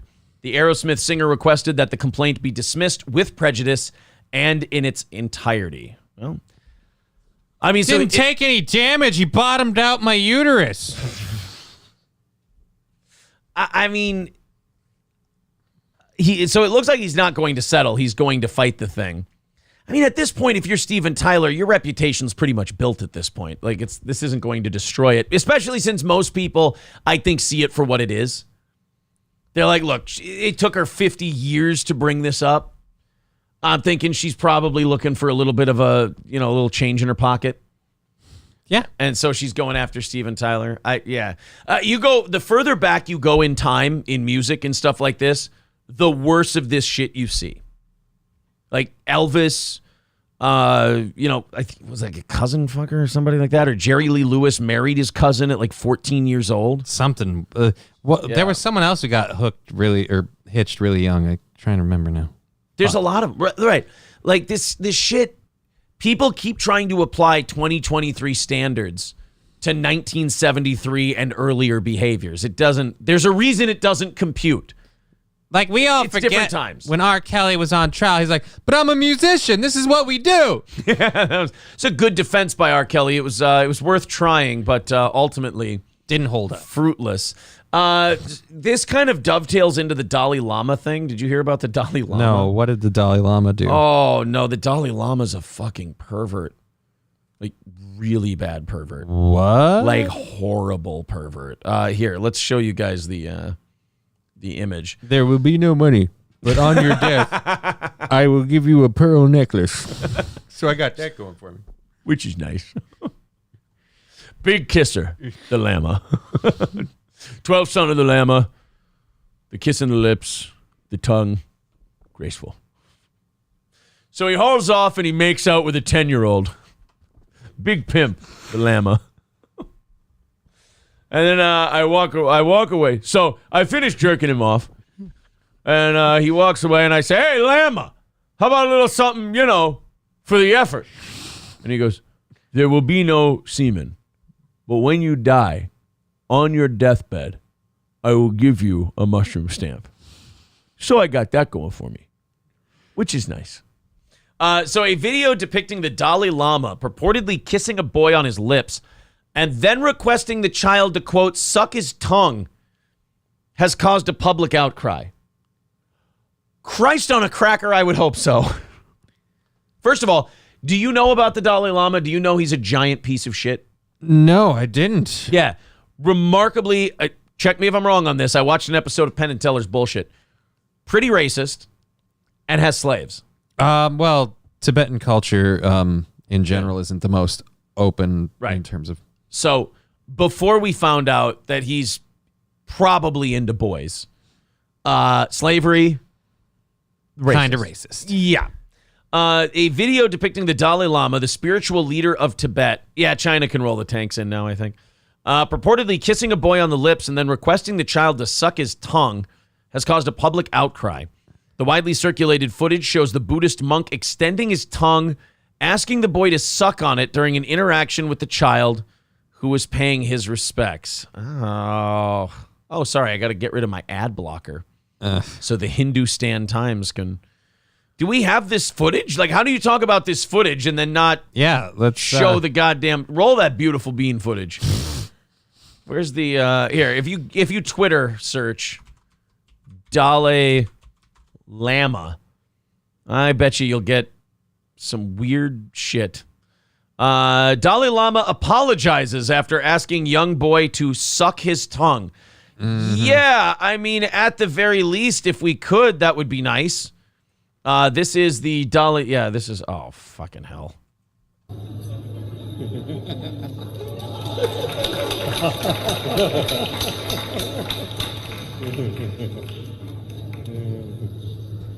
Now suck it like one of the French girls.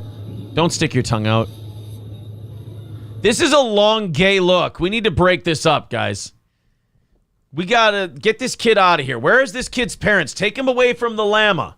Has anyone told Kim Jong-un we found his dad? And suck my tongue. Oh! No! No! See, like, there should be a guy, like, I don't care if you're the 12th son of the llama.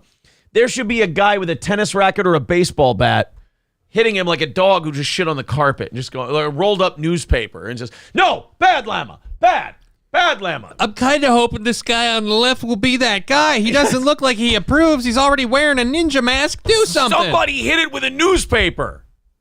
Jesus. Just, Tina, you fat lard, come eat your dinner. They should be throwing tater tot hot dish at this fucking guy. So wait, did they come or not? Jesus Christ, Gil, there's some questions you just don't ask. Oh, so the Dalai Lama apologizes for asking a kid to suck his tongue. Oh. Look. There's some things where an apology will suffice. A little girl came up and said, I don't really like you that much, Dalai Lama. You go, shut up, cunt. Like all right, that, we get it. Yeah, you can apologize for it. It got emotional. I understand. She was a bitch. Dan Vrosh says, it's their culture. Stop being mean. You're right. I'm off. But then there's some things that an I'm sorry doesn't really cover it. Like asking a little boy to suck on your tongue. First of all, it's a fucked up position because that kid thinks you're a god. So God is asking you to suck your tongue. Well, you know, he wasn't in a position to say no. Right. See, now he was way more abused than that Aerosmith chick. Guy Sartell says, guys, maybe he misspoke and meant dick. Oh, well then. Well, now it makes sense. I mean, now you tell me. Why don't you give me these news breaks before I make an ass of myself? We were over here thinking this was a problem. Yeah, Shit. we were thinking he was some kind of a weirdo. God damn. Well, shit, that's all you had to say. Oh, shit. You sending the Dalai Lama to the daycare? That's all you had to say, Negro. Shooting, Louisville, Kentucky shooting, 5 people dead. Police say this is the breaking news that it's happened about half hour ago. Mm-hmm. Police in Louisville, Kentucky have confirmed that at least 5 people have been killed in a shooting at a bank in the city. An additional 6 people have been injured and taken to local hospitals. Members of the public have been asked to stay away from a part of East Maine. Video from the area showed heavily armed police cordoning off a commercial property in the downtown area. The suspect has died. There was active gunfire when the police arrived. It's unclear what led to the suspect's death and whether the culprit is being counted as one of the 5 dead. So a bank robbery gone wrong. I mean, but they said it's not clear. Well, it could have been a medical procedure. Was he Yeah, this sounds like, I bet you the media lets this one go pretty quick because this is going to be like an old, like, say, you got the bank, get money in the bag, say, I'll plug you. Like, this is going to be like an old school bank robbery. Don't knock the suit. You bought it. Exactly. You have any idea who you're messing with? Huh? You and your friends are dead. That's actually true this time. So I don't think this one will be like a covered round the clock for 3 or 4 days. I think the news will find this one pretty boring. All right, guys, we're going to rattle the cans in about 3 minutes. We got one more story for you. Then, hopefully, overtime. 1:30 away from knocking it out. There's the Streamlabs, the PayPal, Steel Toe Media Inc. on Venmo, and, of course, Super Chats and memberships. Let's knock out that last 1:30. Let's do overtime today. It's a down day because it's the day after a holiday, so if we can knock it out on a day like today, man, that's great. Thank you very much for all of your support. We appreciate it, boys and girls. As Jim Braddock said, if you could help us through this time, we would sure be grateful. If you loved Rey from the last Star Wars trilogy, didn't mind her, which I know everybody loved her. I read the internet. The Star Wars Celebration fan convention in London this week brought several announcements from franchise leadership, including 3 new feature films, 4 upcoming TV series, and more. She was out of her mind excited, said Lucasfilm president Kathleen Kennedy. Wow, they're still letting that Kathleen Kennedy run the show over there, huh? Yeah, the boat's on the bottom of the ocean. Let's see if she can get it to China. Woo! Do you remember how big that was when they bought this from Lucasfilm? And everyone was like, thank God they got it out of Lucas's hands. Disney makes Marvel. They'll do a good job. Meanwhile, the trilogy just got worse and worse as the movies went on. They made Solo. They're fucking up The Mandalorian now. Yeah, The Mandalorian is the worst part because you guys built something all on your own and it was fine. Yeah. And all you had to do was don't fuck with it. Right. So now what they're doing is they've killed off Luke Skywalker, which, by the way, if you don't think that was a fucking message, the way they made Luke look in that trilogy, if that wasn't fuck this franchise. They're now going to have Rey rebuild the Jedi Order in the next series of movies. So they're pretty much like literally taking, because these stories have existed outside of the film franchise for a while. So they're taking what is quintessentially the on paper version of Luke Skywalker's story, and they're just like, all right, so let's just get rid of that. And now it's a chick. So now it's going to be, let's have the girl succeed where Luke fucked up. Right. Where he really screwed the pooch, because that was the thing in the movies. Like, he was rebuilding the Jedi Order. Fucking Ben. Was it Ben Solo? Is that what? Yeah, Ben Solo, yeah. So Ben Solo, like, Luke tried to kill him. Tried to kill his nephew because he thought he was evil because he snored weird. And then, like, so he fucked up and he burned down the Jedi Order and the whole thing. Now Rey's going to go succeed where all these toxic men have previously failed. Oh, I forgot. Yeah, Ben Dover Solo. I forgot that was his name. Yeah, good luck to him. But it's like Marvel now. It's like it's on cruise control. They're just going to go, you know what? We did so well with the last one. Now we have carte blanche to fuck it up. Yeah, and it's going to suck. It's going to suck really bad. But you know what? I don't want people to watch it and then complain. Tap out if you think this is shit. I complain when I see the previews. Right, there you go. Dude, the minute I saw fucking Ben Solo's fucking broadsword lightsaber, where he had to activate it and 2 little things have to fold down, because we need 2 little mini lightsabers on each side. A hilt or for whatever what? You call it. Yeah. What purpose? None. Right. I think with the Star Wars stuff, it's kind of like what we were talking about with Bud Light and Nike. Like, they're not gonna go out of business. This isn't gonna be the end of Star Wars. These fucking babies will watch the shit. They'll get excited when they hear the fucking music. They'll bitch about what they saw, and then they'll go back the next time. Episodes 1 and 2 didn't discourage these people. Remember that. Well, if George Lucas wouldn't have just tripped over his own dick and made Jar Jar Binks the Darth Lord that we were promised. That would have been great. That would have been the best. Thank you to Damien for $10 over on PayPal. We appreciate that. So we are officially 120 away from knocking it out. What do you say, guys? Let's do it. Let's fire up the music. Everybody chip in a little bit, and we'll knock this thing out. Yeah. This is definitely within striking distance. 120 away. Let's fire up the music. All right. Let's do this shit. We'll add another half hour onto the clock and give you overtime if we knock it out. Cream of Green says, oof. Well, how can you say oof? We do this every fucking day. Yeah. We go to knock out our goal. What are you going to do? 120. Let's get this shit going.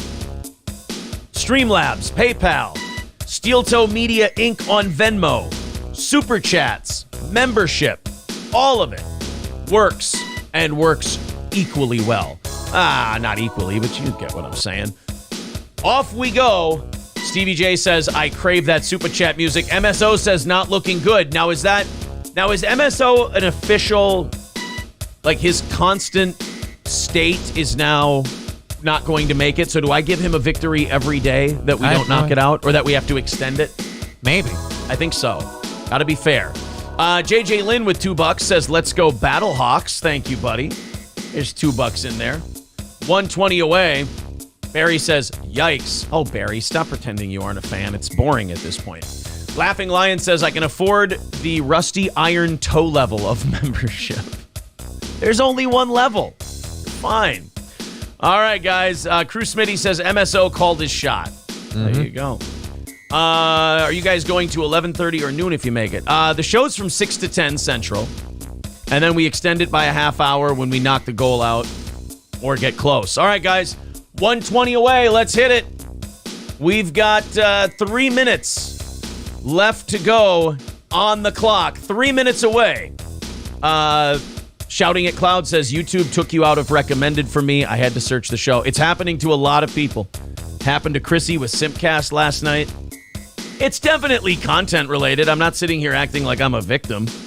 It's definitely the shit we choose to joke and talk about. What are you going to do? $9.99, Johnny Melt with $9.99, or Matt Melt with $9.99 says, for Johnny's OnlyFans. There you go. I have an OnlyFans? Yeah, remember the feet pictures? Oh, yeah.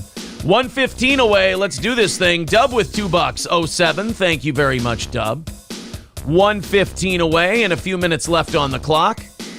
PayPal and Streamlabs, the best way to do it. Super Chats and memberships are good as well. Yeah, Barry, I don't agree with you. I think you're trying too hard maybe a little. He goes, this is oof heaven. This is what we do every day. Yeah. It can only be oof if it embarrasses us. This is, look, this is how we do a show. I mean, have you not been around the last 2.5 years? This is how a show our size has to be funded. Well, we just started doing this whole bit this week. Yeah, it's true. Barry, you brand new motherfucker. All right, guys, let's get it done. 115 away. Cream of Green says, just do it on credit. Look, if we get close, we'll do it. We have before. But we gotta get a little closer. Everybody chipping in. Ryan the Garbage Man with $5 just says penis, penis, penis. 110 away from knocking her down today. We can do this, guys.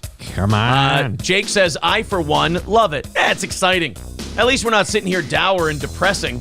We're dancing. We're moving and shaking. We're giving it some energy, if you will. Oh, boy. But we are getting close here. About a minute and change left. And we are getting close to not making it today. B. Moore says, wish I had money because you guys killed it today. Hey, we did a great show. It's the day after Easter. Shit's fucked up. What are you going to do? Looks like we may miss today. 110 away. We got 1 minute left. 1 minute to go. Rumble Rants, Super Chats, PayPal, Streamlabs. Oh, yeah, it is dead today. We are dead. D-E-D, dead in the water. Uh-oh. I think, what's his name? MSO is going to get a nice W today. W-Man says, hey, look, everyone, it's Pennywise the radio guy. Doesn't even really make sense, but thank you, W-Man. I wish I could say you're getting better at this. Trucker 18 Wheeler with $10 says, begging C gets the worm. Attaboy. 100 away. An even C note away from knocking her down. PayPal, Streamlabs, Super Chats, memberships. We can do this. I'm just kidding. Maybe we can't. All right, 15 seconds away. Looks like we're going to miss today by a little bit. Oh, well. Hey, at least the people who don't like us will be happy, which will in turn make them angry. Unhappy. Yeah. What do you do? You Happiness for that man hurts. All right, there's the end of the music. Let's go hit refresh on everything and maybe call her a day. Sandy Squatch says, I don't like the people that always judge you for this segment of the show. Sandy, don't worry. It doesn't bother us. If they know anything about your show, they know you are listener supported, and that's how it's been since you left radio. They do know that. They're remarkably dishonest people, Sandy. Don't let them bother you. It's okay. We fund our show the way we fund our show. People are encouraged to like it or not like it, contribute or not contribute. Oh, shit. Matt with $75 coming in. Oh, looks like we got to keep her going for you guys. Fuck. Cream of Green says, oof. Oh, you're just desperate to see it not work. And then it's on the air every day. Cream of Green, you're like Barry. You're a fan. Just lean into it. Just be a fan. Just be a fan, kiddo. This is hurting you a lot. All right, there we go.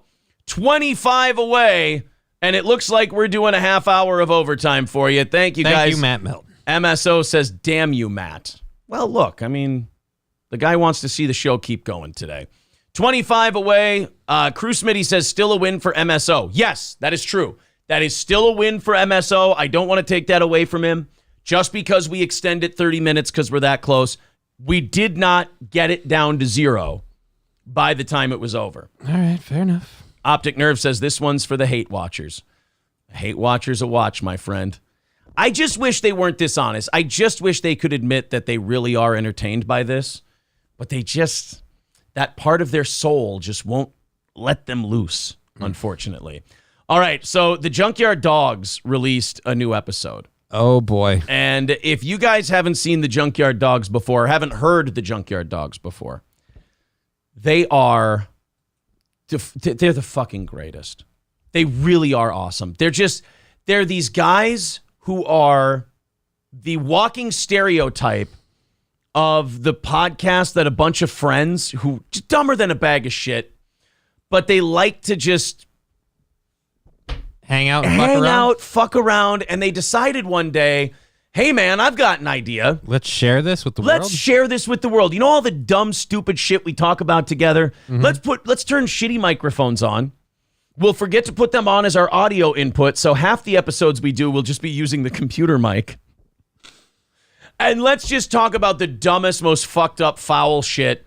Let's make up stories, do all this stuff, and let's put it on the internet. Now, we hustle and scrape and do what we do for a living. Mm-hmm. For these guys, it's a labor of love. And when we first watched the Junkyard Dogs, this is their third episode now. The first episode, we ruthlessly mocked it. Well, it was bad. We talked about how shitty it was. The second one, they started to be a little endearing because of how bad it was. And now with this third one, I'm actually excited.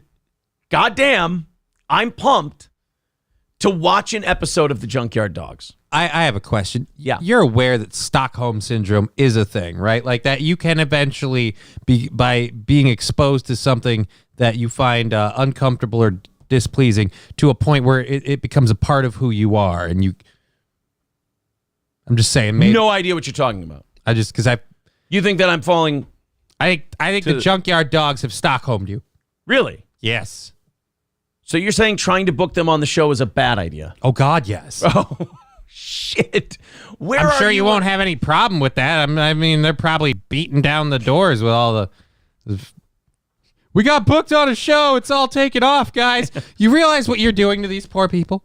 These poor people are like, hey, we're going to go on the internet. We're going to be cool. This is funny. We think it's great. Ha, ha, ha. Great. We're talking about poo jokes and shit. Yay.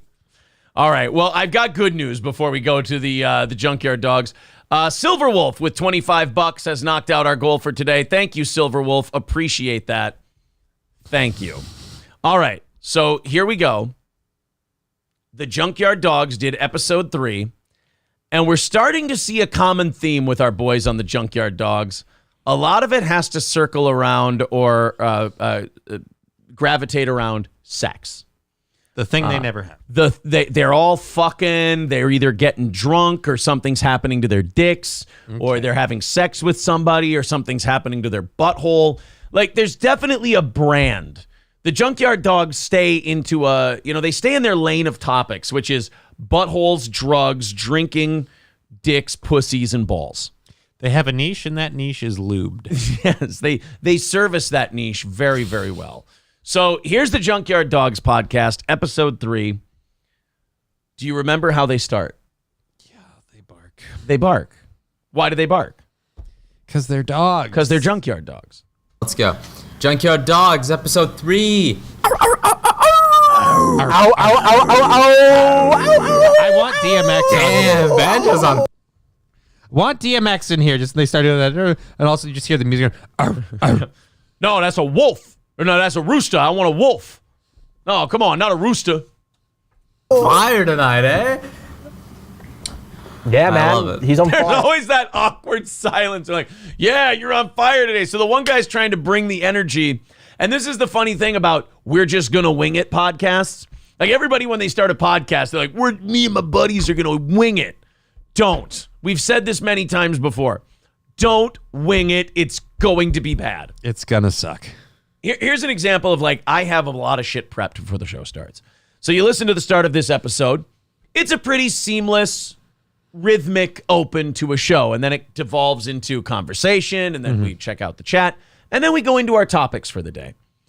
When you decide we're just going to wing it, you start barking into your microphones. And then you go, yeah, oh, you're on fire today. Yeah. So, guys, it's a lot of stop and start energy. You know, it's a lot of stop and go traffic when you decide you're going to wing it. But we're only 15 seconds in. Let's let our junkyard dogs pick up a little rhythm. Okay. What's up? He's in a rough shape, actually. He might as well be on fire.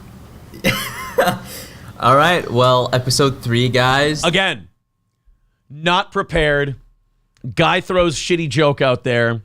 Host giggles uncomfortably. And then, so, yeah.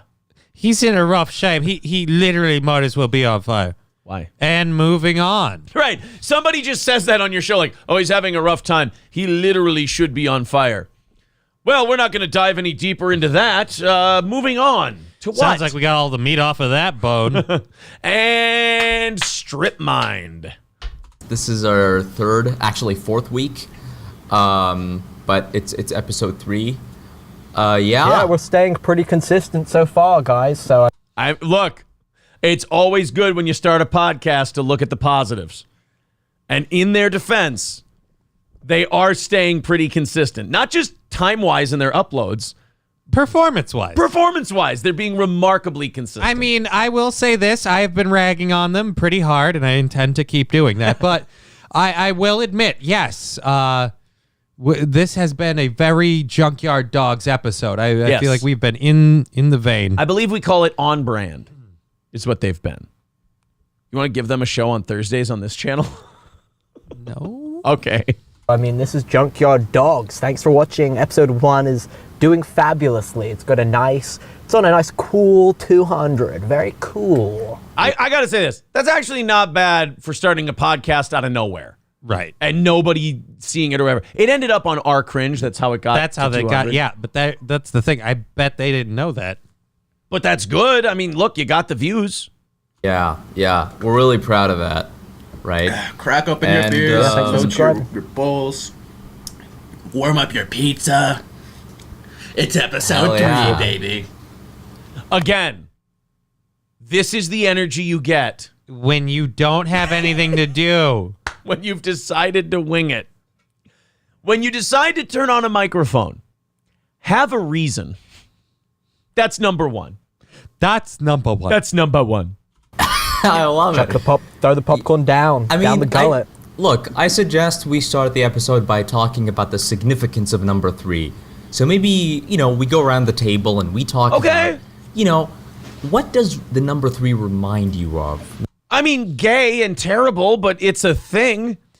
I really want to rag on you, but I am secretly just proud you finally fucking picked a topic. Yeah, right? You can sit here and rag on these guys, but once in a while you got to pat them on the back to point them in the right direction. They kind of had a thing here. Yeah. What does the number 3 mean to you? All right. How many guys, as they go around in a circle here, and I haven't heard this yet, as they go around in a circle here, how many guys is it going to take for them to make some kind of crude sex joke? I'm gonna guess one. I'm gonna guess the first guy. One. I'm gonna say I'm gonna say the second guy. I think first guy's gonna be like, oh, the number 3 means to me is when I'm with 2 other ladies, it's menage a trois. I want to hear this goddamn thing queef. Fuck, I thought that was part of the show. Maybe it's your birthday. Maybe it's how many testicles you have. Your the body John count, and Jeff show. I don't know. Just does number Reminds 3 mean anything to you? Wait, did Reminds hold on. me I have to go back. I made a of the stupid junkyard dogs. You know, there's a number of your body count, you know. Oh. I don't know, just, you know, there's a number Reminds of me. Hey, maybe it's how many, I don't know, your body count, you know. So technically, it was not even the first guy. The intro kind of brought it in. The intro got the sex count in there. I don't know, just, you know, there's a number Reminds of me. Reminds me of the junkyard dogs and this Hell beautiful yeah, little triage we have going on right now. Triage, no. Triage is like on a battlefield when you decide which dying people you can save and which ones you need to let go. Triage is a prioritization of treating the wounded. Yeah, that's a sacrificial measure, not really. Yes. I know it says try in the word, so you think it means 3. Reminds me of the junkyard dogs. Seppuku, am I right? Reminds me of the junkyard dogs. Do we save the dog with the bleeding, ruptured femoral artery, or do we just make him comfortable until he bleeds to death? Reminds me of the junkyard dogs. Let him die. Oh, isn't it just fabulous? This podcasting power trio. I mean, 3 is a golden number. Rule of 3. We're living it up, baby. 3. Hell yeah. You know what? I got to give this guy that. I got to give him one thing. Cancer. No, I've got to give this guy one thing. Sure, what he just said means absolutely nothing. But he delivered it with charisma and energy. Yeah, which is more than the other two have, but it just, I mean, come on. You don't think this is a good triage? I just feel like, could you guys, I don't know, just brainstorm a couple of topics so you know what you want to talk about? I'm not even saying copy and paste stories. Write some things down. I'm just saying, like, I don't know, just kind of like, you know, like a heading. Like, all right, today we're going to talk about, say, like, this is one, incest. Like, all right. Yeah. So then you guys be like, hey, I remember growing up. And it just, you guys could just do your show, have a thing. And if you know someone's coming with something, you can kind of work it out in the background. So you have a few zingers ready to throw. I remember correctly, the holy trio. 3 is actually the preferred age range that Brad likes to date. Oh, there you go. There's your right off the bat. We're crazy and dangerous. We're making kid fuck jokes. God damn. The junkyard dogs never fail to take you exactly where you thought they would take you. I don't know if I can compete with this highbrow show. It just seems No, come on, man. You mean Mike. Oh, come on. All right. Well, since we're talking about sex, may I please? Oh, since we were talking about sex, since we happened to stumble upon the topic, I didn't know that I didn't know that weird sex shit was gonna come up like it does every other episode we've done of the Junkyard Dogs. Would you like to hear about our dicks again? Oh, man, since the sex topic came up, I don't like talking about this. I consider it passé. But since you brought up dicks and vaginas, let's go. You guys ever made a pink sock? Please talk about the sex session I've had last Saturday. No, you didn't. No, you didn't. No, you didn't. You know how I know why? Because you want to talk about it. Because you just said sex session. Nobody calls it a sex session. I got some pussy the other day, or I fucked the other day, right? Nobody says, I want to talk about my sex session. Okay, let's bet right now. You and I can give the same answer. Is this going to be an elaborate, fucked up sex story that you wouldn't believe? Mm-hmm. Yes. Is it true? No. Not in a million years. If we haven't heard about it enough, let's just hear a little more, Mike. All right. Well, first of all, it was a Friday night. Liar. Literally 24 hours before the date. Liar. My buddy told me that he matched with a girl on Tinder, right? Holy shit! Because that never happens. The Junkyard Dogs are matching on Tinder. But the girl told my buddy, I can't go out with you because my friend just came into town and I can't leave her alone in my apartment, right? So why not you bring one of your friends and we can go on a double date? Oh, he scored double date puss wingman. And so my friend instantly DM'd me and said, hey, there's this chick, you're basically gonna... You know how I know he's lying?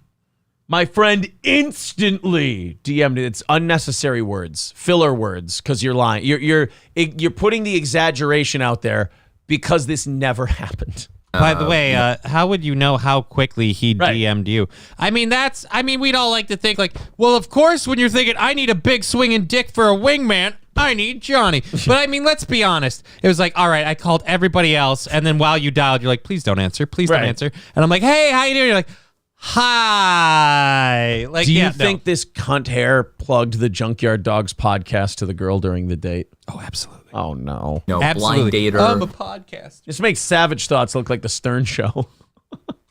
And, you're just going to go on a date with us 3, 4 in total. And so we went. It was Saturday, 24 hours after. I mean, I got a haircut, I did everything, I got my clothes. I washed my balls. Lot of knows. You know how someone's lying, Because they ask if you know. Lot of knows and filler words and ums. Ready, because it was a blind date. This chick could be a 0 or a fucking 11. Yeah, good thing you put it all together. I played it safe a little bit. Anyways, we went there, me and my buddy came in before the girls by like 45 minutes, 30 minutes, to discuss strategies. We changed coffee shops twice because we were looking for the right ambiance, something a little bit dark. We don't want to showcase... You and your coffee shops. I'm getting to the point now where I'm like, whether this story was real or not, it's getting boring. Right. This story sucks ass. You better be lying, because if this is your actual life, it's ass. Homie, let me tell you how you should have told this story. All right, so a friend of mine hooked up with somebody on Tinder, needed a wingman, enter me. Now go. Yeah. Like, that's all. Like, we had to go. We had to pick the ambiance. Like, nobody gives a shit about. We had to discuss strategy. Johnny, you have to set up your lie.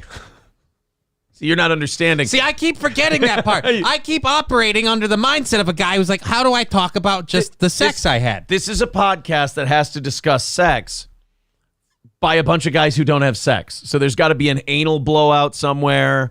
You set it up for the coffee shop and everything else. So it's gay sex. We know that now. So is someone going to shit their pants? I'm sure. We have an hour left. The Junkyard Dogs, where we spend an hour trying to do our best aristocrats joke. What? You and your coffee shops, you're not talking about a Starbucks or a Costa, are you? You're going to some like Italian shit, right? No, it's like a trendy, Gen Z, dark, like very like underlit coffee shop, and it's like open until. Right. All right, now I just don't like you. Yeah, now from your choice of venue. And Gen Z doesn't have a coffee shop. They don't go outside. It's underlit and it's like dark and it's a coffee shop. I'm brooding over. Johnny, I'm sorry. You keep forgetting. He's lying. Oh. Like a coffee shop / music scene type of shit. There's a stage, there's fucking guitars. It's like a cool place, like a cool rock place. But you can't name it? Anyways, we were there. Right. We talked for 30 minutes, and then my buddy told the girl bluntly, I'm not even joking. Kiss the girl. By the way, this means that he's lying. He told her straight up, no lie, not kidding, no bullshit. Totes McReal. Totally real. True story. All right, continue. How did you and your buddy... by the way, this is a long way to go to excuse the fact that you gave each other AIDS. I mean, you could have just started with that. I'm not even joking. He said, should we go make out in my car? And she chuckled, and they went. And they left me alone with... Again, this sounds like a bunch of guys who don't fuck. Because you know what women really love to do and think is funny? If they get asked in front of their friends and random people who they've never met, hey, you want to go kind of be a whore for a little bit? Hey, you want to go necking in my car? Hey, I realize... What'd you do next? You take her to the drive-thru or lookout point, you fucking poodle skirt wearing zilch? I know we just matched on Tinder and you're sitting next to a complete stranger who I claim is my friend, but how about we abandon your friend and my friend? Right. To just go make out in the car. She couldn't go on the date because she couldn't leave her friend alone. Oh, I'm sorry. I'm breaking this down too far. I forgot.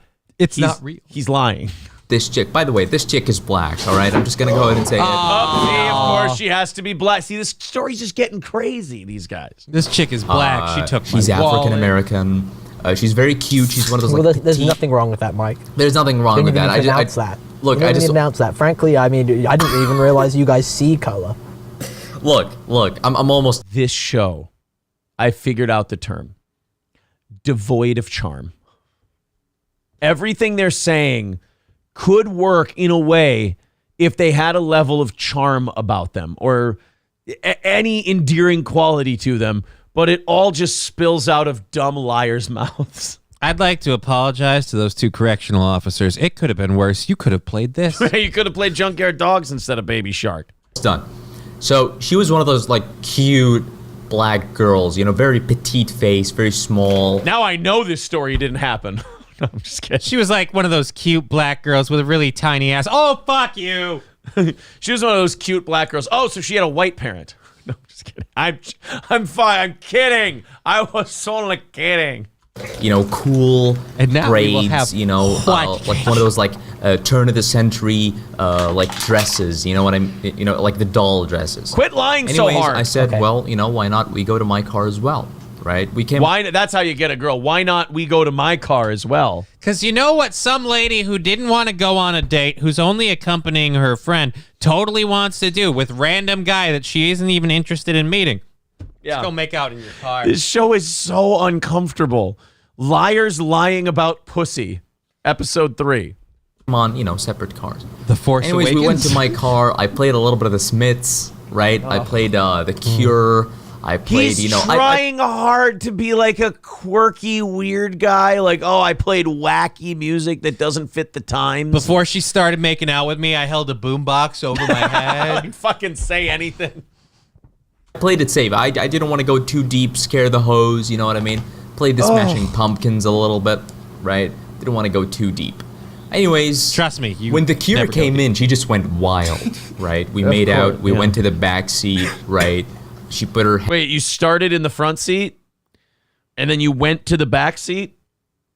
After you started making out, you were like, "Oh, this making out is really hot. Let's now pick our bodies up and move them to the back seat of the car." Oh, Christ. And then when we got out of the car, I thought it'd be super cool, and I said, "Hey, I don't know if you had any illnesses, but you've been cured." Hands on my dick. Look, we didn't fuck. You know, the car's too small. But she did give me a blowjob, and I came on her tits. This is all true. Really? Yes, I came on her tits. This is all true. This totally happened. I'm being totally for reals. Super serial. I came on her tits, dude. Did you? These guys have never felt a vagina. This is troubling. Guys, I get it that in the pornos, the lady's like, "Oh my God, yeah, come on my tits." Yeah. Let me tell you how real women respond to that. Oh, come on. Oh, ew. Now, do you have a napkin? Like, I'm going to be smelling that for like all. Oh, I'm going to smell like jizz in the coffee shop. Someone give me a wet nap. Oh, fuck. I told her, like, I was close to climaxing up. I swear to God, I said, where do you want me to come, right? I assumed she sounds like a confident take charge kind of a guy. Excuse me, but I lost my swing line stapler and I was wondering where I ejaculate because you told me I could ejaculate on your breasts. Sorry, my dick is not a standalone phallus. Oh, this guy is a standalone fruit. She's gonna say come into your stomach, right? Because she doesn't want to come on her fucking body. But she was fucking wild. She said, I mean, she was wild. She let me ejaculate on a place where most girls will let you ejaculate. You know, she didn't want me to, like, I figured she wanted me to come in her stomach, you know, because most women are like, I don't want you to, like, come on me. That's gross. I'm just going to swallow it. Because that's what ladies always go for. She was wild. Was she wild? Here's what wild is. She took it in her shit cutter and then I fucked her in the mouth. That's wild. Here's what she let me shoot a load on her tits. It's about the safest place to come. Here's what wild is. You were playing fucking Tomb Raider, and Angelina Jolie's boobs got a little too fucking much for you. You had to spank one out. That's how wild she was. Pointed to her tits. She said, like this. I'm doing the pointing gesture, you know? I said, okay, well, and I just did it. We didn't fuck, unfortunately. I really wanted to do that, you know? I've been wanting to stick my worm in some coin slot, you know, a black coin slot. Which I haven't experienced before. I've never procreated with a black woman. Mike, this is bullshit. Thank you. Oh my God, this is my new favorite member of the Junkyard Dogs. I don't know who this guy is. I hope he makes his name known. Thank God somebody called out that this is horseshit. You're only saying all these things because we talked about my virginity in the last episode. You're trying to make me seem like even more of a virgin than I even am. No, right now. Brad. This is bullshit, Mike. Right hand This to is God. fucking bullshit. I swear to God, this has all happened, right? This has all happened. How about you show us a picture of you two on that date, like before you get to the restaurant, or have something to or kind the cum on her tits. Yeah.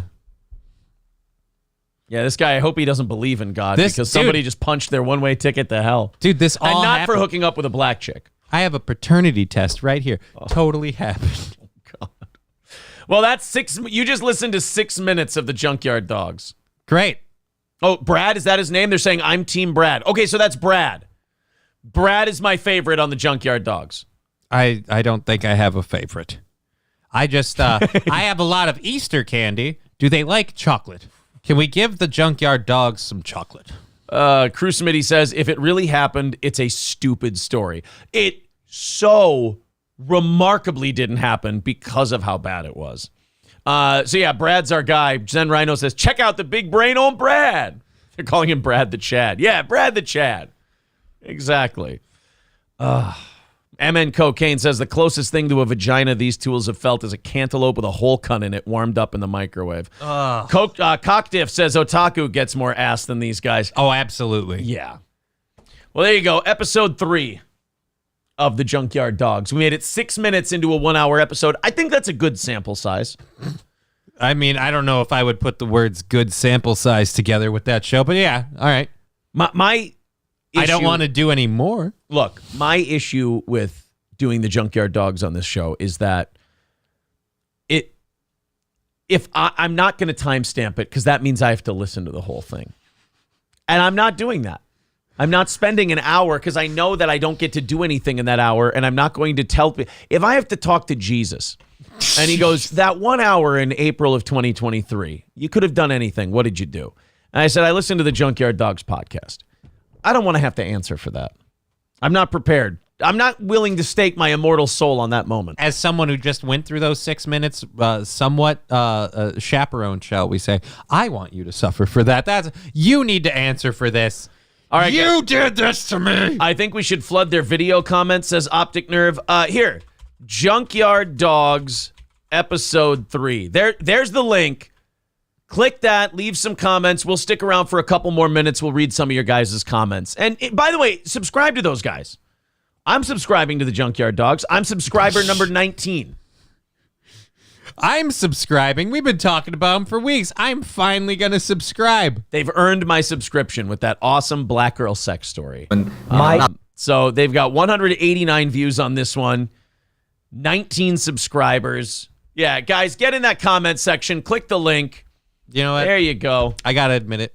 I'm jealous of Mike because I have never procreated with a black girl. Neither did he either. Like, procreate means impregnate. I know.